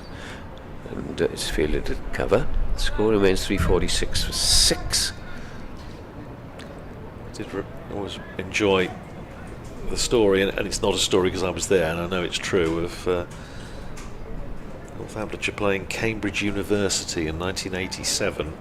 Jeff Cook was captain, of course, and it was the one first-class appearance for Northamptonshire by Steve Coverdale, who was then secretary. Yeah.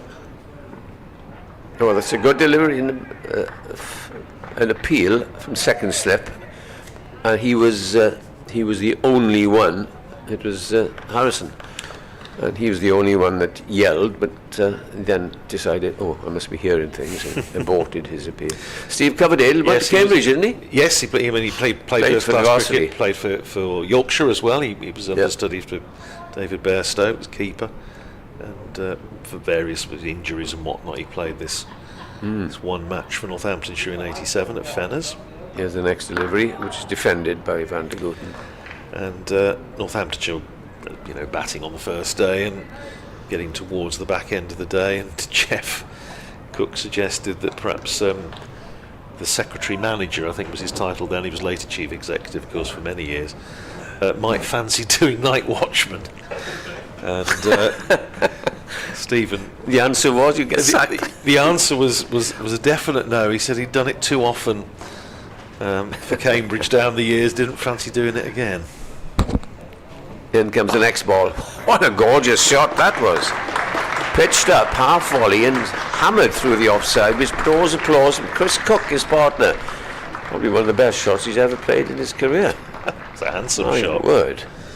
That was a handsome shot. As you say, it was up there for it, but it was full flourish of the bat. Ben Calloway-esque. And another point. Another point, as you say. It's come third batting point. And they've got plenty of time to get a fourth. May have a look at the fifth. Here is the last ball of the over. In he comes. Bowls to Van der Gooten, who clips it off his legs, and that's going to go up to the boundary and we'll get there.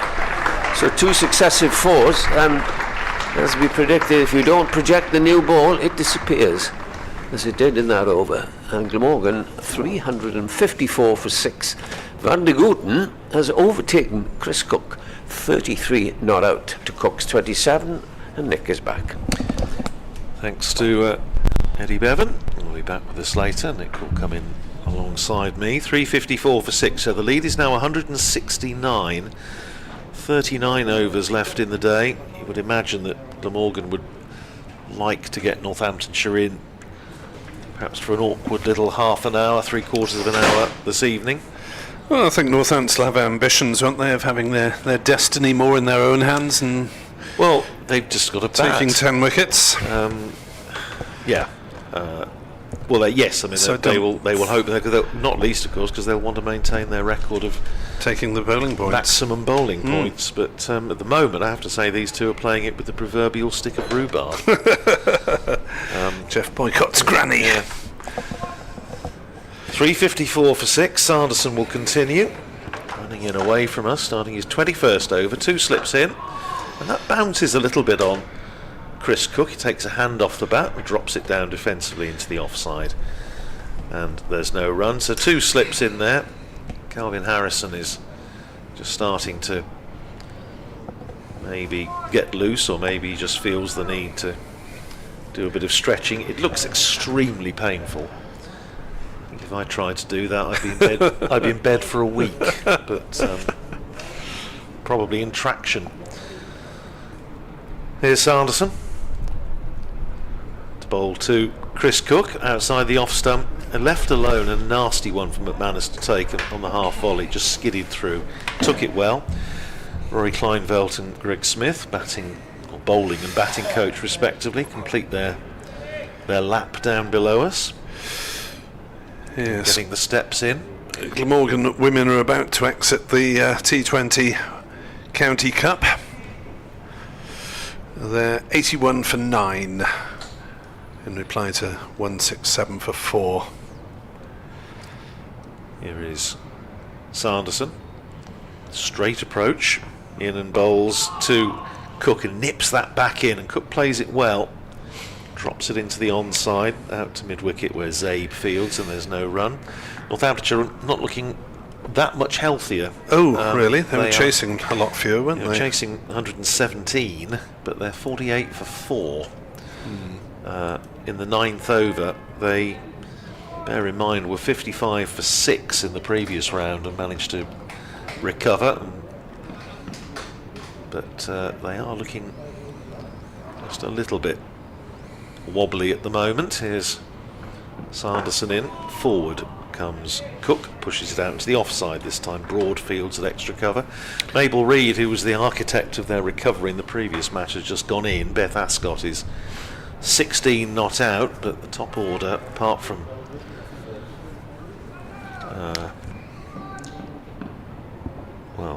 Abby Butcher, really, who made 16 at the top of the order, nobody else has really made much of a contribution. So, bit of work to do for David Ripley's side to get through to the quarter-finals. Meanwhile, here in Cardiff, Sanderson running in again to bowl to Chris Cook, who forces off the back foot. New ball making a pleasing sound off the bat, goes to point where James Sales fields, and there's no run. Sales had a little bowl earlier on, but proved a bit expensive, went for 19 in his 3 overs. Yes, this is the game turning back again to Glamorgan in this stand, isn't it? I mean, at one point they had 2 new batters to bowl at. New ball on the horizon. Callaway and North East had gone in fairly quick succession, but these 2 putting a stop to it. Sanderson to complete the over, 5 dots so far. Bowls to Cook and make that 6 dots as Cook plays defensively up to Keogh at mid-on, and a maiden for Sanderson, his first. 21 overs, 1 maiden, 1 for 73. It's 354 for 6. Chris Cook is 27, Tim van der Hoogten is 33, and the lead is 169, 6 overs to go until tea. Yes, your choice of blueberry or chocolate and orange muffins. Oh, I say. There seem to be a reasonably large number of them compared to the numbers in the other press box, so unless they've all scoffed 4 each, I think you're fairly safe in having the muffin of your choice. 354 for 6. I don't know quite where that's made me laugh, but it has. Van der Hoogten is 33 off 36 deliveries, so he's got going quickly. Conway will try and alter that as he pounds in and bowls. Van der Hoogten drives through cover. Will that one reach the ropes as well? I suspect it will. Proctor is giving pursuit, but has to put the anchors on to avoid crashing into the advertising boards, and very nicely struck 4 by Tim van der Hoogten. 2 in 2 overs, almost identical. That was perhaps just quite the follow-through, the flourish that we saw the previous over. It was more of a check drive, but exactly the same spot. Beautifully timed. In comes Conway again. And this time Van der Hoogten gets a short ball that he ducks underneath. The fast bowlers come back. 358 for 6. Talking about night watchman and Van der Hoogten enjoying the role, it wasn't actually him who was padded up last night, it was Andy Gorvin. Oh, right, okay. Who seems to have largely taken over the role from Van der Hoogten. As Conway's on his way in again and bowls down leg side. Van der Hoogten shimmies inside it and does not attempt to make contact. So 5.5 overs to go till tea, and really we didn't expect this when we turned up this morning after 13 wickets fell yesterday, just 3 so far today. No, Glamorgan have had the day that they would have, well, not quite dreamt about, but they would have certainly hoped for. Conway in, bowls. Van der Hoogten plays that out very gently in front of him, and the bowler himself comes down the wickets to field. Callaway 95, Carlson 54, both aggressive innings, and North East playing the support role at the other end with 67. I think the thing is, Nick, they dominated right from the very start this morning. They put on what I think was like 30 runs in the first 5 overs, something like that of the day, and Carlson got them going Yeah. very quickly, didn't he, this morning? Right from the get-go, they've been on top today. Conway in. Bowls. Van der Hoogten on the defensive. Glamorgan women have been bowled out for 86. So Lancashire victors by 81 runs at Brecon. Emily Burke, 19-year-old Loney from Surrey, was left not out 49. 4 fours and 2 sixes or 45 balls, and the last 2 batters were run out, presumably as they tried to get Burke to on strike and give her the chance of half century, but she didn't quite get that. Lancashire easy winners. As next ball is pulled by Van der Hoogten down towards backward square. Well saved by Saib. A sliding stop round from fine leg. Grace Johnson for Lancashire took 3 for 2 in 3 overs. Sophie Eccleston they managed to more or less keep out, 1 for 13 in her 4 for the England spin bowler. Here it's 359 for 6. Cook has 27. Van der Hoogten has 38, and we have 5 overs to go until tea. The stand is worth 63, and again we say Northants in serious need of a breakthrough. They are. It's just a bit flat out there at the moment, which is not a huge surprise given the state of play.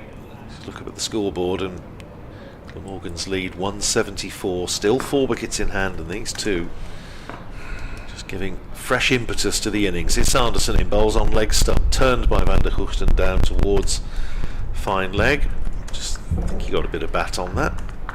Yeah, no signal for the umpire, so bat onto thigh pad, I think. 1 more onto the total, 360 for 6. Cook to 27.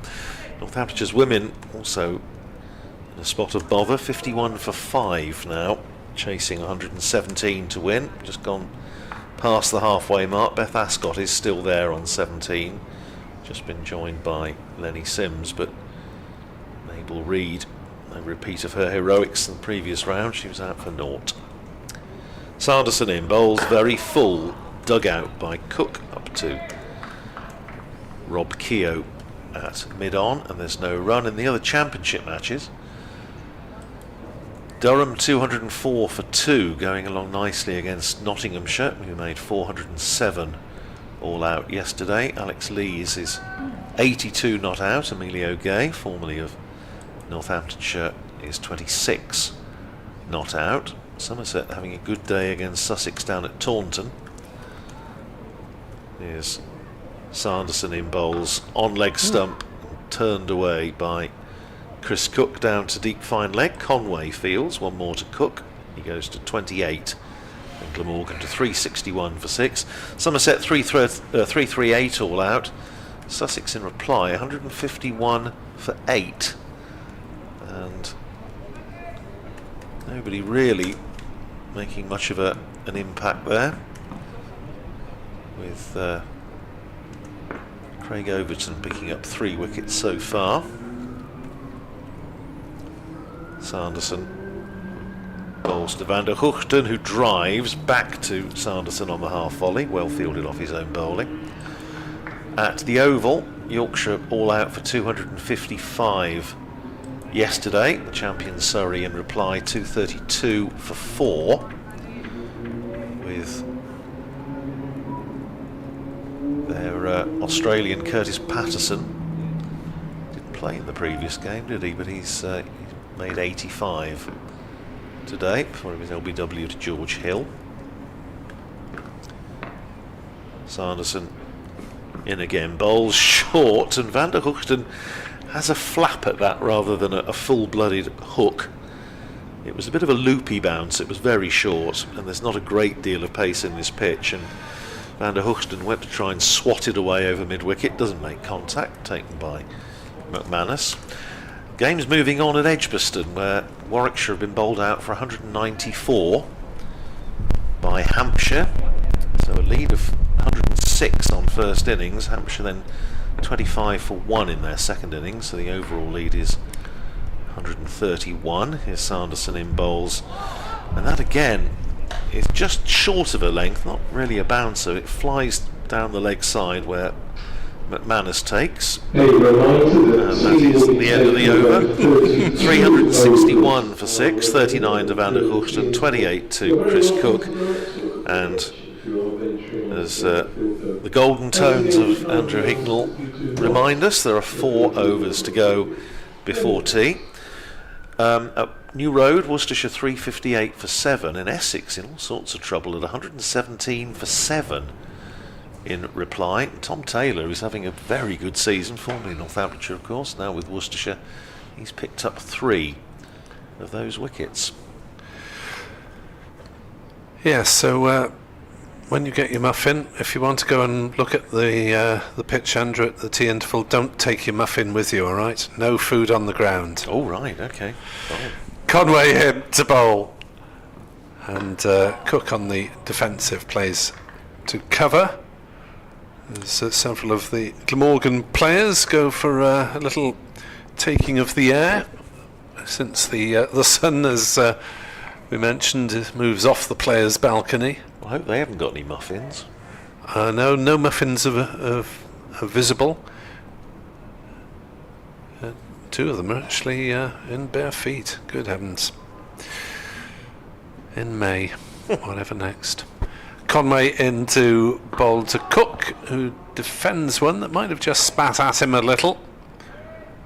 Ball trickling out to Bartlett at cover, and there's no run.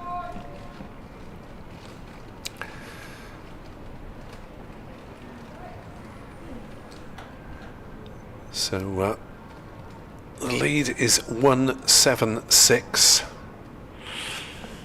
Once you get to 200, it might start to get in the head a bit, as Kent found against Glamorgan last week.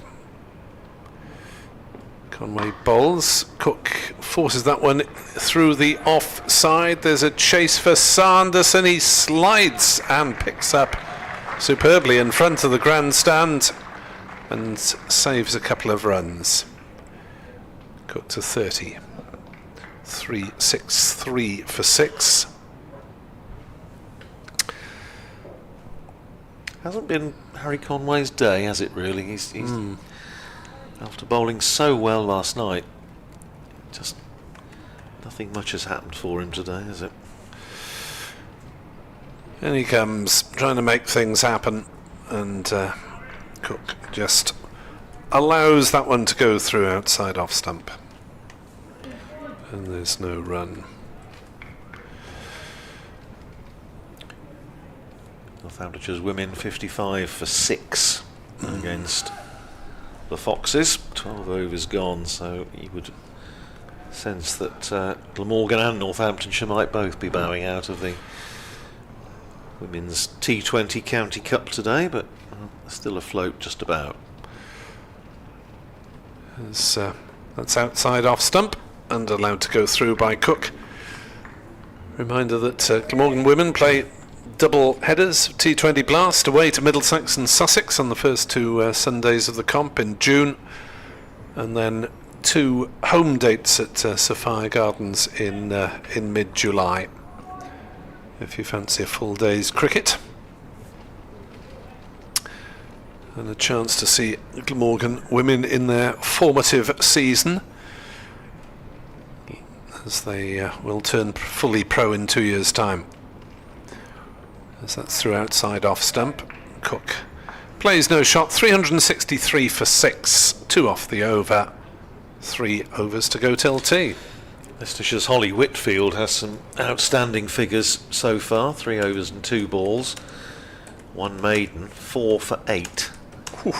In Northamptonshire total of now 56 for 6.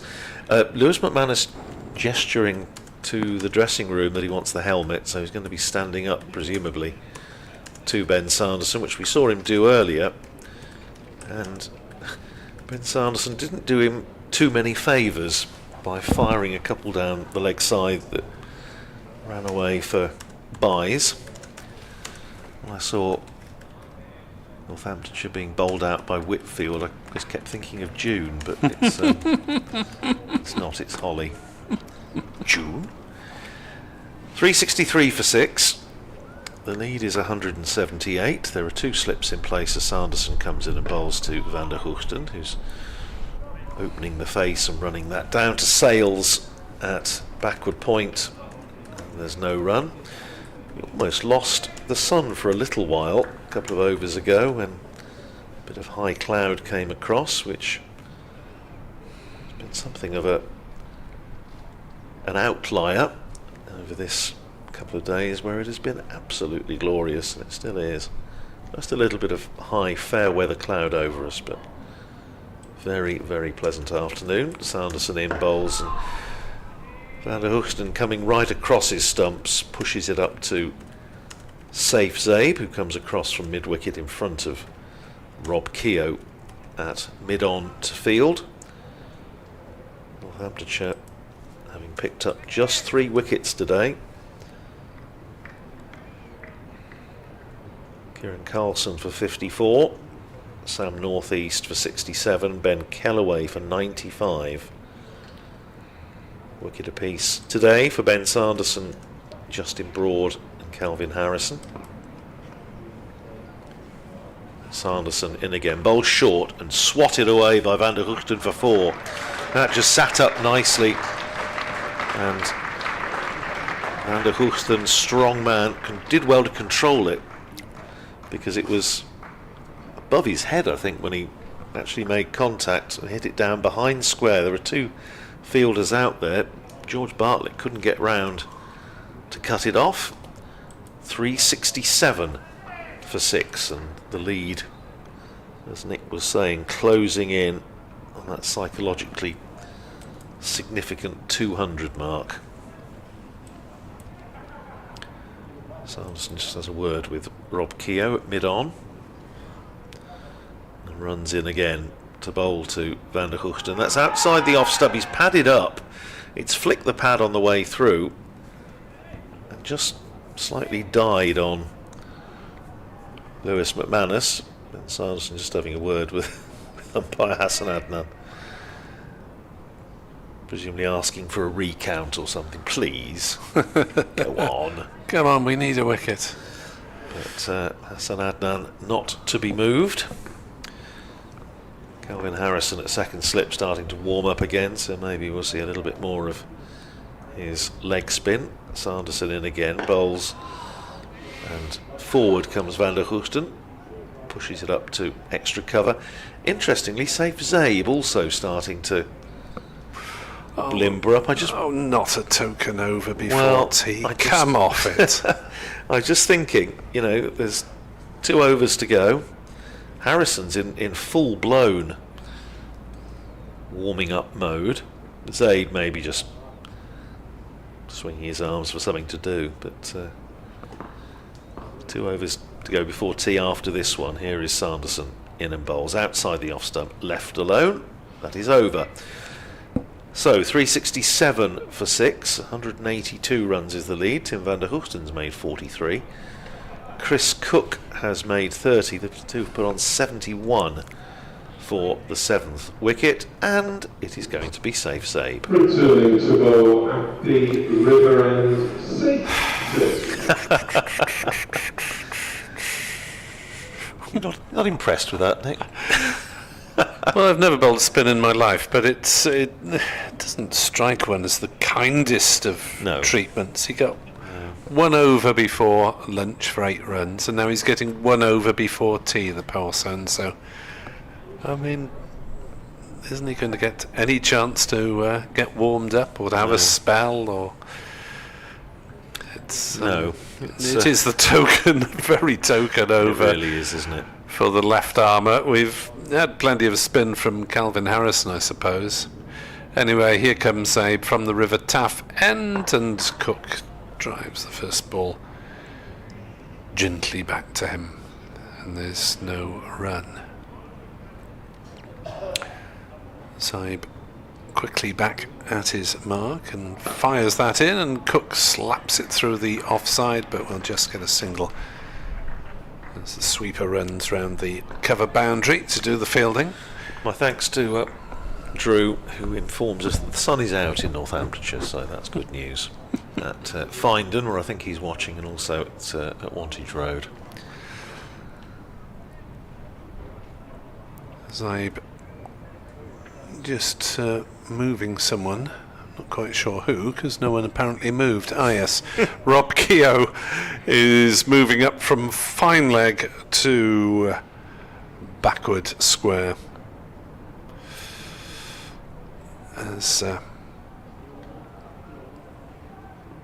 Zaib in to bowl, Van der Hoogten pushes forward. No run. All a little bit token. As Van der Hoogten back on his stumps, turns it away on the leg side. No run. And will we see Sanderson, or will we see a token over of Harrison back in the attack? Oh, that one's got up a bit, and Van der Hoogten was a bit disconcerted by that. It'll be runs of some sort, or a run of some sort. Bat? There's no signal. Well, that one went through the keeper. It did bounce, similar to the ball that Harrison got Callaway with. Cook stretches forward and is beaten. There's an appeal for a stumping, but Cook has left his right foot firmly anchored.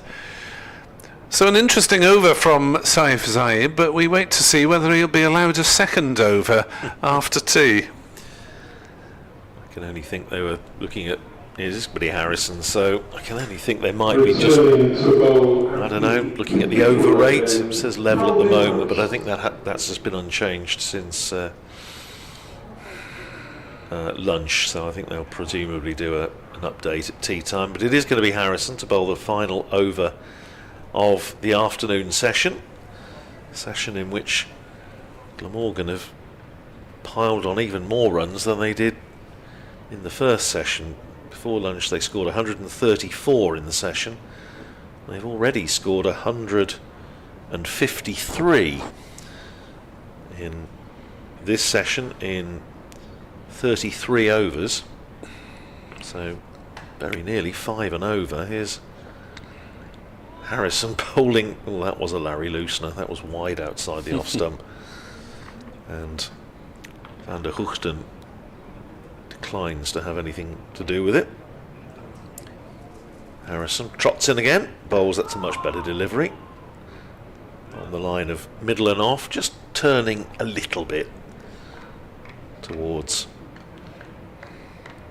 Vasconcelos at slip, who's the only close catcher.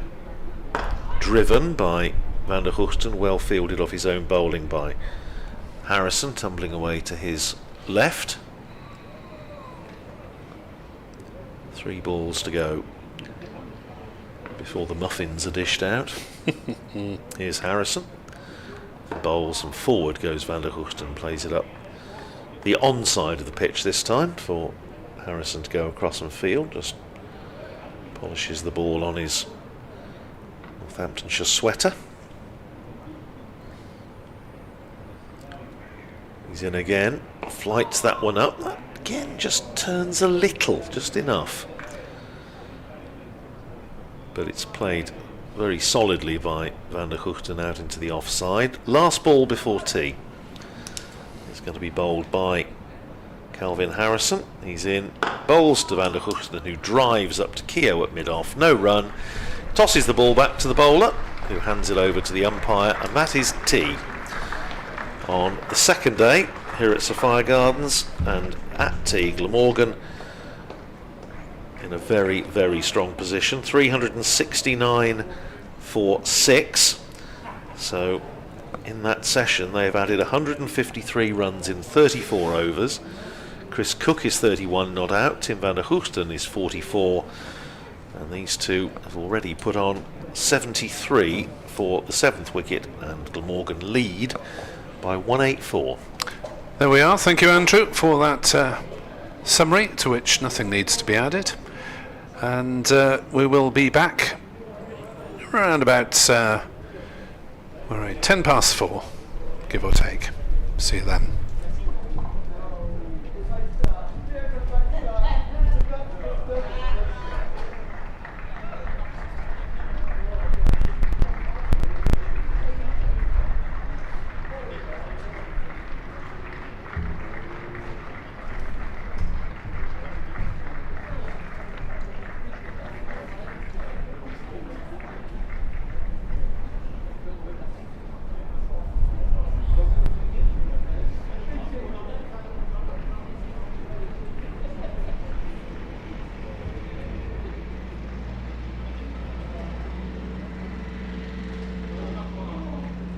I've got some latest scores plus a result from games elsewhere. Yes, the result is at Christ College Brecon, where Lancashire Thunder have beaten the Glamorgan women in their Vitality T20 Women's County Cup match. You may remember Lancashire Thunder made 167 for 4, Glamorgan dismissed for 86. I've got then the tea time scores from the other games around the country, starting with Taunton, where Sussex have just been dismissed by Somerset for 152 runs, so Sussex trailing by 186, potentially there a follow-on. At Edgbaston, Hampshire in their second innings, a 34 for 1. That's after Warwickshire were dismissed for 194, so Hampshire leading by 140 runs. Tea time at Chesterley Street sees Durham 210 for 3, still trailing Nottinghamshire by 197 runs. At New Road in Worcester, Essex are 132 for 7, so Essex are trailing Worcestershire by 226. At Bristol, Gloucestershire are 149 for 4, still trailing Kent by 275. At Lords, Leicestershire 178 for 5, still trailing Middlesex by 54. At the Oval, Surrey at 245 for 4, trailing Yorkshire by 10 runs. And finally at Old Trafford, Derbyshire have just started batting. That's after Lancashire were finally dismissed for 458. Derbyshire in their third over are 8 without loss. A reminder, as far as refreshments are concerned today, a full range of food and drink can be purchased in the Pyramid Lounge, which is situated on the ground floor of the Thatcher's Pavilion. There's a 10% discount, don't forget, for Glamorgan members and season ticket holders on all food purchases. Drinks and snacks can also be bought from the mobile unit beneath the Castle Howell stand, situated at the Cathedral Road end of the ground. Snacks can also be purchased from the vending machines situated at the rear of the indoor school.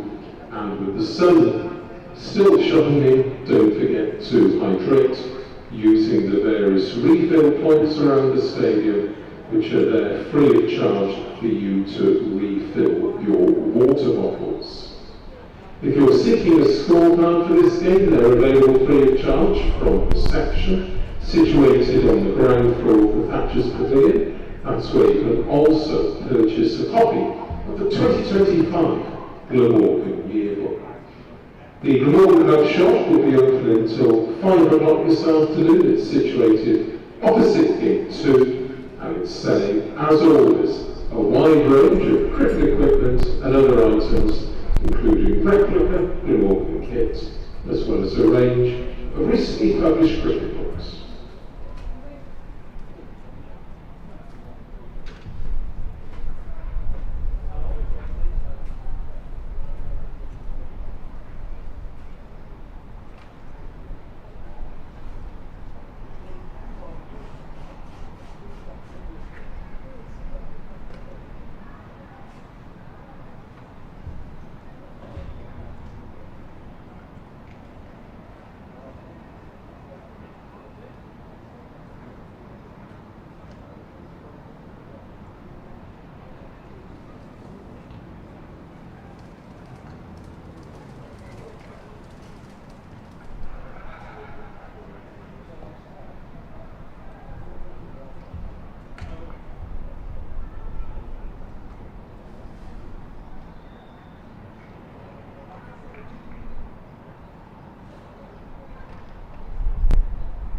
Although they come off when I'm cycling home.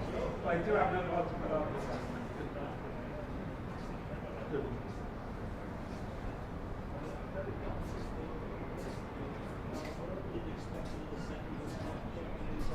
No! I was surprised that Tim Sandy goes in back as well. He can be quite effective as he gets better from time to time. Quite pressing them.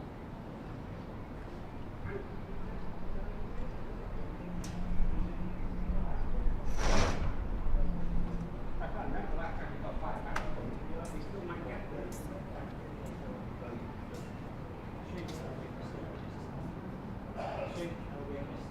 Yeah, it was. It was quite a tame way to go because he was playing that late got so well. It was a tame way to get the way.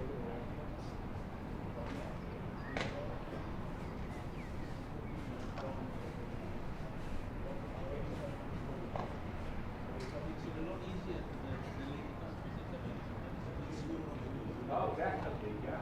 Yeah. Yeah.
Let's not count that.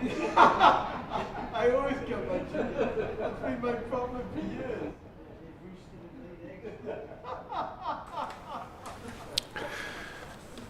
Good evening from Sophia Gardens. We're at 4:15, just after 4:10. We are into the final session on the second day of Glamorgan's game against Northamptonshire, with the home side firmly in the driving seat at 369 for 6 in their first innings. That's a lead of 184 runs. 92 overs have been bowled, and therefore for the next hour and a bit, a battle for bonus points. Northants looking to keep up their perfect record with the ball, and Glamorgan looking to push ahead, get their 4th, and possibly have a little dip at their 5th. I'm Nick Webb. Andrew Radd is alongside me.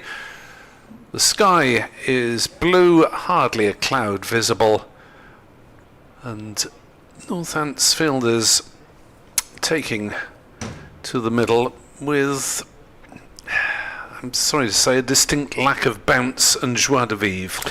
I think that's entirely reasonable. I'm not entirely sure they'd know how to spell that, actually, but no, it's been a pretty dispiriting day for Northamptonshire, who would have been hoping to make early inroads this morning. They didn't do so, and having conceded 133 runs, 134 runs in the morning session, conceded another 153 between lunch and tea. So Glamorgan have not only been piling on the runs, they've been piling them on at a decent lick, and as a result, Northamptonshire are in a position where they just really try and wrap up the innings as quickly as they can, but try and limit the damage. And either way, you do feel, obviously, it may come down to a declaration by Glamorgan, and you do feel that Northamptonshire are likely to be facing a potentially rather unpleasant little session before close of play tonight. Yes, well, they might get it themselves if they take these 4 wickets in the next hour and a half. Hasn't looked much like happening, I have to say, in the afternoon session, but we'll see.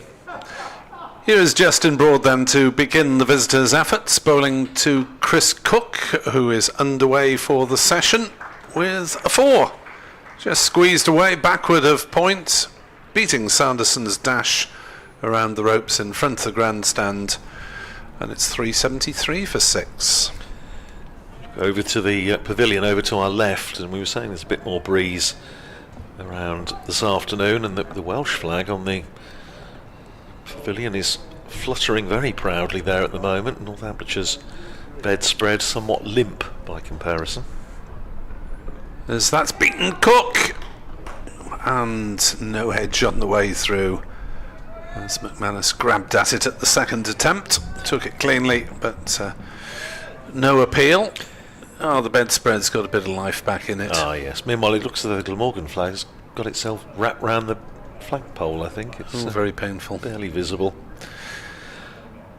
Yes, the 3 standards, the Welsh Dragon, present as well as the counties, as Cook is hit on the thigh by that one, turns round to check if it was rolling towards his stumps, but it wasn't. 373 for 6. Remember, 400 for the next batting point, another 3 wickets required for the next bowling point. The over rate is +1, so at least something is going right for Northants. Yes. There's Broad bowls, and Cook again gets one. Looks to spit a little bit at him. He takes one hand off the bat as he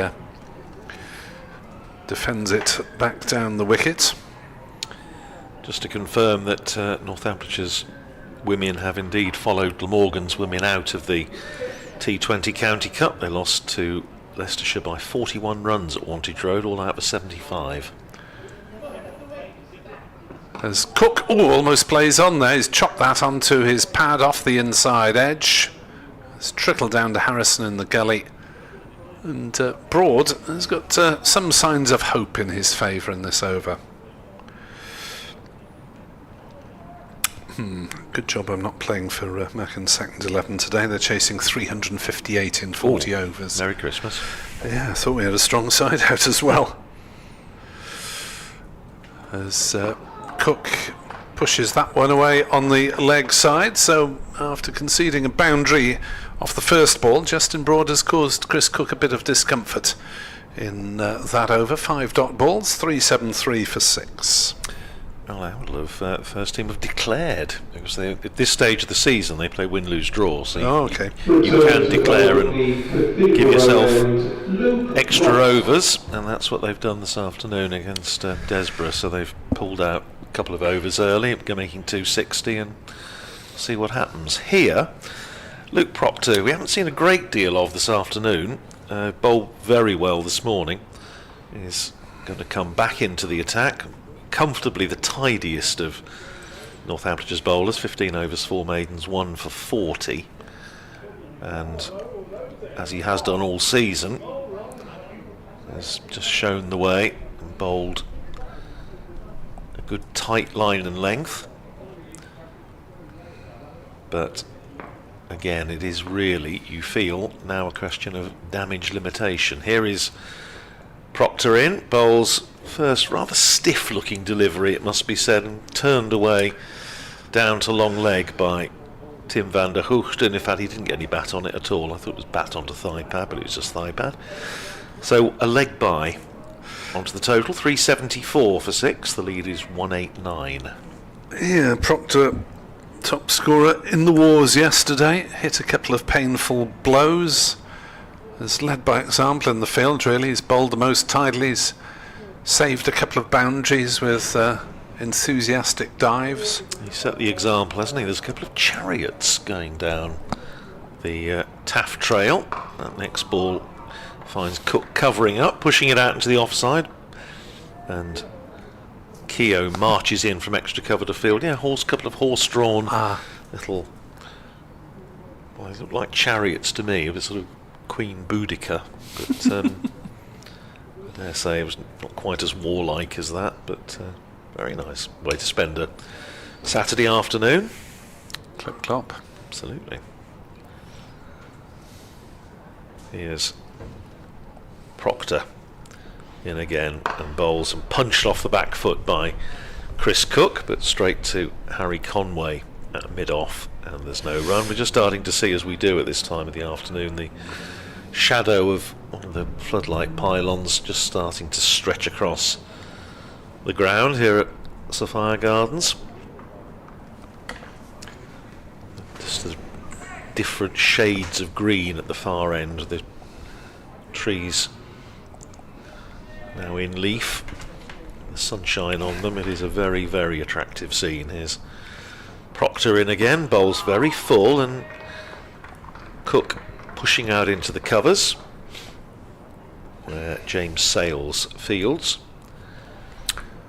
Yes, as far as the spectators are concerned, there were quite a lot in the Castell Howell stand down just the right of the commentary box, but they've moved round, many of them, and spread themselves around the ground, so there's no particular place thickly populated now. Proctor in, bowls to Cook, who's on the back foot again, pushing it out to Sales at extra cover, and there's no run. Not too many in this afternoon, but as we always say, Saturday afternoon, there's always a lot of people, I'm sure it's the same here as it is back at home, that are going to be involved in league cricket, either playing, watching, umpiring, scoring, whatever. Again, Proctor goes full to Cook, who just turns it away off middle and leg, I would have thought, out to deep mid-wicket where Bartlett fields, and they come through for a single. So tidy enough over from Luke Proctor, costing just a single and a leg by. 375 for 6 at the end of the over, and Glamorgan's lead is 190. Chris Cook has made 36, Tim van der Hoogten has made 44, and their partnership, the 7th wicket, worth 79. Yes, no obvious urgency for Glamorgan at the moment, with 16 further overs to try and get those batting points. They'll have to get on with things if they want to go for the maximum, as Cook drives powerfully into the offside, but straight to cover. No run. They'll need to score, what, 25? It's 15 overs left, isn't it, after this one? A further 75 runs for yes, maximum points, so fives. They'd need to up the rate a bit. Broad bowls, down leg side. Cook flicks vaguely at it, doesn't make contact, through to McManus. Wickets today have been shared round, one apiece for Ben Sanderson in the morning session, Justin Broad and Calvin Harrison in the afternoon session. But those 3 Glamorgan batters dismissed today, all making significant contributions, North East, Carlson and Callaway.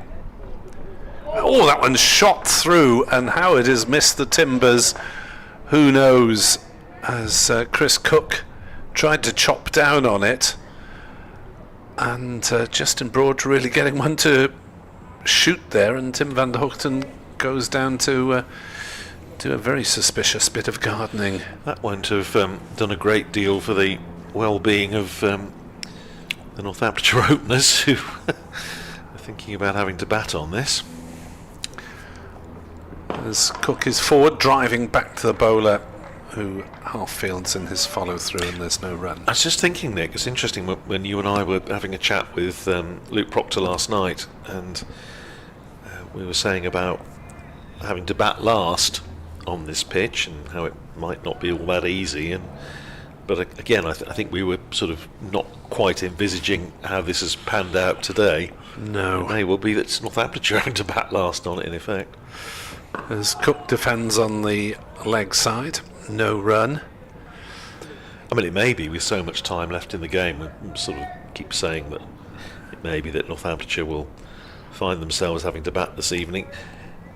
If these two carry on, Cook and van der Hoogten, with so much time left in the match and the weather forecast good, there's no reason why they couldn't bat into tomorrow and just bat once and get 500 or whatever. If they are still going, they might be minded to take that opportunity, as Cook doesn't play the ball down the leg side. Broad fishing for wickets there, batsman not willing to fish speculatively outside leg stump. Broad kicks rather disgruntled fashion at his bowling marks, and Calvin Harrison for some reason came on and played a shadow batting shot there. I'm not quite sure what he was thinking of. Visualisation. Yes. He shouldn't have to bat tonight anyway, since he's no. Down at 8. 29 more overs left in the day. And here is Proctor in and bowls to van der Hoogten, plays it back down the pitch. Northamptonshire now, understandably given the match situation, pretty much on the defensive. There's a slip and a gully, but a deep backward point on the boundary, an extra cover. Mid-off, mid-on, mid-wicket. Deep backward square and a long leg down at the far end of the ground, at the River Taff end. Here is Proctor in and bowls, and clipped away nicely by van der Hoogten. Is it going to split the two fielders? No, it's not. Although George Bartlett did his best to sort of dummy Justin Broad, go across in front of him, but they pick up 2 runs, 377 for 6. Van der Hoogten is 46. Those two actually sharing a house, I think I'm right in saying, in Northampton, Bartlett and Broad, so it wouldn't have done to get in each other's way. Takes Tim van der Hoogten to 46. Within 4 runs of a half century.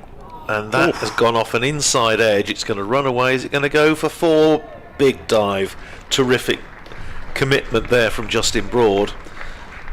And as a result, he gets applause from his captain, and I'm not surprised.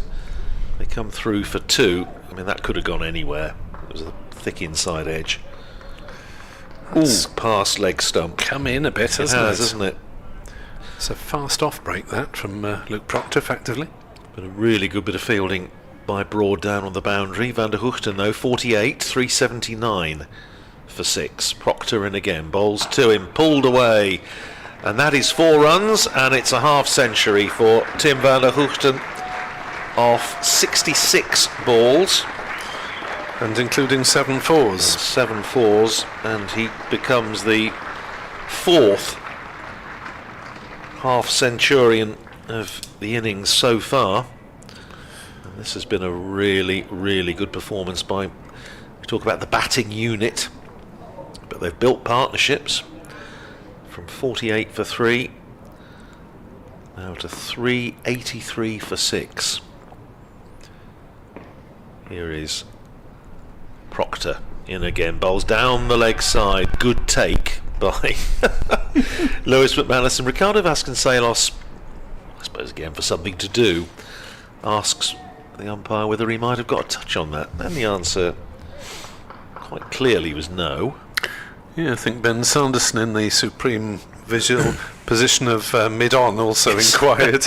Now, they say if you don't ask you don't get.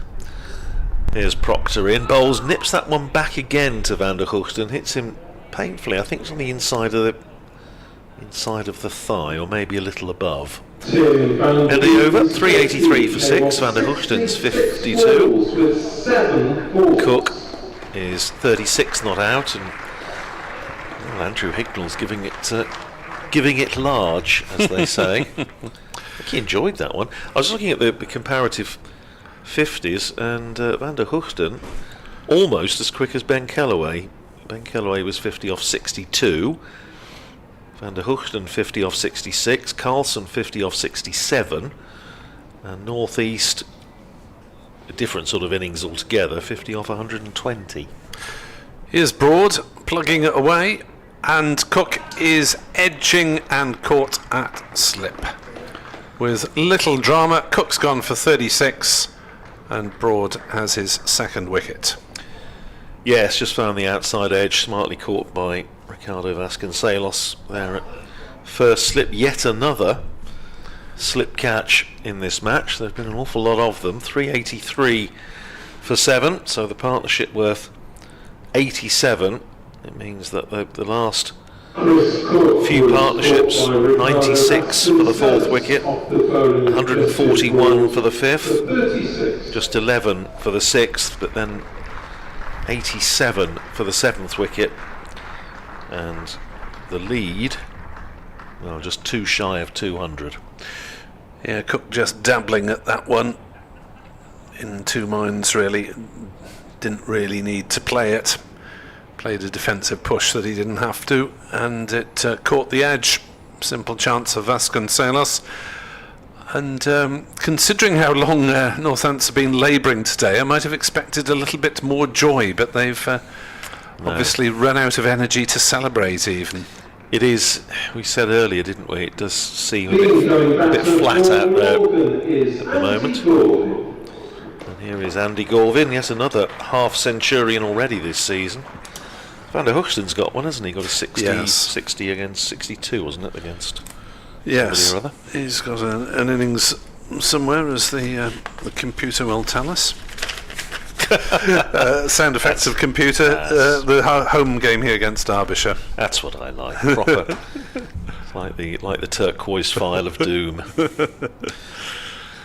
So, Galvin averaging 37 actually, thanks to a couple of not outs here and there. Cook, well, a relative failure in this middle order, making only 36, but as Andrew said, a decent stand of 87 with Van der Hoogten. Well, the players must be absolutely parched because they've been out there for 4 overs and 1 ball, so they've had a drink. Yes, you can't really blame them. It's been a warm day, and Northants have someone new to bowl at last. First time in about an hour and a half. 383 for 7. A second slip is introduced in the form of Harrison joining Vasconcelos, and Broad is in to bowl, and Galvin leaves outside off stump. Been absolutely no indication in this evening session that Glamorgan will look to push on, either in terms of an early declaration this evening or going for the 5th bowling point, I think, batting point, I think, accumulating the 4th is probably the immediate thing on the horizon. Broad running towards us, bowls to Galvin, down leg side, and well, it's well half stopped by McManus, jumping away to his left, and unfairly, because who said life was fair, conceded a bye. It was a poor ball and a good effort from the keeper. 384 for 7. Van der Hoogten fiddling with his gloves. As is Galvin. And Broad on his way in, bowling to Van der Hoogten. That's down leg side as well. There isn't the backward square leg catcher stroke leg gully that Northants have employed on occasion. Just a square leg back on the ropes, and a fine leg in the unmissable form of Harry Conway, whose shadow is almost as long as that of the floodlit pylon, but not quite. Broad into bowl. Van der Hoogten forces into the offside. Good diving stop from Bartlett at cover. No run. Interesting score from Old Trafford in the Division 2 match. Lancashire 458 all out, which took them 156 overs to score. So, as we were saying yesterday, I think they're very keen not to lose this match. Derbyshire in reply 57 for 2. Both wickets falling to a lad called Anderson. Promising. As Van der Hoogten is defending this one back to Broad. No run.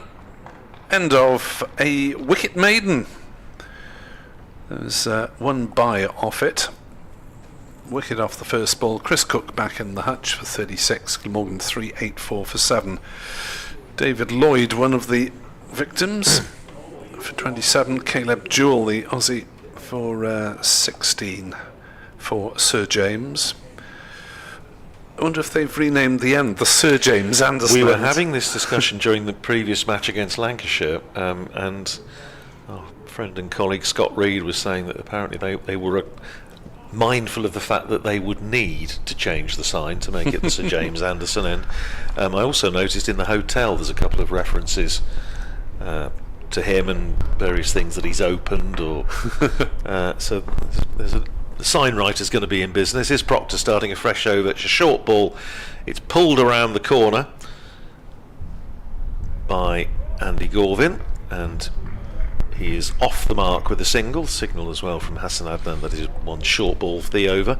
So Gorvin's up and running, 285, and the lead is 385 rather for 7. The lead is 200 exactly. And as you were saying earlier, Nick, I think the psychological weight of that will possibly be telling. Tickled away for 4, some things down the leg side. Was there any bat on it? No, there wasn't. Leg by, so flicked off the pad, but it races away down to the boundary at the River Taff end, and it's just a little bit scrappy at the moment. It wasn't an easy one for Lewis McManus, but he missed it, and fine leg couldn't get round in time. And the upshot of it is it's 4 more onto the total, 389 for 7. The lead is 204. 2 slips in. Proctor in again, bowling to Van der Hoogten. Plays it up to mid-wicket, where Rob Keogh sporting his capped player's cap with the gold piping on. Fields. Yes. Ben Sanderson this afternoon is at mid-on opting for the white floppy, as is James Sales, who's in there at extra cover. It's quite old school, that piped cap. It does. It always reminds me of sort of Percy Chapman, the Quidnuncs cap he used to wear in the 20s and 30s. Here's Proctor in, plays back down the pitch, does Van der Hoogten, and there's no run.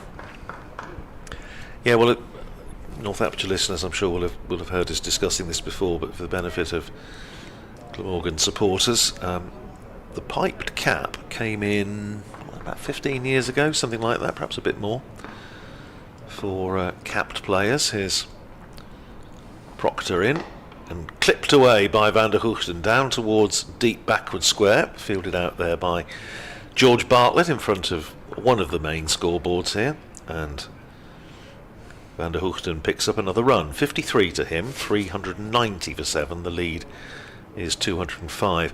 Then they fell out of favour. John Sadler, the previous head coach, wasn't a fan. I think he felt that players should all wear the same cap out on the field. Here's Proctor in. Appeal for LBW, much more interest from behind the stumps than from Proctor himself, who joins in as a bit of an afterthought. Clearly going down the leg side, says Hassan Adnan. He doesn't say that, but I think that's why he gave it not out. End of the over, 390 for 7. Van der Hoogten 53. Gorvin is 1. The lead is 205. There are 26 overs left in the day. But with the change of coach, they've been fished out of the bottoms of bags, I think, and have reappeared, and quite a number of the Northamptonshire players who are capped: Vasconcelos, Ben Sanderson, Rob Keogh, Luke Proctor. You'll see wearing them. As Broad is continuing with a short ball that Van der Hoogten has hooked over mid-wicket for 4 runs. Well, there's been quite a lot of short stuff from Northants today, and well, Carlson flicked one to square leg, but it hasn't really paid dividends for the visitors' bowlers. No, it hasn't, and this was, we were saying very early this morning when Harry Conway was dropping it short, when you consider that his success last night was pitching the ball up, finding the outside edge and getting catches in the slips. Van der Hoogten edges through the slips for 4 more. There is no third man, or if there is, he's very wide at more of a backward point. That was well wide of Vasconcelos, and fine of Gully. I don't think it would have carried anyway. It was something of an inadvertent shot, but it's worth 4. Same as the previous fine hook shot. And on his way in again is Broad, and Van der Hoogten on the defensive for once. 398 for 7. So you assume we're on the verge of batting point number 4. Now, if Glamorgan do go for the 450, then that'll give Northamptonshire a better chance of picking up the 2 wickets that they need for their 3rd point to keep that perfect bowling record. 398 for 7. As Van der Hoogten is hit on the pad and given out. LBW. Again, muted celebrations, but Justin Broad gets a couple of high fives from teammates, and Van der Hoogten trapped in front, and that one was certainly the right sort of height. Hit just below the knee roll, would probably have hit leg stump, I would imagine. He's gone for 61, 398 for 8. Still 2 runs required for Glamorgan for that. Just the second LBW decision of the match. I was going to say that they haven't jointly given a huge amount, but as you made the observation earlier when you were on with Edward, as long as it's consistent all the way through, and that seems to have been the case across the 2 innings. Van der Hoogten, another valuable innings, useful innings from him down the order. Those 61 runs coming off 79 balls, 9 fours. Again, sharing in a couple of very handy partnerships. Is James Harris. James Harris comes to the crease. Yes, it's an interesting one now, isn't it? With what, 25, so we're going to lose 2 between innings. I think they're likely to be bowled out now naturally, because number 11 is not expected to last long. Acito Fernando. Yes, I see he's 14 runs at 3.5, high score 6. Yeah, fair enough. But just a question of Harris and Gorvin getting these next 2 for the 4th point, and just taking whatever they can. To be fair to Justin Broad, he's plugged away, hasn't he? He's 3 for 74 off 18. Yes, that gives you a potential interviewee for the day now with 3 wickets. That's just about respectable. Well, yes, if we can get another one, then if we get the last 2, then that would be absolutely fine. He's nice to talk to, Justin. He's not particularly sort of demonstrative individual, but he's done a job, hasn't he, today? Yep, James Harris playing just his 2nd match of the season, his 2nd innings of the season after injury. Made 12 at Canterbury, and he's facing Broad and driving into the offside. That could be the 400 if they come back for the 2nd, and they will. And Glamorgan are 400 for 8, and they have their 4th batting bonus point. So where are we? 99th over, so 11. Well, they just need a few well-timed blows and they won't be too far away. I wouldn't expect them to tee off particularly, but No, we I shall wouldn't. see. I wouldn't. Broad in, bowls to Harris, who leaves outside off stump. I would have thought eyes on the bigger prize.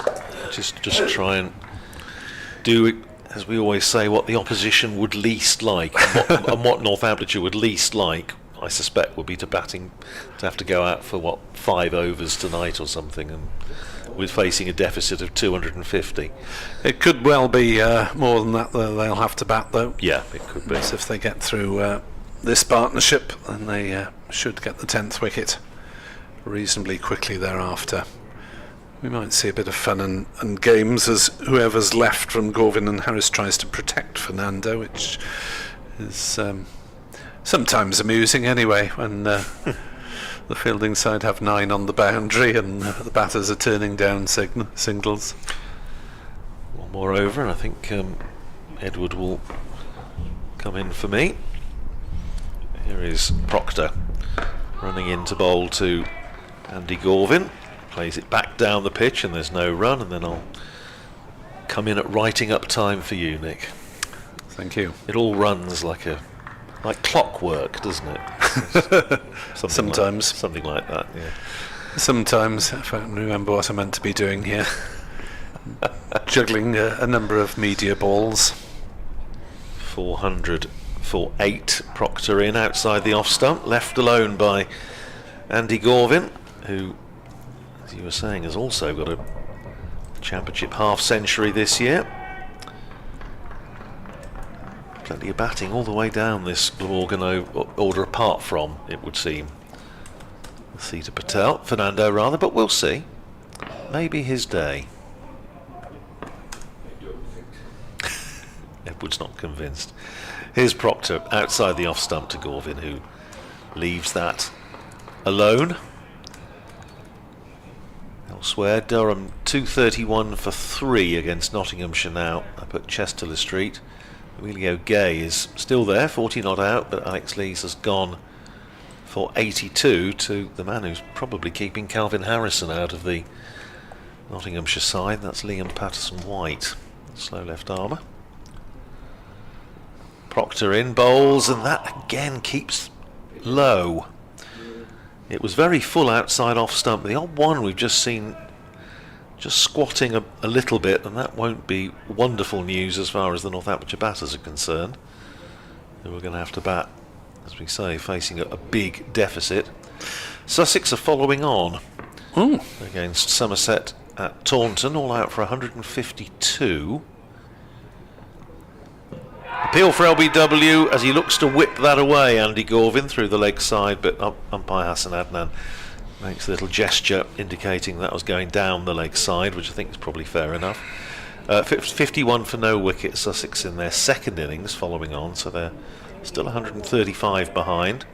At the Oval, Surrey 274 for 5 against Yorkshire, so 19 runs ahead. Ben Folkes making a point again, is 44 not out. Proctor is in, and Andy Gorvin just jumping into a defensive stroke there. Plays it back down the pitch. That's the end of the over. 400 for 8. The lead is 215.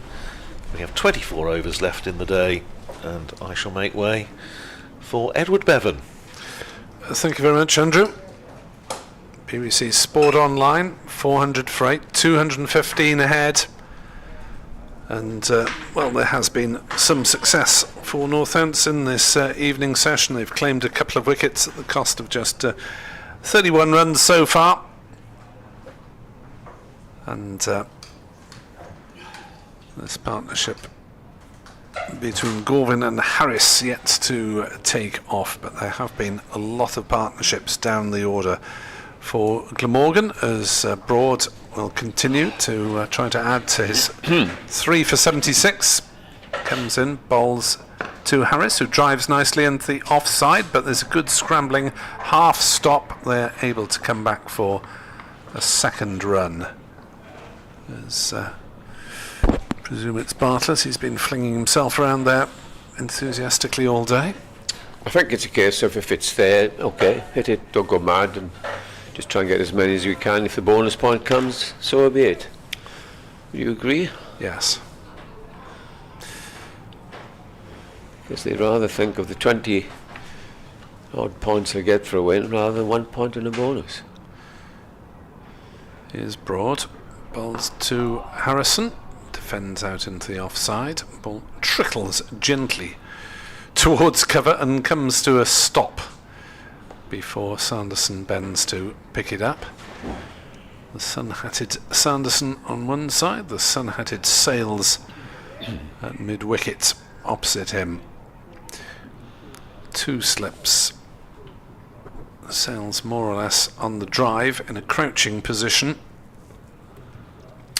but not that close to the bat as Broad bowls. Harris is hit on the pad, got a bit of a stride in, and the appeal dies away fairly quickly. In the last half hour or so, the odd ball has kept low and deviated, so Glamorgan's quicker bowlers will be glad to see that. I suppose a few people are glad to see Van der Gooten out because he wants to be kept back for his bowling. Don't tire yourself out too much, Tim. No. 402 for 8. Broad bowls and Harris is beaten pushing forward. Good carry on that one. There is a little bit of inconsistent bounce around. Isn't it? Yeah. Whether it'll be enough to trouble the Northants batters or get in their minds, not sure yet. Nice to see a few people scattered around the lower ranks of the grandstand away to our right, which is Isn't it? usually closed, but they've opened the bottom quarter or so. As Harris defends back to the bowler, which being reasonably near the wicket gives not a bad view, as good as a side-on view will get. Somebody said to me over there earlier on, and of course if Glamorgan's bowlers can't get a wicket, they can always call on Mr. Labuschagne to bowl his licorice all sorts. Bowl anything. What do you Left want? arm spin, the only thing that he doesn't bowl. As Harris leaves outside off stump. Yeah, I mean it's a serious point. He's an extra seamer stroke spinner, isn't he? Yeah. If they need him, but they used 6 bowlers without him in the first innings. They've got 5 seamers plus the off spin of Callaway, who can also both bowl slow left arm. Labuschagne has taken wickets for Glamorgan, bowling seam, leg spin and off spin. I think he bowled most of a day bowling off spin, took 4 wickets or something like that, and Matthew Maynard, the coach then, seemed vaguely bemused that he'd been bowling off spin at all. He said, You never know that's with him." Marnus for you, he just said with a shrug, and since he was reasonably effective they let him get on with it. Proctor to continue then at this end. Bowls and a good looking shot there, but straight to the fielder by Galvin, who is not out 1. Harris is not out 4. No, I think it says the mood takes Marnus. What are you going to bowl? Oh, I think I'll have bowl a bit of leg spin today. 2 slips, a cover, an extra cover in the mid off, saving the single. Short, straight mid wicket, a mid on, a long leg, and a deep mid wicket. As this is hit firmly up to mid on. There's a no run. 402 for 8. And we have got 8 overs after this for Glamorgan to attempt to get 38 runs, well within their compass. Well, had Van der Gooten or Cook or both stayed there wouldn't have been a problem, I wouldn't have thought. But you're asking 9 and 10 to try and get them. But they won't break their necks trying to scramble. As Proctor is in over the wicket, bowls off the back foot. Good looking shot. He got a single because it's a tumbling dive there by Conway, who hurls the ball to the far end. That was a little bit aerial as well, towards cover or wide of cover, but There was one before T that went on the onside, was just stopped at him. yeah, I mean, it's what you want in a competitive cricket wicket, isn't it? Yeah. You want just a little bit of uncertainty if you're a bowler, certainly. Batters will probably disagree. So James Anderson's first spell was 2 for 24 in 5 overs, by the way. Proctor Bowles, an appeal for LDBW again, not out. So was one of those victims, former Glamorgan captain? Yes, David Lloyd was Caught behind? caught Hurst.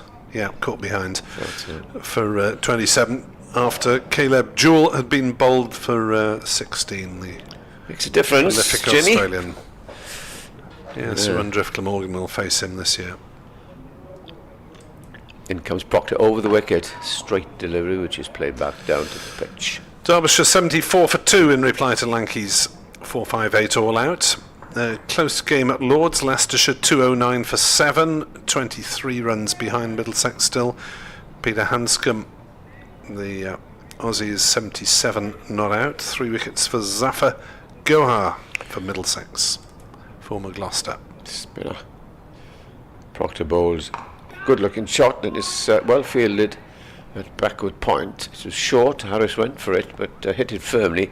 That completes the over. 403 for 8, and Northampton still need that 1 wicket to keep up the 100% record of gaining the 3 bowling points in every game they've played this season. 8 overs for them to dismiss either Andy Gorvin or James Harris, or both. At Bristol, Gloucestershire are 187 for 4 in reply to Kent's 424 all out. Ben Shullsworth's 41 is the top score so far, so no one has really got going for the Gloucesters. As Broad, shielding his eyes, gets the ball back. I think he's mid-on fielder. Pick of the bowlers today, Broad. Certainly most successful, as Gorvin drives into the offside. Will get, I think, 4 runs. It'll run away. Bartlett giving chase, but on the short side of the ground, Gorvin timed that one well enough to get it to the boundary. He moves to 6, 407 for 8. If anyone, Nick, has exceeded expectations on a high scale, it's Andy Gorvin over the last 2 years, because he's developed into a very good county cricketer. In comes Broad, bowls, and Gorvin is beaten outside off stump. Almost put the commentator's curse on him. But yes, just turned 28, so coming into the first class game relatively late over the last couple of years. At first it seemed to be an occasional fringe fill-in player, but now he's certainly in the championship side. We'll see in the T20, but certainly in the championship. A first pick, that's down leg side, and gets no touch on it. Speaking to one of the members, and he said to me, he's bowling quicker than when he first came in. Absolutely right. He's bowling straighter, does a bit more, and I said I agree 100%. And he's no mean performer with the bat, with a 50 this season. So a number of people have said, and I agree 100%, he's an Adrian Dale cricketer. Yeah. Adrian used to bat at 3. Oh, he's a better batsman. Broad in, bowls to Gorvin, allows it to go through. Just, you not like to see a player who gets the best out of his ability, don't you? Exactly, because going back to Adrian Dale, he made himself into a medium pace bowler, and in the end he was a very important member of that attack. First change, second change, very, very similar to Gorvin. Just did enough at a good pace. And he was a very fine batsman, good cricketer. Gorvin drives, bowler gets a hand to it in his follow through and takes all the weight off the ball. In Division 1, the game moves on at New Road. Worcestershire led Essex by 201 on first innings, but have lost a wicket straight away. They're 1 for 1 in their second innings, still leading by 202. Yes. Broad in, bowls. Gorvin gets a shorter ball that he does well, gets up on his toes. So boundary off the first ball, 5 dot balls thereafter. 407 for 8, lead 2-2-2. Richie? Certainly. So, what do we got? 742 balls to get 33 runs. 43. Yeah. 43 runs run a ball. They confer. Shall we go for it? Ben Sanderson. Yeah, but I'm a bit surprised that, for tail enders, that Carmen Harrison hasn't come back. Because they never are the best players of leg spin throughout the years. Tail enders, they get rather bemused and they think, well, we may have a wash at this and get out. So there we are. He's persisting with seam, as Glamorgan did successfully in the first innings. As in comes Sanderson, having taken over from Proctor at this end, and the first ball goes. And James Harris looks down suspiciously at the pitch there, as if it, didn't rise at all. It didn't rise very high. Well, Harris didn't play any shot anyway, so... Trying to put it into the minds of the opposition, perhaps. He'd be a good actor if he can worry the opposition by staring at the pitch. Yeah, we've seen it all before. Sanderson, little stutter at the start of his run into the right-handed Harris, and Harris plays it way onto the onside, and it is fielded at mid-on. Beautiful evening, not a cloud in the sky, still May evening. Flags away to our left are stuttering. The Northants flag, the Glamorgan flag, and a Ddraig Goch, the Welsh flag, the Welsh dragon, if you want confirmation or translation. In comes the next one, pushed away, nagging length, denies Harris a single. Graham Brill from Merthyr emails, any lead over 200 good? Any lead is good. Yes, any lead over 200 even better. He's been celebrating Norwegian Day in the Norwegian church down in the bay. Down the bay, yeah. Down by the Senedd. Nice little music venue as well. I saw the Welsh rock band Mellis down there a couple of months back. No runs of this over, as Anderson starts and then decides, I haven't got my run right. Aborts and turns and goes back to his mark. And Graham also paying tribute to a man who's just passed away, John Watkins, a contemporary of Graham's father with the Hills Plymouth Club in the old South Wales and Mon League in the 60s. What's his name? John Watkins. Here's the next ball. Short and an adventurous attempt at a cut from Harris, which goes through to the keeper. Played against, it is Merthyr side up there, many years ago, and they disbanded, I think. I'm not sure. I don't think they... Yes, we had this from Graham in another email about several of the clubs in the Merthyr area that are no more. Over's ground where Glamorgan played. Maybe Shastri got 100 there against Middlesex, I remember.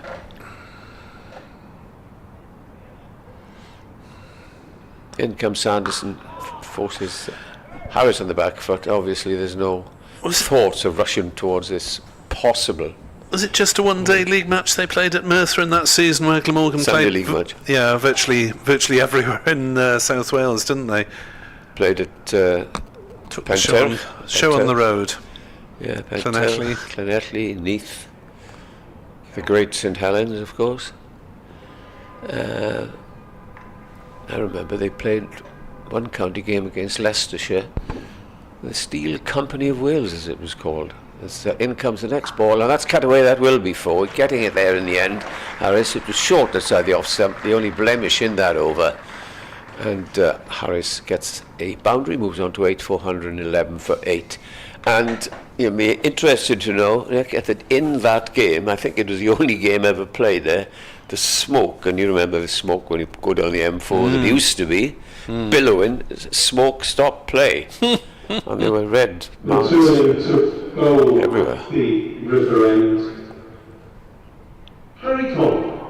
So it's the big Aussie to try and blast his way through these last 2 wickets.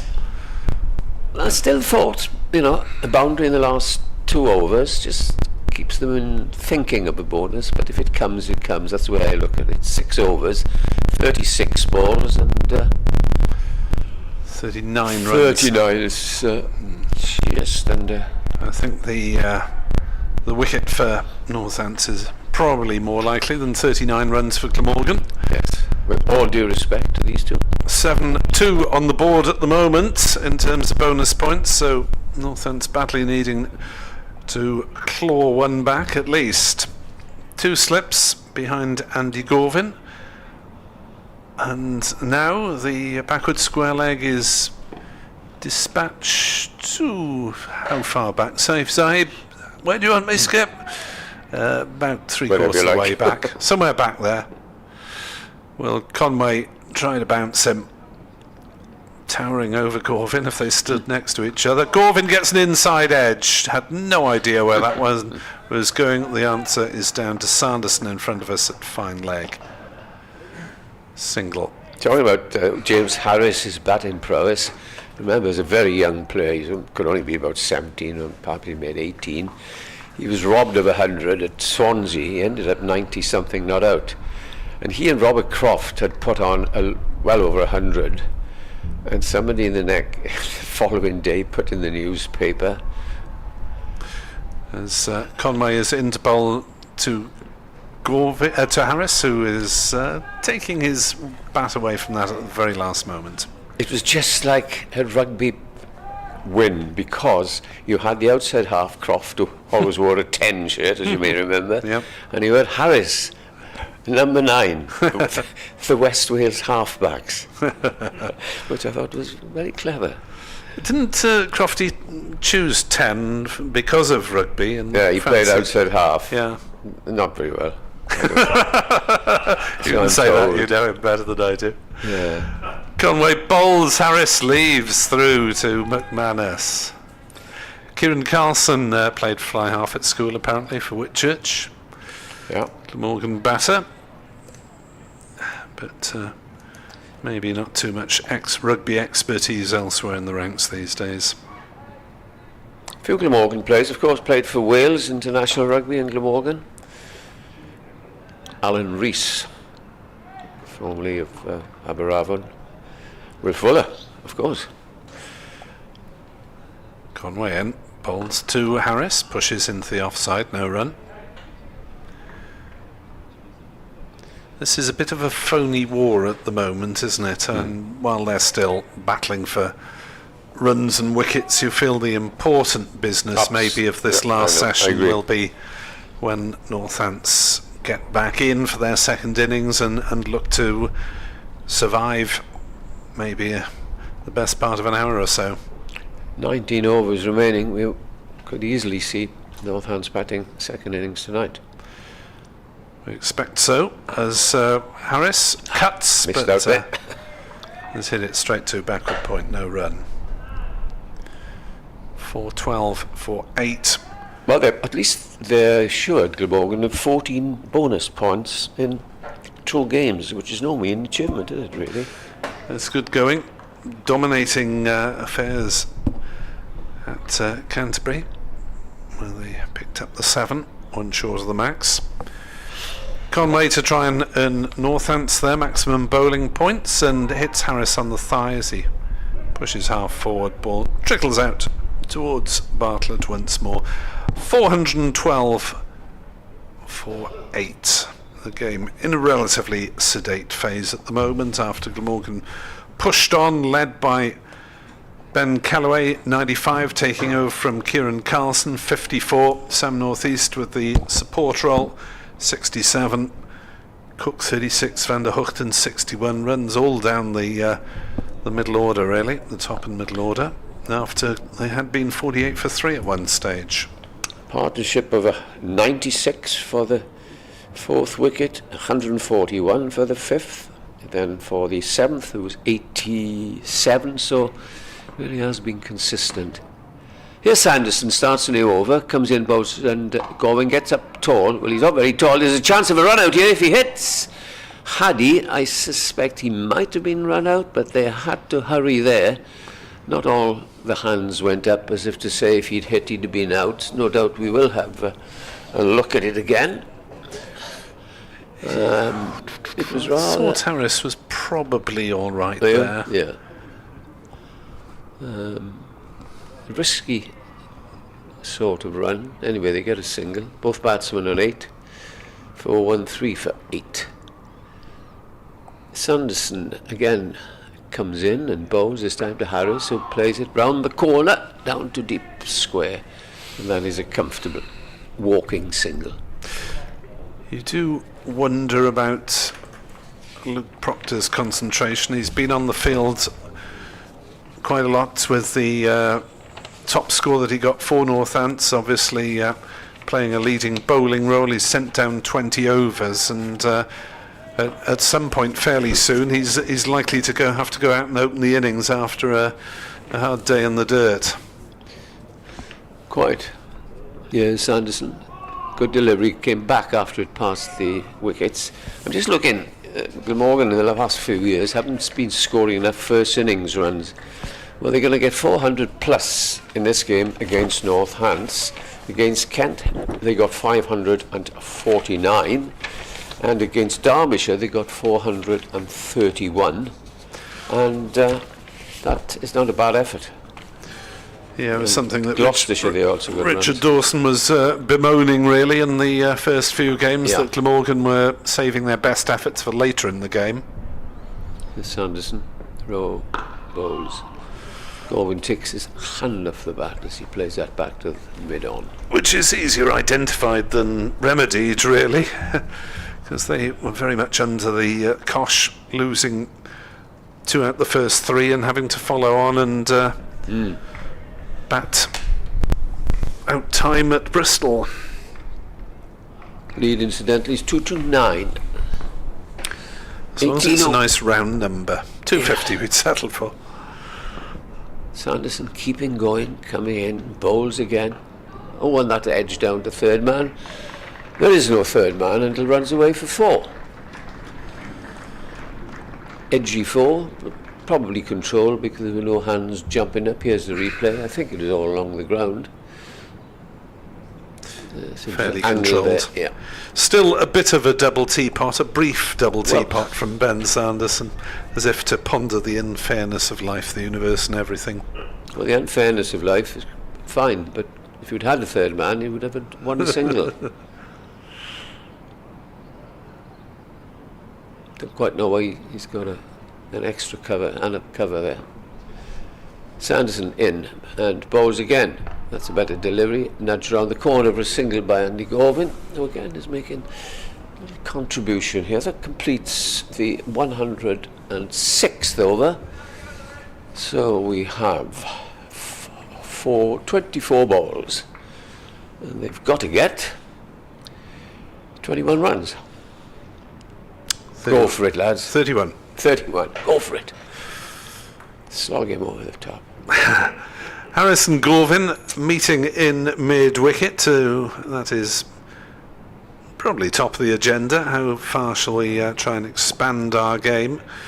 31 in 4 is asking a bit when you've got 2 leading opening bowlers on, as Conway is into bowl. Gorvin takes on the hook and is well caught. Brilliantly caught by Beautiful Sanderson. catch. At fine leg, diving round in front of us, and Northants do keep up their bowling record. Now Sanderson had to work hard for that one. It was flying fine of him and dying as well, and he really did well to pouch that. 419 for 9, Gorvin goes for 13. And a typical Australian send-off, where Conway said something, held his arm up, and Gorvin looked out and answered him. Gorvin was caught by Ben Sanderson off the bowling of Harry Conway for 13. Excellent catch. So there we are. It seems as though this innings will run its natural course. Now this should be fun. And they get their bonus point.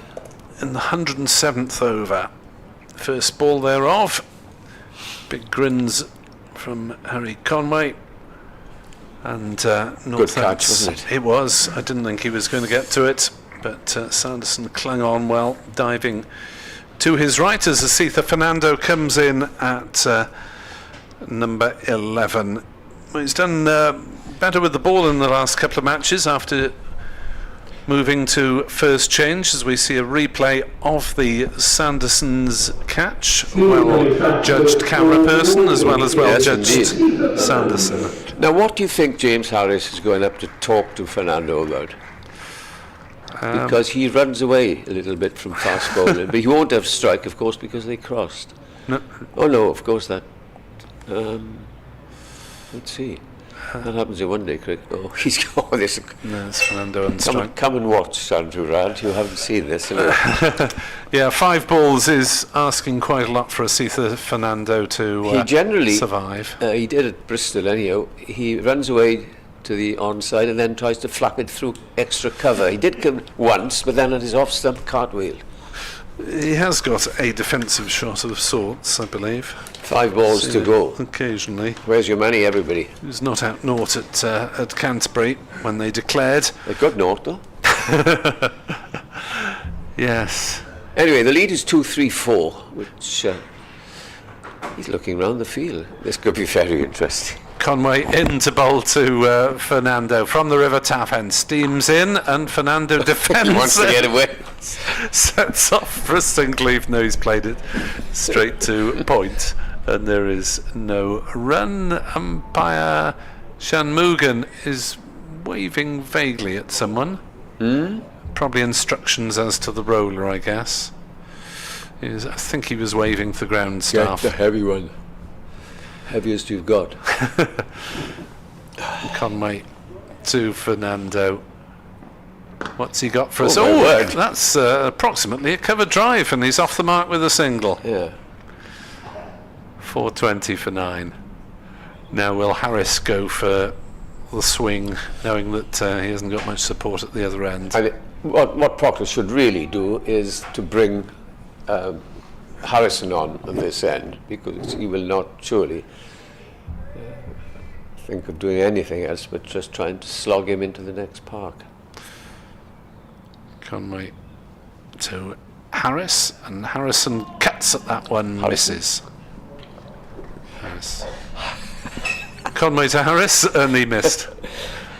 So 420 for 9. This innings rather meandering to a conclusion after the stroke play of Callaway and Carlson. Good solid effort from Van der Hoogten, and the patient support role played by Sam Northeast today. Here's Conway again, bowls to Harris, who gets an inside edge, trying to force through third man or past point. Got a bottom edge and raced past the stumps and down to the boundary. Nothing Sanderson could do about that one. Did come back a bit, to be fair to Conway. It's a good ball. Wasn't amused by that, actually.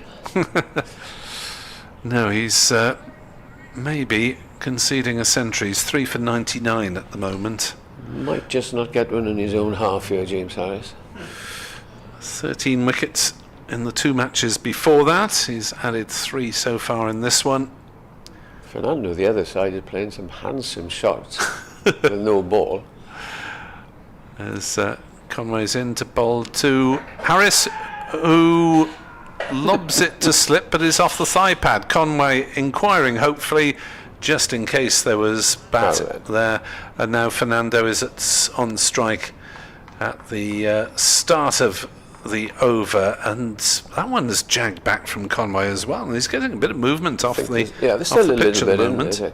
Now the batsmen are conferring, which is interesting. Dab the ball and run like heck, maybe is the instruction from Harris. But there are 1, 2, 3, 4 saving the single, as well as 2 back on the leg side. Do we have a long off and long on? No. I don't think he'll be able to, block. I don't think he wants to. Temptation, he'll be tempted, I think, and then bang. That's my reading. I'm probably completely wrong. 3 slips going in anyhow. And Sanderson 1 for 90, looking for a second wicket here. Here he is, coming in to Fernando. Fernando Caught it slip. dubbed that and caught it slip. And that is the end of the Glamorgan innings, all out for 424. And that represents a very healthy lead of 239. The opening batsman for Northants, especially Safe Save, running up towards the pavilion, as does James Harris, who has to open the bowling. But that's another slip catch for Vasco. That's his third. Sam North East had 4. 424. Lead 2-3-9, and Northants facing a battle to save this game. They'll need, you would have thought, to bat well into Monday. Yeah, they'll need to get 400 at least. But the pitch there, the Glamorgan's batsmen have showed, because Northants have a very useful attack. They managed to get all 10 wickets. Now, I make it up, what do you make it, 105 left? Not 100, what am I talking about? Where are we? 16, 14 or left? 14 Oh, more look, should short. be left. We'll come back indeed and describe it out. those overs when we return in around about 10 minutes time. 424 all out. Scorers today: Callaway 95, North East 67, Van der Hoogten 61, Carlson 654 and Cook 36. In the end, a couple of wickets for Sanderson, 3 for Conway and Broad, 1 for Proctor, and for Harrison bowling figures will follow over the public address system, no doubt.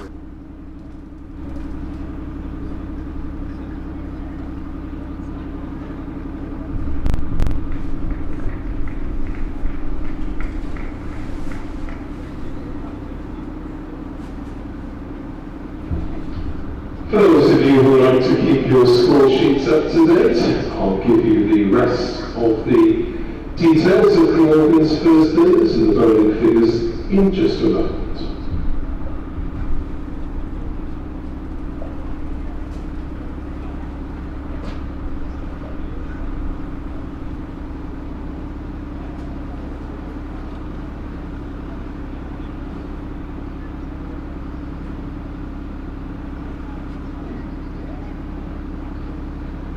So we were 424 all out in 107.1 overs. James Harris unbeaten on 13. There were 41 extras comprising 11 byes, 14 leg byes, 8 wides and 8 no balls. Here are the Northamptonshire bowling figures. Ben Sanderson 25.1 overs, 1 maiden, 2 for 90. Harry Conway 24 overs, 2 maidens, 3 for 99. Lou Proctor 20 overs, 5 maidens, 1 for 52. Justin Broad 20 overs, 3 maidens, 3 for 82. James Sales 3 overs and 19 runs. Calvin Harrison 13 overs, 1 maiden, 1 for 47. And Safe Save bowled 2 overs for 10 runs.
To open the batting in Northamptonshire's second innings, Ricardo Vasconcelos, and the visiting captain, Luke Proctor. And to open the bowling for Glamorgan at the river end, Tim van der Goen.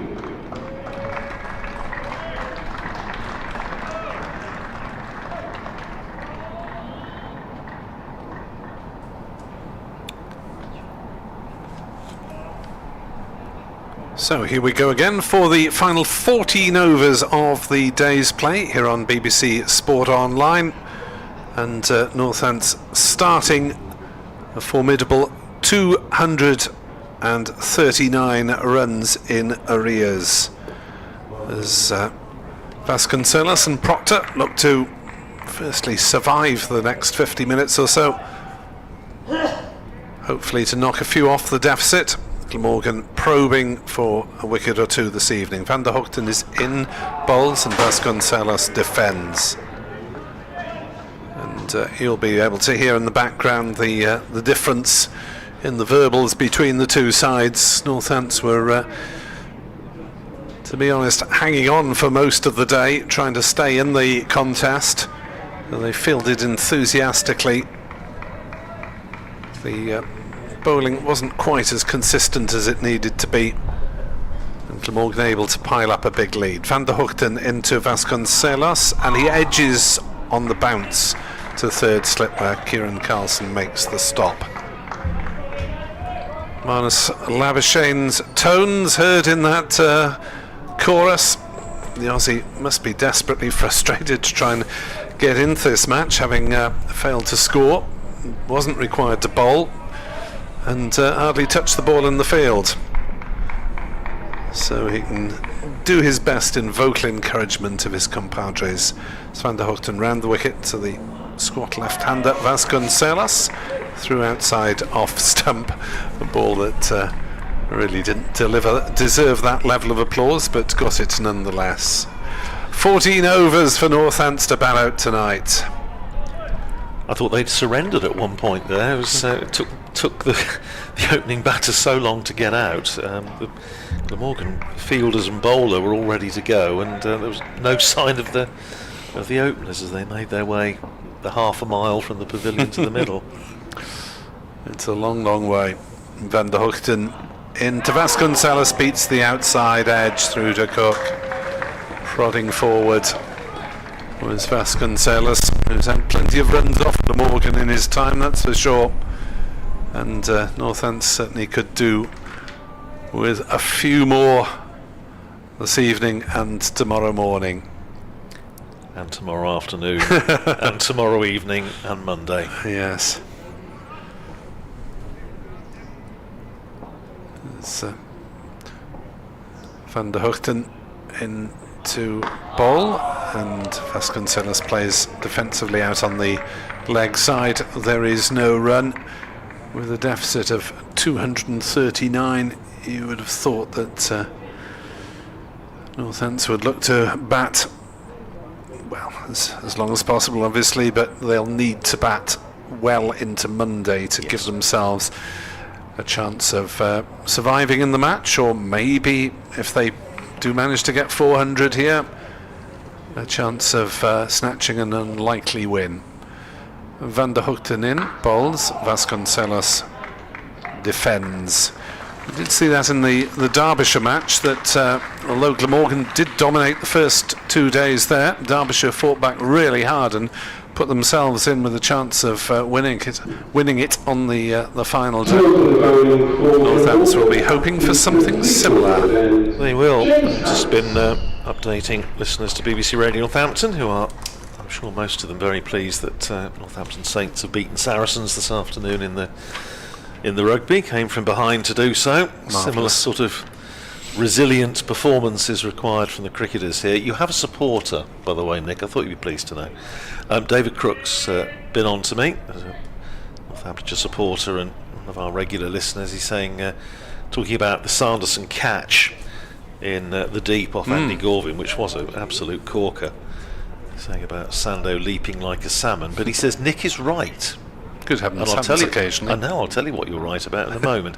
Here's James Harris to bowl his first ball of the innings to Luke Proctor, who's letting that go outside the off stump, and it is about Luke Proctor, who's out there in the middle. Says Nicky's right to raise concern about Luke Proctor. I think he must be drained, and you were talking earlier with Edward about the amount of bowling he'd done, the fact captaining the side, and then he's got to go out and open. Probably a few bruises as well. Well, a few bruises and a few sore bits generally, I would imagine. But here is Harris with 4 slips in, and that one has seamed away, but started wide and went wider and was taken by Chris Cook in front of first slip. And it is a genuine concern, Nick, and I think Luke Proctor put his hand up, I know, and asked Darren Lehman about this fairly early in the season, and he said the captain, did what a captain should do and held his hand up and said, I'll open. But I do think it's a big ask.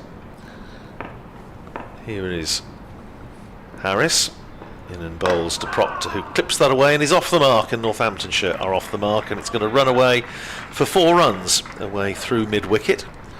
Trademark Proctor stroke, so he's up and running.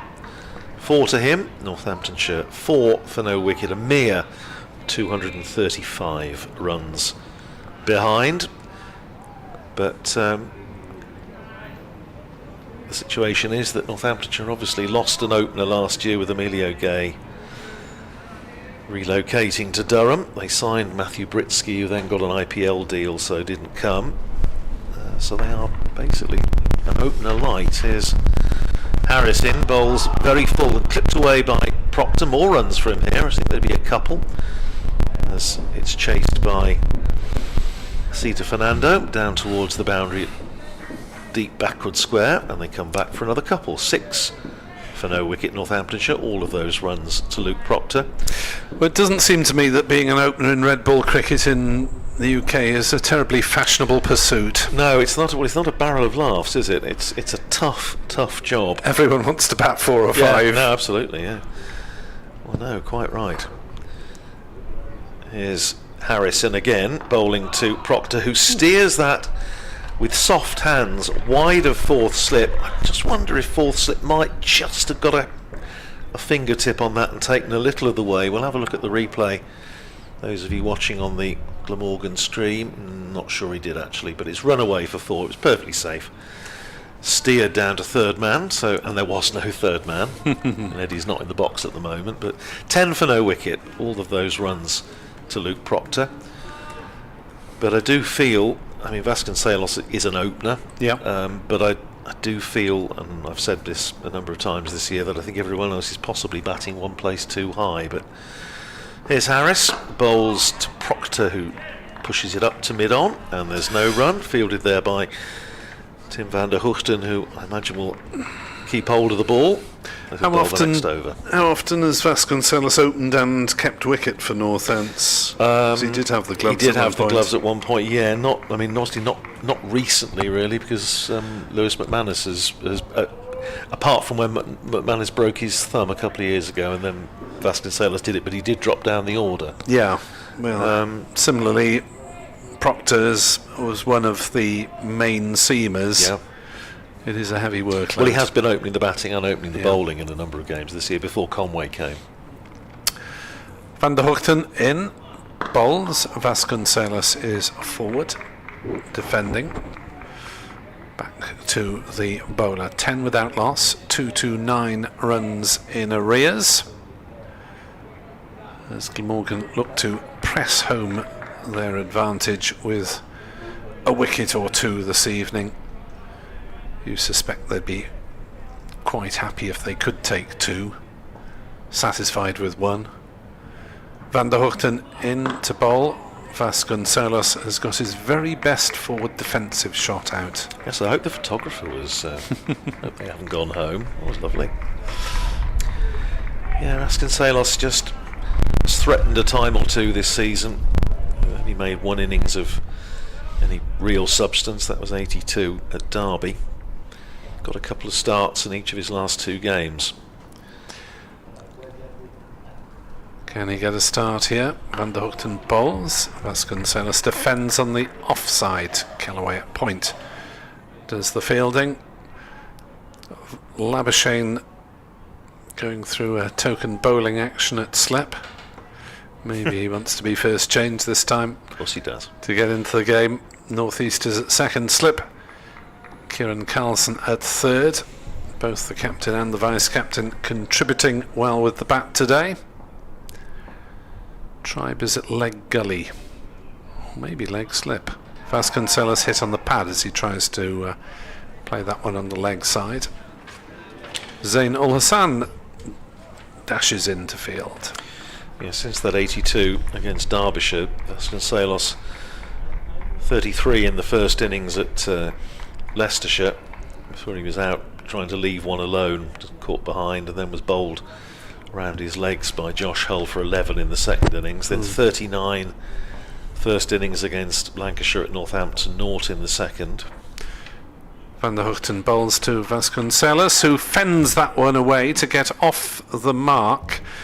It wasn't entirely along the ground, but it was halfway between third slip and gully, so it was safe as it happened. And then 18 in the first innings here, when again it was pilot error, wasn't it? Just flick one around the corner and very well caught by Issa Tribe, but it was straight at him.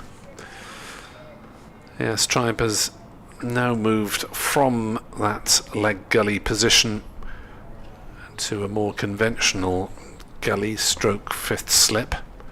Gap between him and Carlson at third. Van der Hoogten bowls and calmly defended by Proctor. To Kellaway, single off the Van der Hoogten over, 11 for naught after 3 and Northants, 228 runs in arrears. As far as the other games are concerned, which obviously will be coming toward the close all around the country, in Division 1, Durham 275 for 4 against Nottinghamshire, so still 132 behind. Notts all out for 407 runs, really all the way down the order for Durham. Alex Lee's made 82. Emilio Gay is 58 not out. They've just lost Colin Ackerman for 37. Sussex following on against Somerset are 100 for 2 in their second innings down at Taunton. Tom Haynes made 50, but he's now out. And the Night Watchmen are in. 2 of them, I think. Here's Harris. Inham bowls and edged and caught, and Proctor goes, Vasconcelos goes rather, pushing at that one, finds the edge, caught low down at fourth slip, and Vasconcelos, his frustrating season continues as he edges one low into the slip cord, and a good smart catch. Just watching the replay, he was a bit wide, I'm not sure he had to play at that, and it's gone to fourth slip. Vasconcelos goes, early wicket for. Was caught by Issa Tribe off the bowling of James Harris. There you go, Issa Tribe off James Harris for a single, and Northamptonshire are 11 for 1, and there's one of the 2 wickets that they were hoping to get tonight. That's a weary old trudge for Vasconcelos, and it's a long old way as well. Get to the boundary, we've still got miles to go, mate. Sorry about that.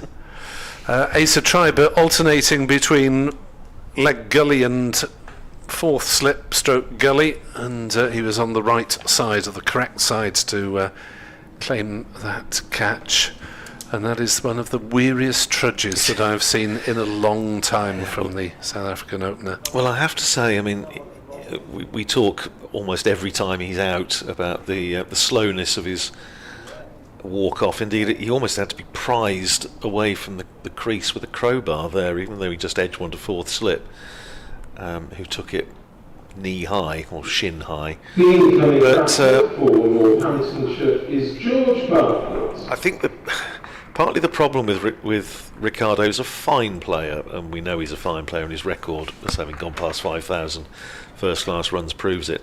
But if he does get into a little bit of a trot, he just seems to me, looking at from the outside, he does tend to get a bit hard on himself sometimes, and he's still walking up the pavilion steps now, and George Bartlett is out in the middle to replace him. Well, cricket's a horrible game in that respect, isn't it? I mean, it's a team game, but the individual stats are highlighted in cricket probably more than in virtually any other team game. Yeah, absolutely right. If you have a bit of a stinker in a football team or a rugby team, there aren't always that many stats to prove it, or not ones that are widely circulated anyway. No, it's absolutely right. Well, it is George Bartlett.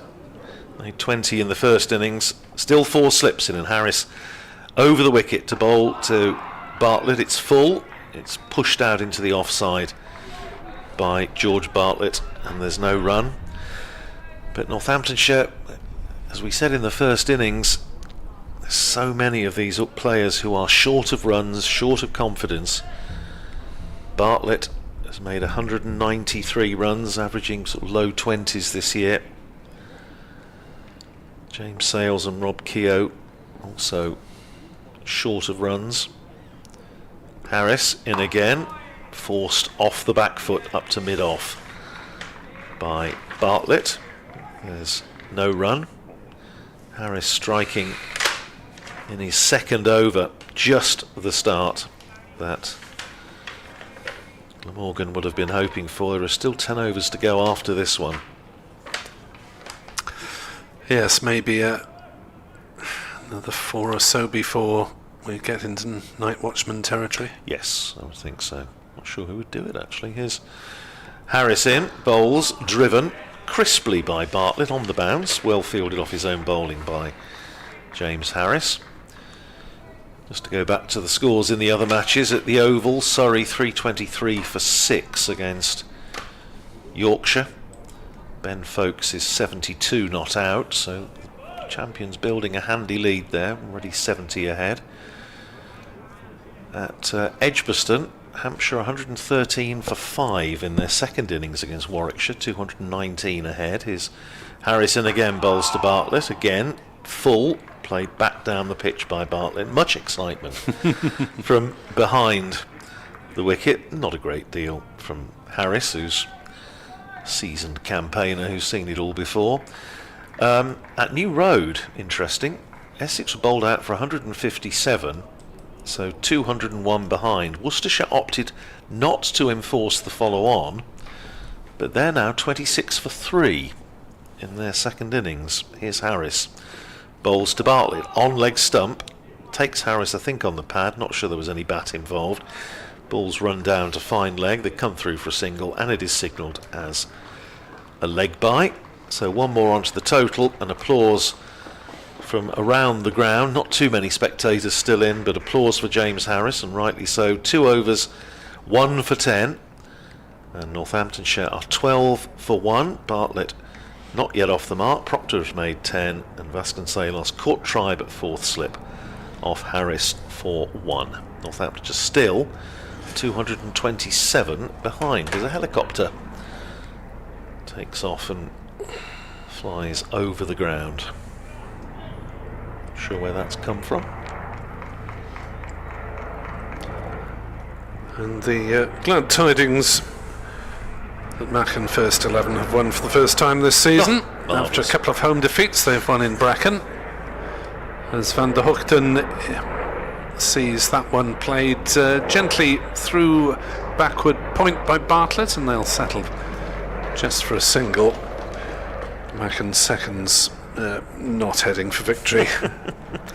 Well, it'd be a nice trip home. It won't seem quite as long as it might do otherwise. But, in Division 2, Kent against Gloucestershire. Gloucestershire 261 for 4, replying to Kent's 424 all out.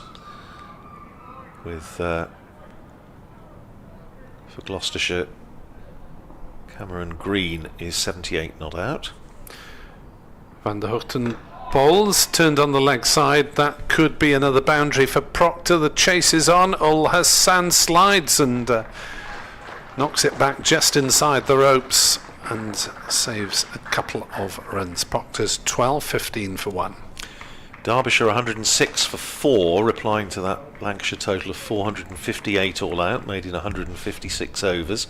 A couple of early wickets for Jimmy Anderson. Luke Wells and Tom Hartley, the spinners, have taken the other 2, so Derbyshire still a long way behind, which only leaves Lords. As Van der Hoogten in to bowl, the Play and a miss or a leave from Proctor? Played it, I think. Through to the keeper anyway. Yeah, the headlines, of course, will all be about Sir James from that Lancashire-Derbyshire match. There Couple of wickets. probably been journalists waiting a day and a half for Anderson to have a bowl. And as soon as he's had a bowl, they'll probably go home. Middlesex 232 all out. In reply, Leicestershire 261 for 9. So it's a nice even game, just coming towards its halfway stage. Bid Hanscom made 87. Van der Hoogten bowls. Proctor defends firmly back past the bowler, but it's picked up by a scurrying Harris at mid-on. The issue, I suppose, and again, it was raised by one of our correspondents this morning about this top order issue that Northamptonshire, top and middle order issue that Northamptonshire has been having in recent matches.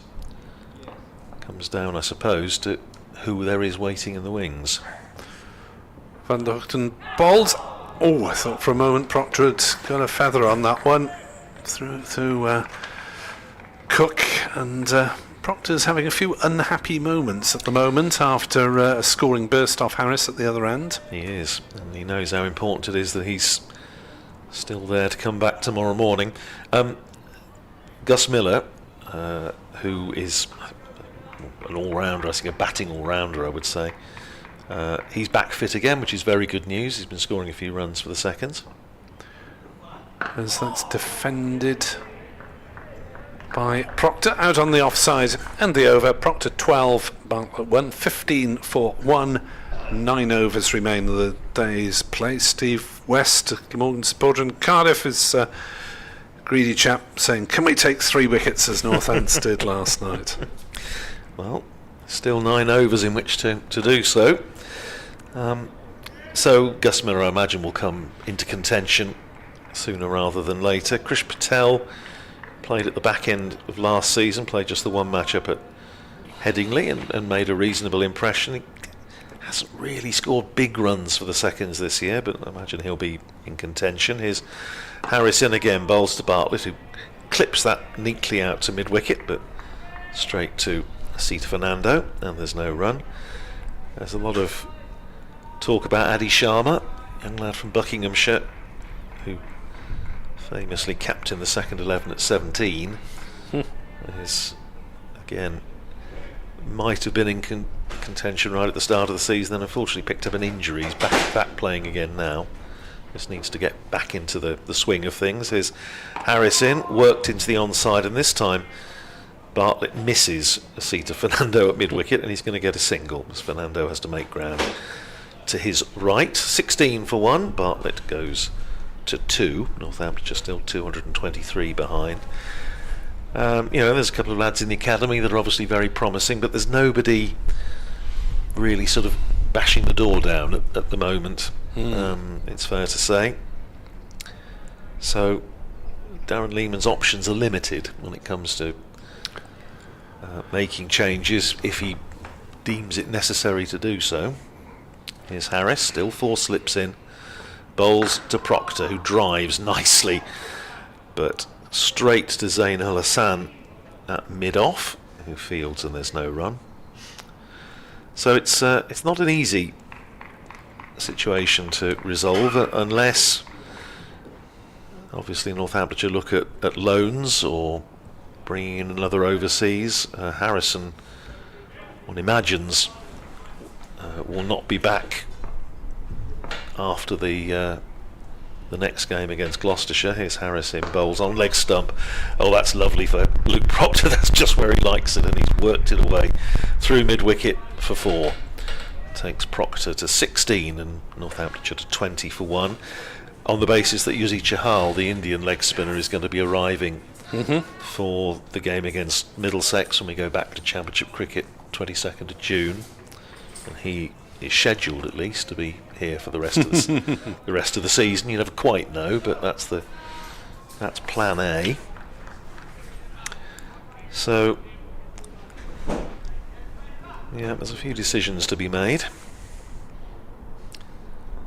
Here's Harris in and bowls to Proctor, full on drives, Caught it a little bit low on the bat, I think, judging by the sound of it. It ran up to mid-on, where Tim van der Hoogten fields, and there's no run.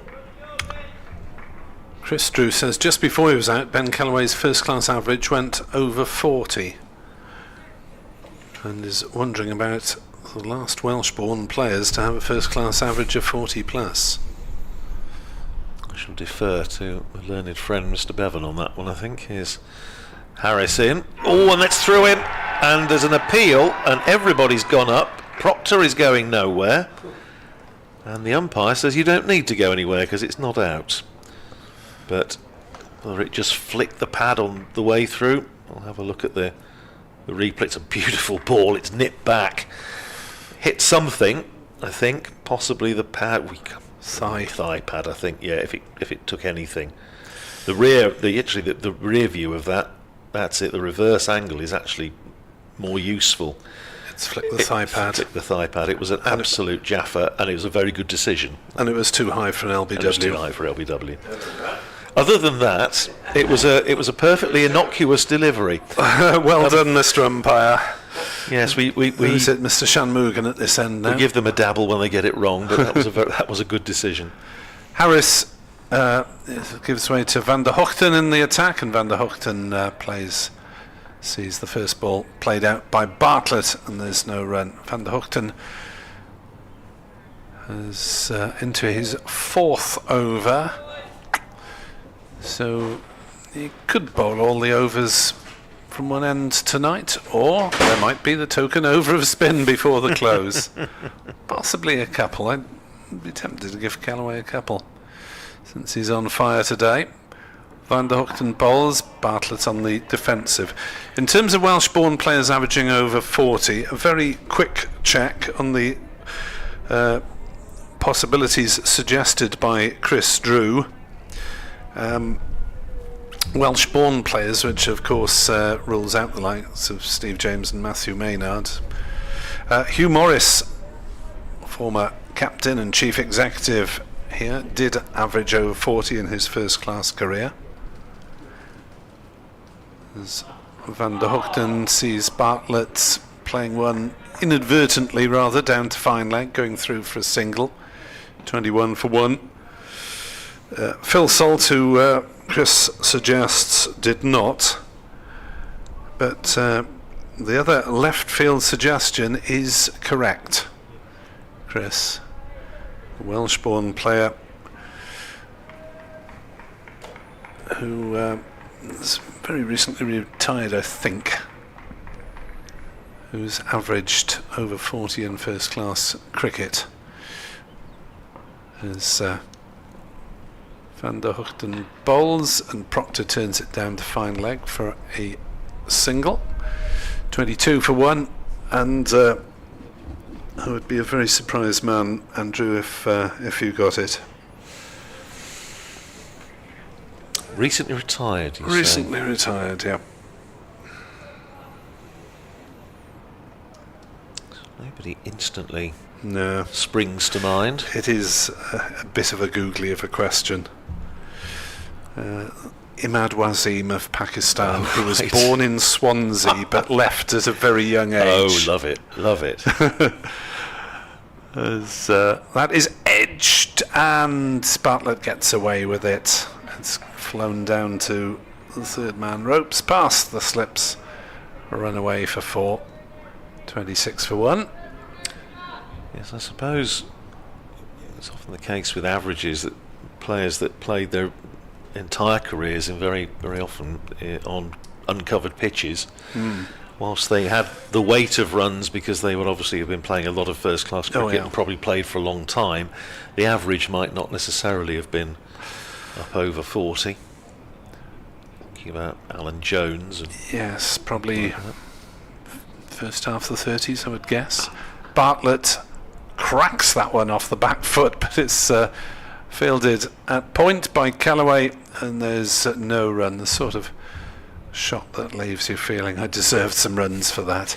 26 for 1, 7 overs remain here on BBC Sport Online. yeah, just a hair under 33. Alan Jones. Emrys Davis scored nearly 27,000 first-class runs and average under 30. So, but again, as we were saying, they played all of their cricket on uncovered pitches, which, as Edward, I'm sure, will tell us as he comes in to join me. Nick goes off to pen another Pulitzer Prize winning account of today's play for BBC Sport Online. Hammer some words into the laptop. No pens involved. So Eddie will be alongside me in a moment. For now, it's Harris bowling to Proctor, and Proctor just tickling that down the leg side for 4 more runs. Takes Proctor into the 20s, 21 to him, 30 for 1. Northamptonshire having lost Ricardo Vasconcelos for a single, but Captain Luke Proctor, on whom much depends as one of the few players, relatively few players in this side that have shown that they can really dig in and bat long. He is 21 not out. There are 6 overs and 5 balls remaining in the day. Evening, Edward. Good evening, Andrew. I'm just saying it was an interesting question from one of our listeners about Welsh-born batters who've averaged over 40 in their first-class careers, which Ben Kellaway was hovering around 40. I think he's just gone under, having been dismissed, but some interesting names that... In their career? Yeah, we were saying, obviously, that the fact that there were so many that would have played all of their cricket on uncovered pitches. Here's Harris in, bowls, and forward goes... The likes, of course, of Matthew Maynard, Hugh Morris, Steve James... Welsh-born. Oh, well... Which takes Matthew Maynard. Yeah, but when you think of Steve James played the Welsh schools, and... I know, yeah. Well, yeah. Gilbert Parkhouse was one of the names I was wondering about, but he averaged under 30. Yeah, uncovered pitches, of course, made such a difference in those days. That's the thing. Here's Harris, running in to bowl to Luke Proctor, who drives pleasantly out through extra cover, just a single as Zain Al-Hassan tracks back towards the grandstander field. 1 more to Proctor. He goes to 22 and Northamptonshire to 31 for 1. I'm sure some of the great, and I mean great, Glamorgan players like Alan Jones had played in this era. They would have scored, they would have averaged over 40. Alan Jones was just a touch under 33. Yes, and people like Tony Lewis, because you used to have 3-day matches, you didn't have a chance to go on and get big hundreds in those days, because you'd pull in at the end of the first day. Yeah, different game, wasn't it? Yeah. Here's Harris bowling to Bartlett, who's picked that up down to deep fine leg, and it's another single. Takes Bartlett to 8 and Northamptonshire to 32 for 1. Field changes over again for the left-handed Proctor. Yes, you can't overstate the case that, you know, the fact that it was, as you say, 3-day cricket, uncovered pitches.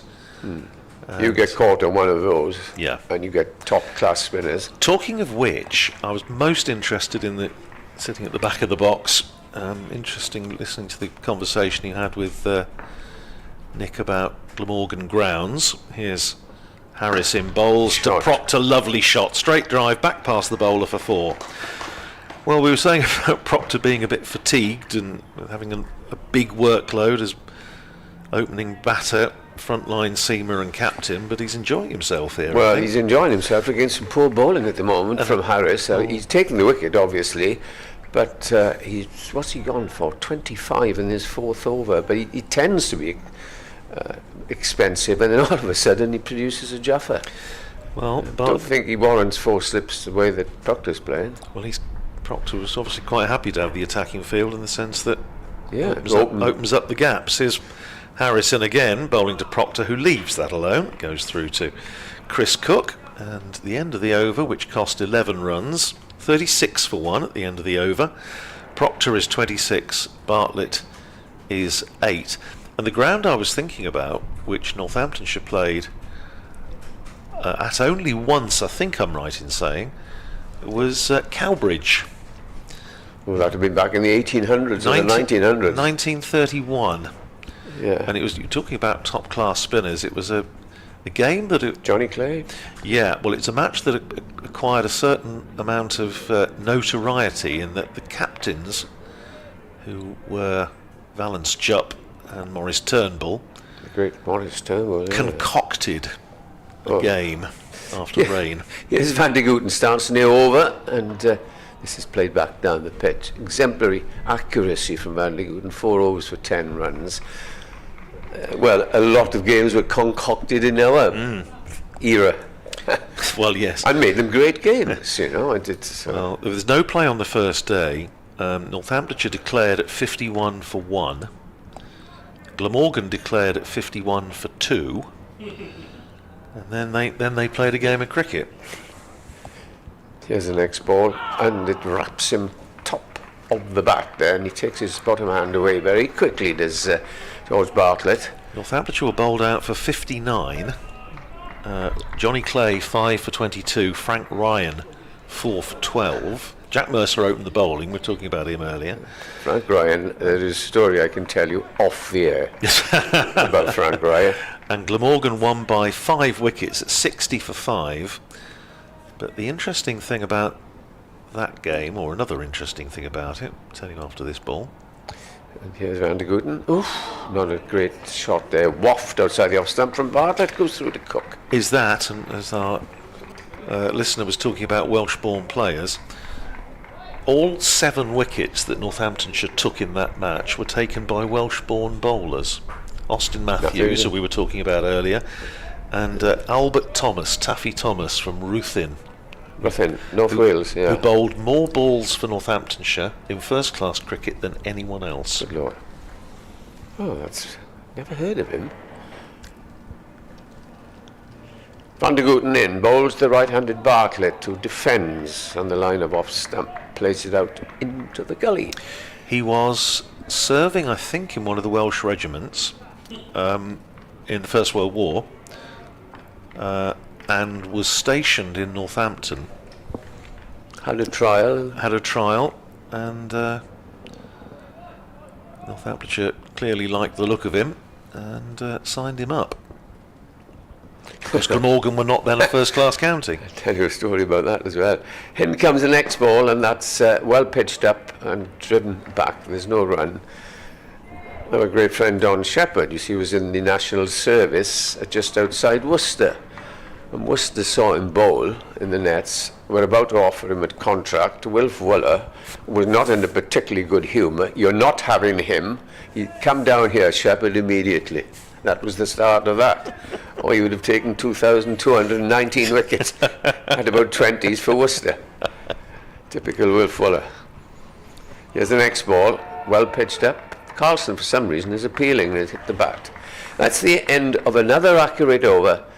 Van de Gooten has about 5 overs, 0 for 10. Harris, 4 overs, 1 for 25. And we're going to have Mr. Fernando coming on here, which not a surprise after Harris has been pretty expensive. And the deficit now is 203. Yes, he bowled the number of balls he bowled in first-class cricket for Northamptonshire. Albert Thomas, Taffy Thomas, 63,513. Must have been a slow left arm at one step. He bowled right arm medium pace, and went for less than 2 runs and over across his whole career. Yeah. Must be the greatest economy rate of all time. Well, pretty much. Yeah, he came to Northampton. He was billeted in Northampton during the First World War. Became a groundsman and coach at Northampton Grammar School, which is now Northampton School for Boys. And Northampton just snapped him up. And in his 5th first-class match in 1920, he took 9 for 30 against Yorkshire and proceeded to play for Northamptonshire for the next Didn't play for England, 15 seasons. No, he didn't. Here is Fernando to bowl his first ball of this second innings outside the off stump, left alone by Proctor. Fernando did get the ball to swing in the first innings. He did, didn't he? Yes. More than anybody else. Here's some figures for you. Against Leicestershire, 1930.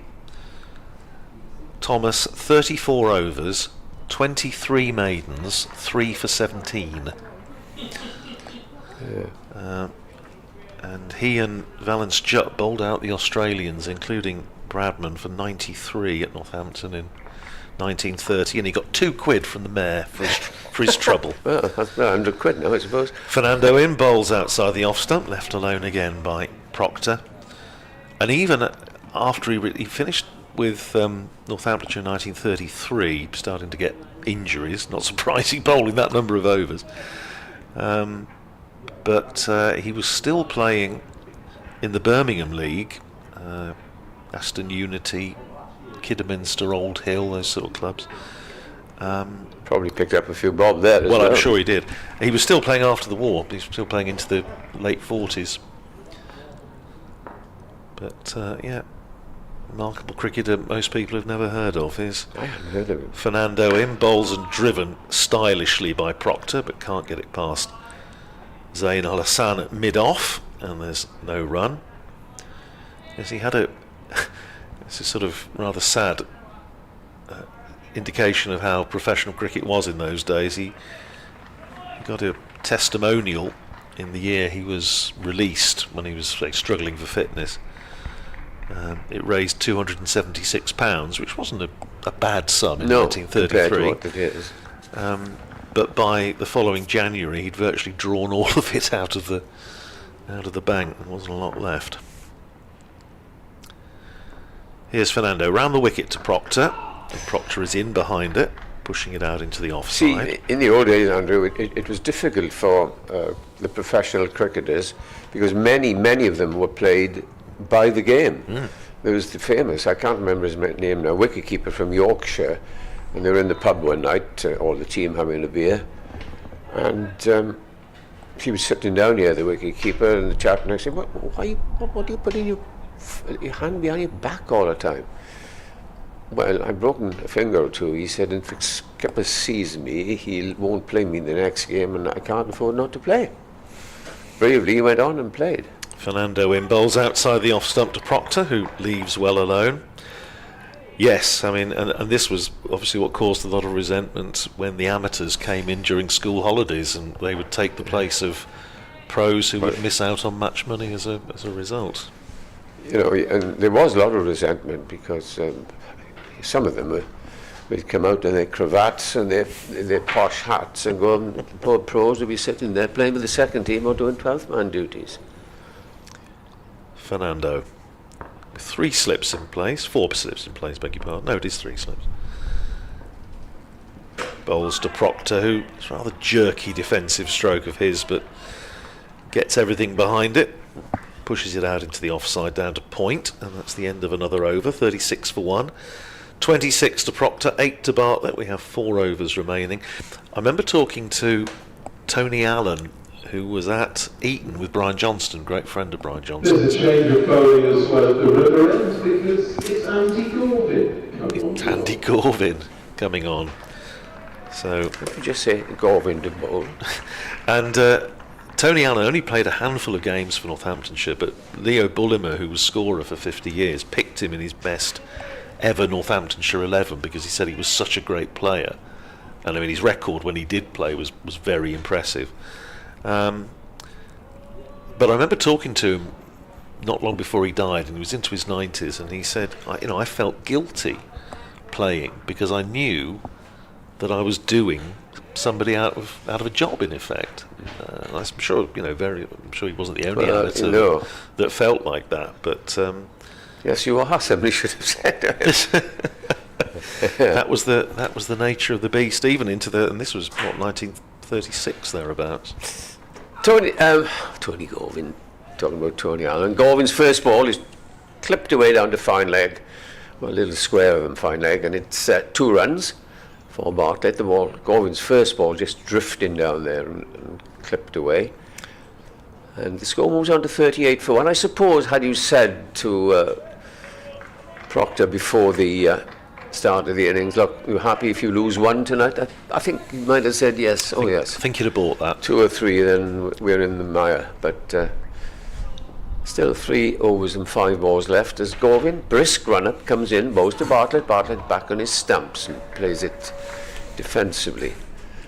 He's on 10, Proctor's on 26.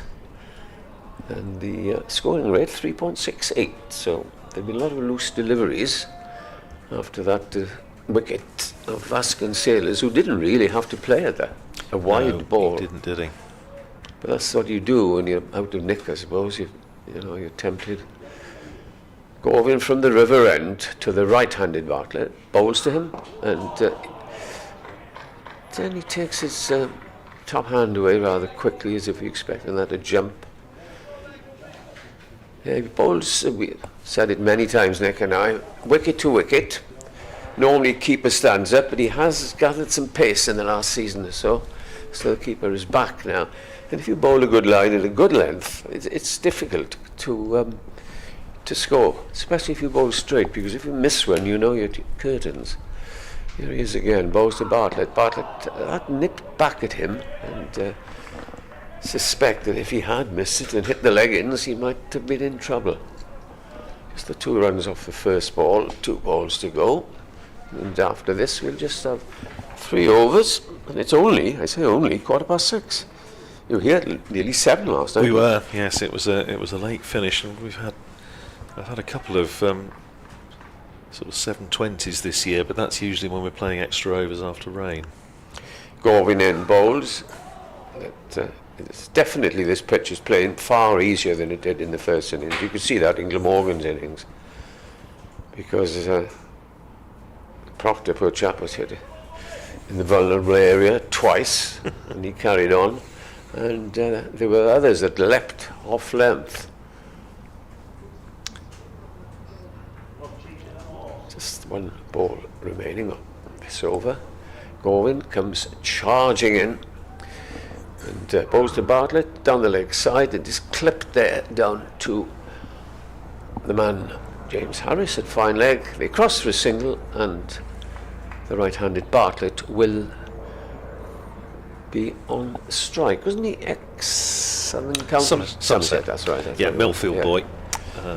Came to Northamptonshire beginning of last season.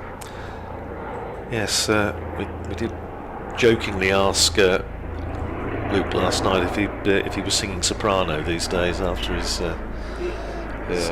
unfortunate blows. Talking of which, my wife and my son will be listening to Welsh National Opera this evening, as we speak. They'll enjoy that. They will. It's acclaimed, and it is acclaimed production of Peter Grimes. It's on in Milton Keynes. Where is it? Milton Keynes. In Milton Keynes. So they're off there early. I'm sure they will. I wish I was with them. Although I'm watching Fernando bowl to George Bartlett, who tucks it away down to deep backward square for a single, takes Bartlett to 12, 41 for 1, Northamptonshire. With the imponderables of cricket, this could be over tomorrow. It could go into the final day of Yorkshire Northants, but a fight up. Well, yes. There's no reason why they shouldn't on this pitch now, because they played it quite easily tonight, apart from a few passing the bat from Van der Gooten.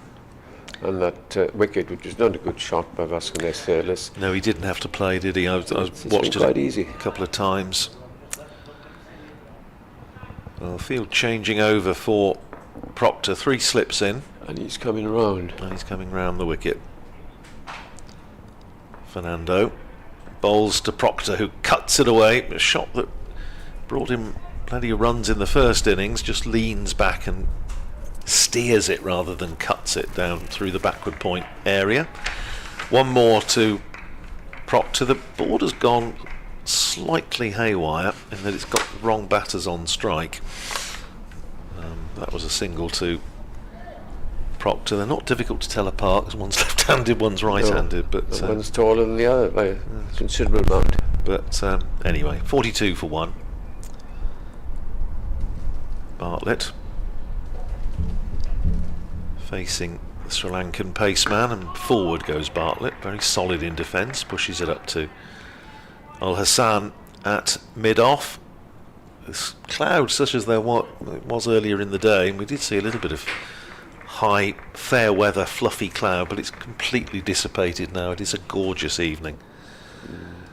Might be a little bit chilly outside. It was chilly earlier on. Well, the aircon's on in here as well, which is very. Yeah, it was earlier on, but it's very welcome much of the time. But it'd be nice to get a little bit of sunshine as we walk round to do some interviews. Here's Fernando in, bowls full length again and driven by Bartlett. Fernando gets a hand to it, deflects it up to Al Hassan at mid-off, and there's no run. Just desperately trying to think who to do this evening. Nobody's had a particularly outstanding day for the visitors. It's always the bowling coach, as Nick said. Yeah, I might have a word with Rory. But, don't need a huge amount this evening, but might catch. Well, Saints will take up most of the sports news. Oh, I think so, yes. When are they kicking off? They've won. They've won. They've beaten Saris, so all eyes now turn to Cardiff, naturally. Fernando in, bowls to Bartlett, who whips that away through the leg side. There's a man out there at deep square who keeps it to a single. Takes Northamptonshire to 42 for 1. Bartlett is 13. Proctor. The deficit's gone under 200 now. Well, that's a little something, it's a isn't it? little psychological bridge crossed. Clock ticks round to 20 past 6. 13 balls left in the day. Proctor on strike. And Fernando to complete the over. Bowls to him, and he works it into the leg side. Such a Proctor shot.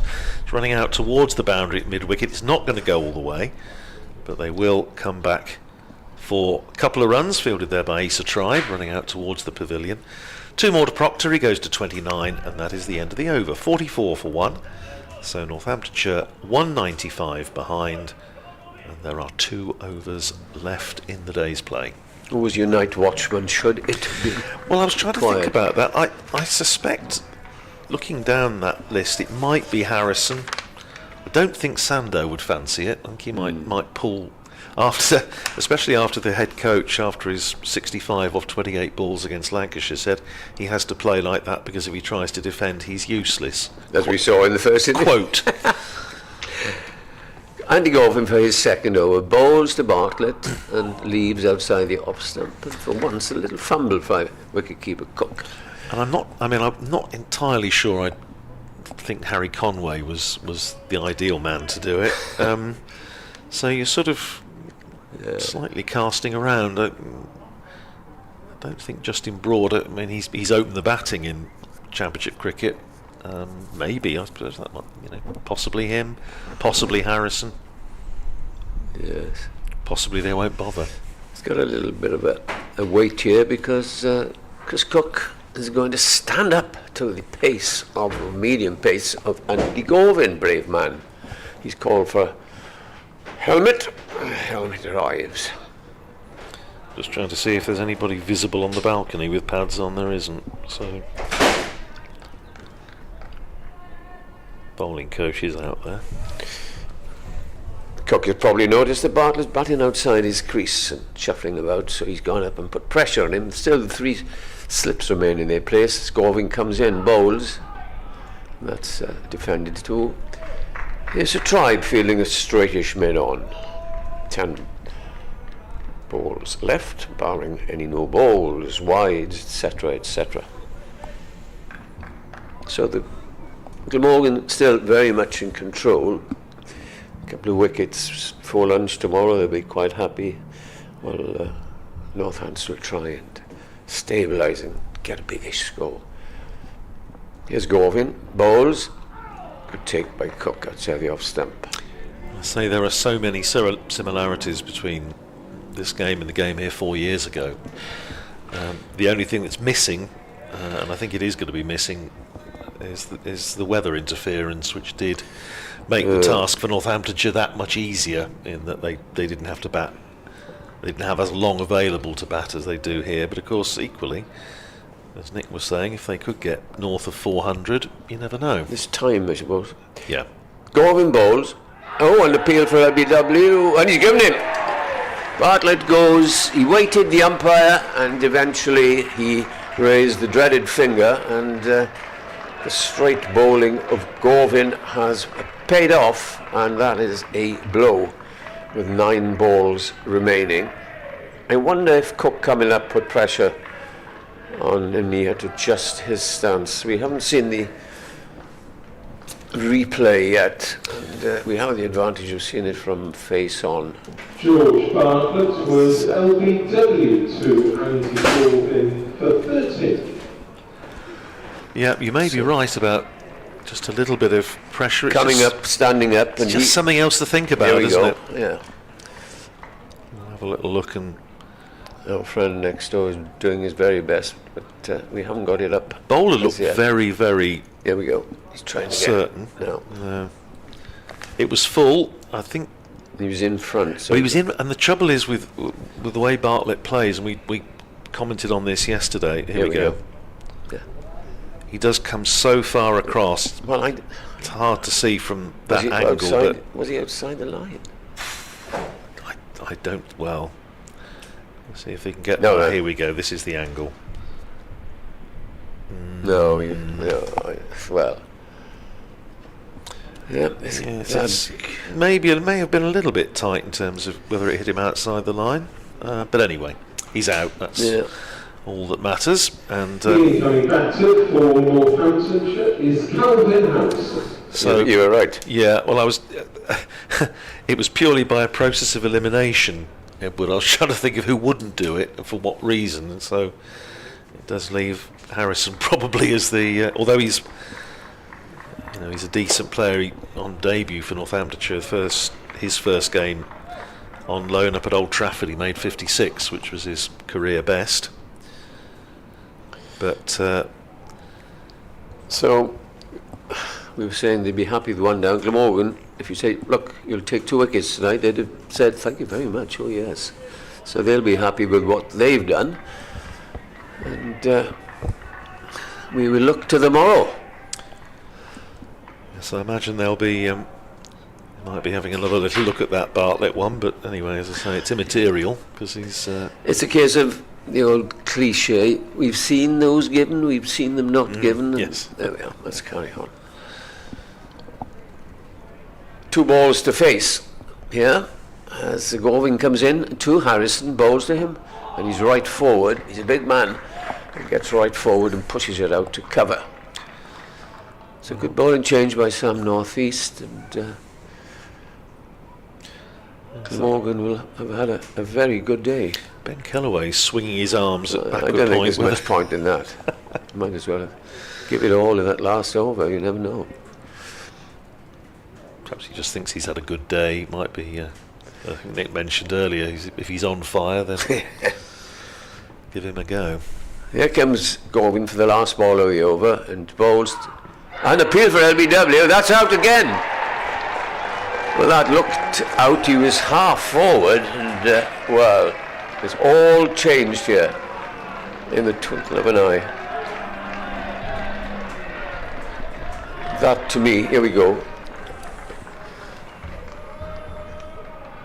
That's Oh, out. it's absolutely dead. Dead as dodo, I that. don't think there's any doubt about that one. That is knocking the lot out, I think. Just didn't go anywhere, did he? No, half forward. He was. I think we gave him out from here. Yeah. Calvin Harrison was LBW to Andy Gordon. Yeah, he walks very slowly, disconsolately back to the pavilion. He wouldn't have thought at the start of that over that he'd be in tonight, I suppose, but all of a sudden, it's 3 down, and exactly like last night. Yes, the task is becoming harder and harder. Second night watchman is Well, Sando. it is Sando. It is. I think, or is it? No, it isn't. No, it's not. It's James Sales. The incoming batter for Northamptonshire is James Sales. So Sales, well, at least he won't be facing. It'll be his captain facing. But this has been, as you say, Eddie, it just goes to prove the joys of Championship cricket, that things can change in a trice, and as Sir Geoffrey always says, add 2 wickets. Look at those figures. Goving, 2 was 1 maiden, 2 for 3. And I think we are going to have, are we or not, a spinach this We end? might have a little bit of twirl. I think it's Callaway who's ripped the He has. sweater off. He has. It's To bowl the final over of the day at the Cathedral Road. Yes, we know that. It says the final over, and it is. So, Ben Kellaway to going to be to bowl the last Well, over of the day. It is the ball going away from the bat, I suppose. Yes, it's interesting whether he would have bowled it had the right hander been on strike. Yes. But it is the left-hander, and as Edward says, this I think makes sense to me. Get the offie on, and Poor old Proctor's standing the other end, seeing all the happenings the other. he is not unused to that state of affairs, Edward, especially not this year, especially not in this match. Short leg, a bat pad, and a slip. And Marcus now is placed in the field. I thought he'd get involved somehow. Marcus, So rather, all the Marcus. pressure on Luke Proctor. Forward short leg, slip, silly point. Kellaway round the wicket to bowl the last over of the day. It's down the leg side. It's tickled away by Proctor, who gets himself off strike with a single. There's the old pro for you.